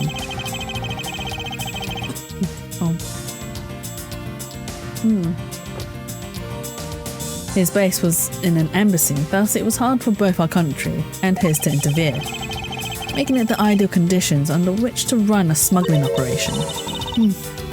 But this is so frustrating. I lost the person I was to rain judgment down upon with my whip of justice. Well, even if he is dead, we still have a responsibility to look into his misdeeds. If you expect me to whip a dead man, well, I'm not interested. No, there's no need to whip a dead man. That man is thoroughly dead. Francesca, you must know that Manny Cochin was the suspect in the KG8 incident. Of course I know, on top of being the head of the smuggling ring. There is the matter of what really happened in that case that needs to be resolved. Investigation complete! Ooh. Are you done investigating? You realise now, don't you, that this girl is the only one it could be. Now come along quietly, Yatagarasu, K. Faraday. You are under arrest for the murder of Manny Cochin. Mr. Edgeworth! Please, you have to believe me, I didn't do it. I chased the fake Yatagarasu in here. And he was already... You have the right to remain silent. Anything you say can and will be used against you. I'd like to help you reduce the number of mistaken arrests Interpol makes. What is that supposed to mean? I believe I told you that Kay Faraday is not the culprit of this crime. Very well, I suppose I have no choice. I'll show you just how foolish your claims are. Let's go! Even your police confirmed that the Yatagarasu infiltrated the Babyliss embassy tonight. Utilising the confusion caused by the fire, the Yatagarasu snuck into this embassy. Furthermore, this girl claims to be the Yatagarasu. And most importantly, other than her, there was no one else in here with the body. Your reason for suspecting Kay is because you think she is the Yatagarasu. Exactly. But it isn't just me. She calls herself the Yatagarasu. Look, how many times do I have to tell you? I was only out to capture the fake Yatagarasu. Imposter or not, it matters not. A Yatagarasu is a Yatagarasu. Very well. Then I shall prove that Kay is not the Yatagarasu who killed Mr. Manning Cochin. Go ahead and try. Show me what the prosecutors of this country are made of.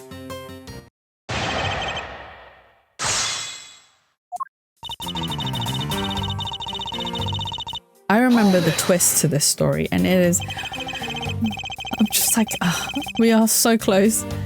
They may have confirmed it, but are you telling me that no one could catch the thief? If so, you're basically admitting that the Yatagarasu that committed murder eluded us. Of course, I chased after the Yatagarasu that entered the Babyliss embassy right away. And that is also why I'm making this arrest right now. Because at the end of my long chase, there was only this girl. In any case, this is what I believe happened tonight. Hold it! The confusion caused by the fire. Are you saying that the Yatagarasu was not the arsonist who started the fire? A suspicious person in a long coat was spotted in the area. Officers in the area claim to have seen that person start the fire. It sounds like we have a phantom in our midst. Yeah. In a way, he could be considered a phantom, with the way he randomly appears. Hold it! Just because she calls herself that, it doesn't prove that she is a killer. No, but it does give her a motive. The Yatagarasu sent a card saying, "I'll be there to steal your dirtiest secrets." Furthermore, there are documents pertaining to some smuggling activity in this room. She obviously wanted to steal them. So she killed Mr. Cochin for the key. You see, her logic is very sound. I expected nothing less of Agent Lang's secretary. However, that statement just now didn't sound right. It might just be the opening I need.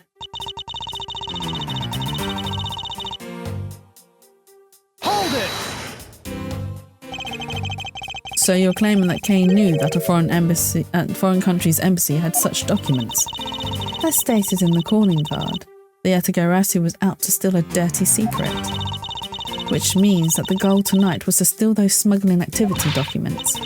You have it all wrong. It was the fake that sent that card. Your words are meaningless. If you are truly innocent, then let's see some proof. Hey, Mr. Edgeworth, I leave it to you to handle this. Yes, I'd rather you did. The Yatagarasu's goal, huh? You can claim she's innocent, but you can't change the facts I've already outlined. Okay, so it must be this statement. This set of documents regarding her, so she killed Mr. Cochin for the key. Stole a sensor, it's also a knife.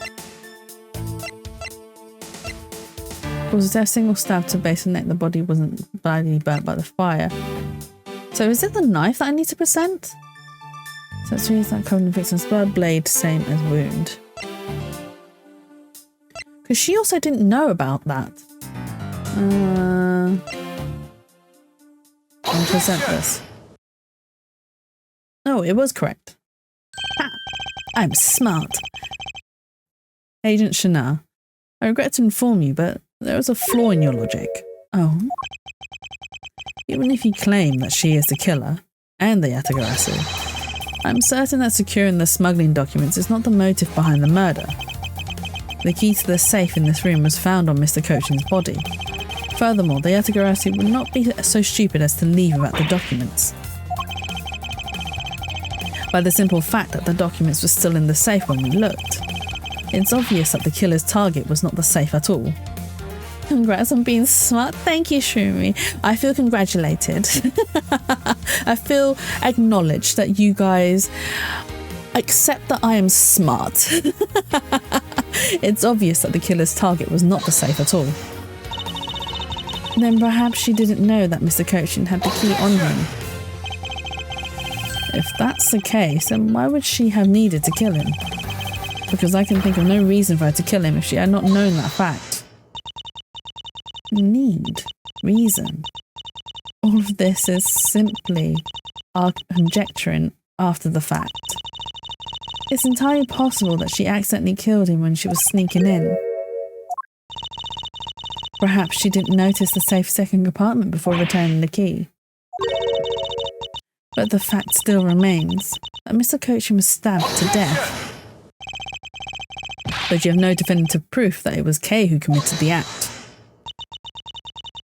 Actually, I do. I saw her holding the knife she used on the victim with my own eyes. What? Allow me to tell you a bit more about the evidence that will put her away behind bars. Let's go. The knife wound on the body is consistent with the blade of the knife. The knife with the butterfly handle is the murder weapon which the killer was holding. I assume she obtained the knife from the display rack and used it on the victim. The knife is a part of a special 3-piece set, which has a design like no other. The evidence and testimony, it all points to the girl. There is no counter-argument. That's your definitive evidence? You see now that she is definitely the killer, right? No, Mr. Edgeworth, you cannot believe me. I saw a suspicious person in a long black coat outside the embassy, I swear. And you came in here because you were chasing the suspicious person. That's right, I ran into this office only because I was chasing after that person.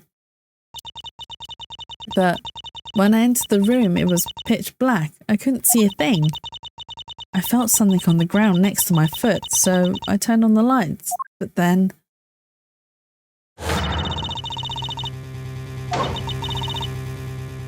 Who's there? This is... I came to this room upon hearing the girl's scream, and then I saw her holding the knife. I immediately restrained her. So the object Kay felt by her feet on the floor was the murder weapon. I had the knife analysed right away, but we failed to find anyone's prints on it. But the suspicious person in the black coat who came into this room before me... You continue to insist there was such a person, but if there was, where did they go? That... I don't know, but I know they came in here. That sounds like the desperate excuse of a suspected killer, not a trustworthy testimony. You understand, don't you? You can't trust this girl's words, Mr. Edgeworth. She has a point. Even if Kay's words are the truth, I must show that they are with some solid evidence. Mr. Edgeworth, I really didn't. Okay. Don't worry. If you didn't do it, then there must exist a way for me to prove that. Still not giving up, I see. In that case, try to counter my argument if you can. Don't worry, I can and I will. More counter-arguing? Shinar, you're gonna lose. Oh. Hold it! Does this mean that you already have the results back? We have confirmed that the shape of the Babyliss knife's blade matches the wound. Please don't confuse the efficiency of Interpol's forensics teams with your own. I won't if you don't underestimate our police force. And so we're clear, I'd hardly say your logic is sound, which you will see in a bit. If you can prove me wrong, please by all means go ahead. That's been my intention all along. Now, let us return to our testimony.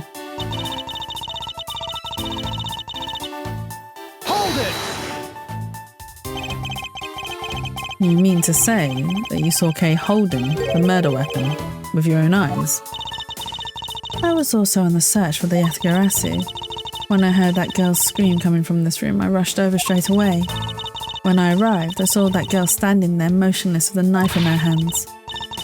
But I already told you, I only came in here because I was also after the Yatigarasu.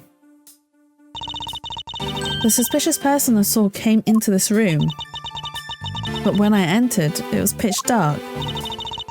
I felt something by my foot on the floor, so I turned on the lights and then... You found out that it was a murder weapon at your feet.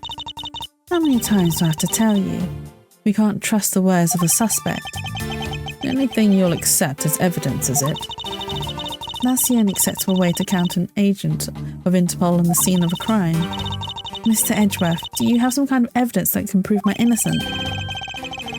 Or innocence even. I think I do, because there's one piece of evidence I find to be a bit interesting. I think I need to carefully examine that piece of evidence again. Oh, so it must be this statement.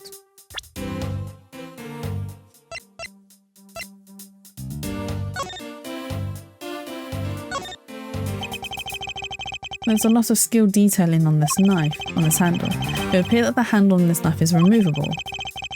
I guess so people can change them whenever they feel like it. Sounds like fun, sir. Oh wait, who was reading? Was it Gumshoe? I guess so people can change them whenever they feel like it. Sounds like fun, sir. I don't think people remove the handle just for fun, detective.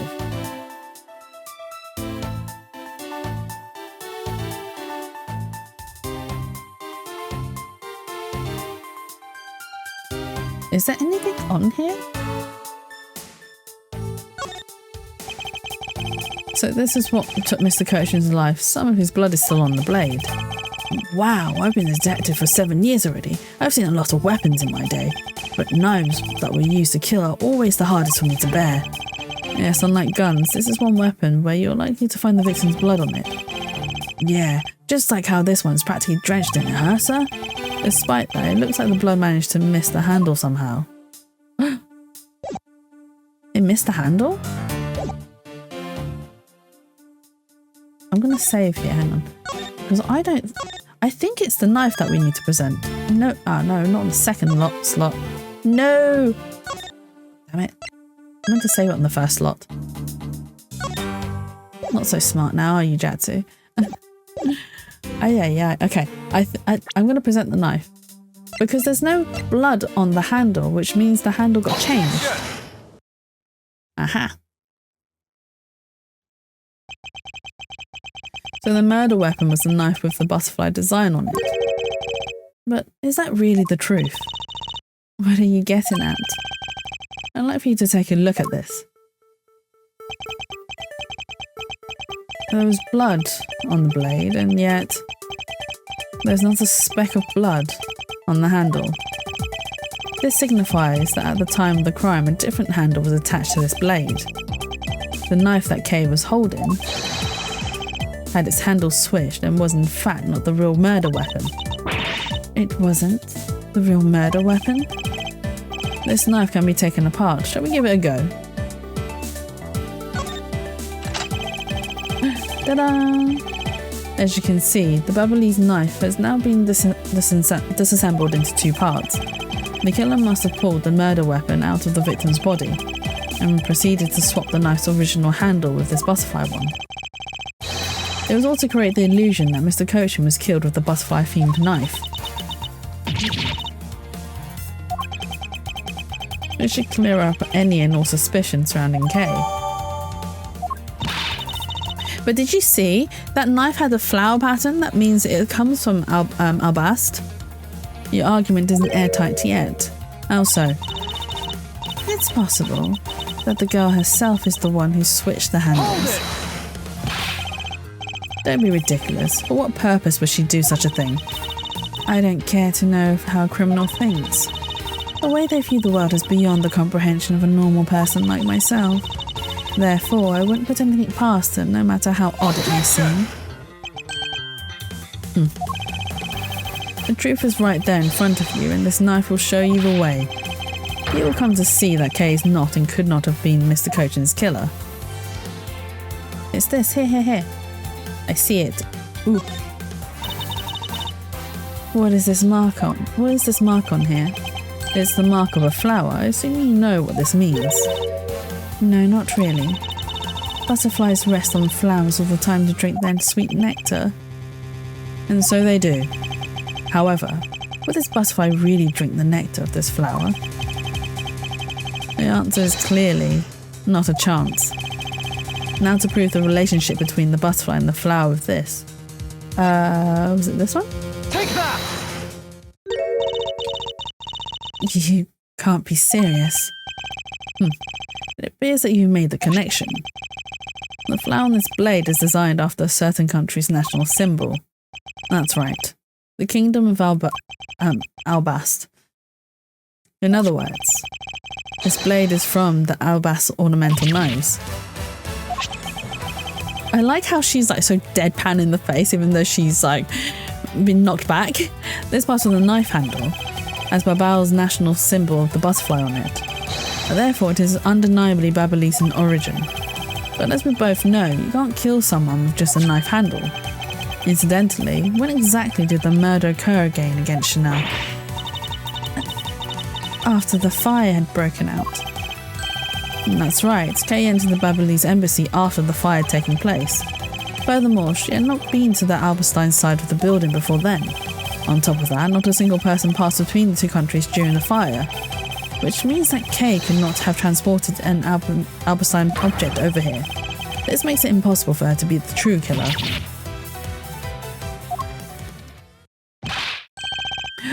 Whoop! Way to go, Mr. Edgeworth, sir. What a great victory.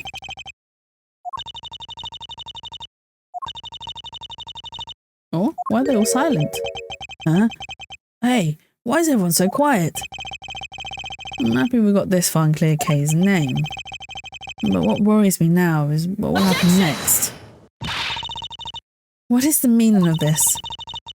An Alberstein knife here? Do you mean, how did this find its way to the Republic of Babal? It didn't just find its way here, rather we should focus on how it was smuggled over. You know what, my brain hurts thinking about it while we're just standing around.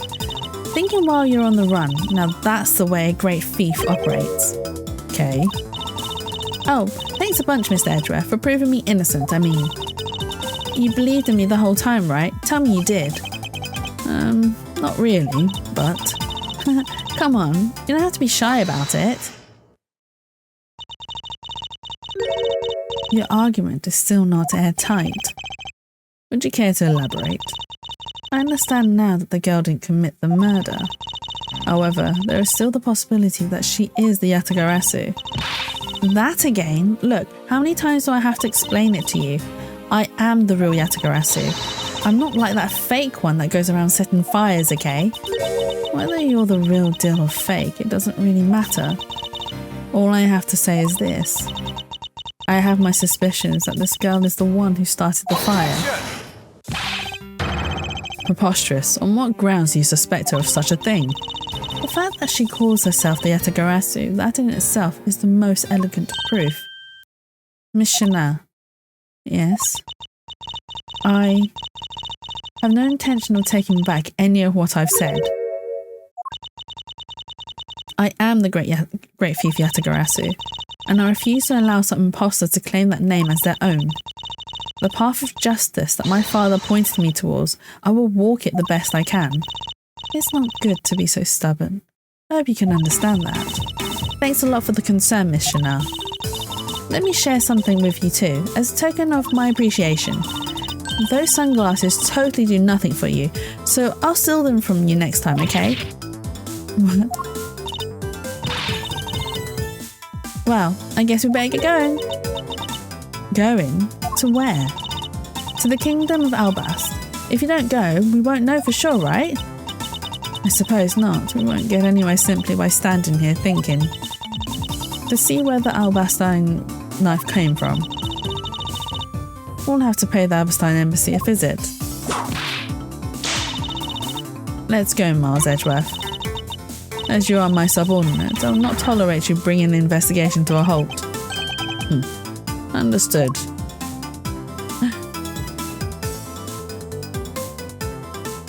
To be continued! Perfect timing, because I'm going to end stream now. Ah, yes. Let's save. I saved on the wrong slot. How silly. At least we know it's the top slot, right? Let's go. Oh, I'm so hungry. My stomach is growling. No, just to end the stream? Yeah, unfortunately so. Back to title. Let's go. Don't save, because we already saved. Back to title. Let's put on some music. New items in the gallery. Let's go check it out.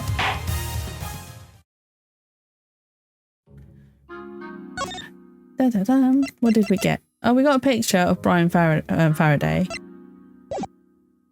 That's cute. And what else did we get? We got a photo album, pictures. So we got the crime scene photos. Mr. Rell, the past, Brian Faraday, Case using Edgeworth's cravat as a tissue. Oh, which was very cute. Oh, this is cute as well. Them sharing a Swiss roll. Note you with the gun. Oh yeah, we get a photo of her with the gun as well. And then the beginning of Edgeworth and Gumshoe's friendship. That tissue photo is cute. It really is. Look at her. She's just blown her nose into his cravat. It's so cute. It's also really funny. Because I imagine Edgeworth to be quite a clean freak. Someone who can't stand being dirty. And so the fact that she just blows her nose on his cravat. It's like, it's a young...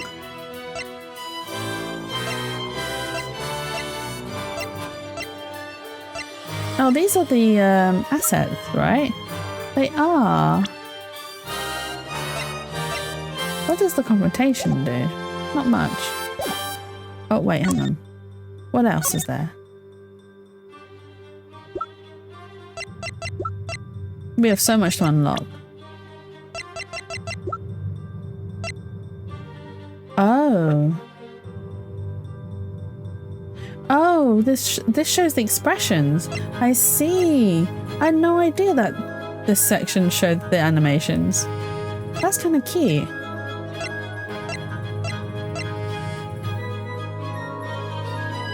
His finger snapping move. Okay. Oh, was there more? Did I miss?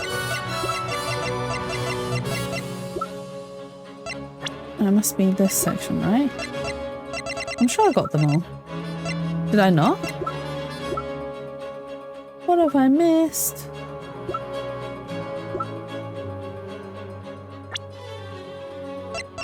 I don't think I missed anything. Ooh. Come on, game. Yeah, okay, we've got them all. Okay.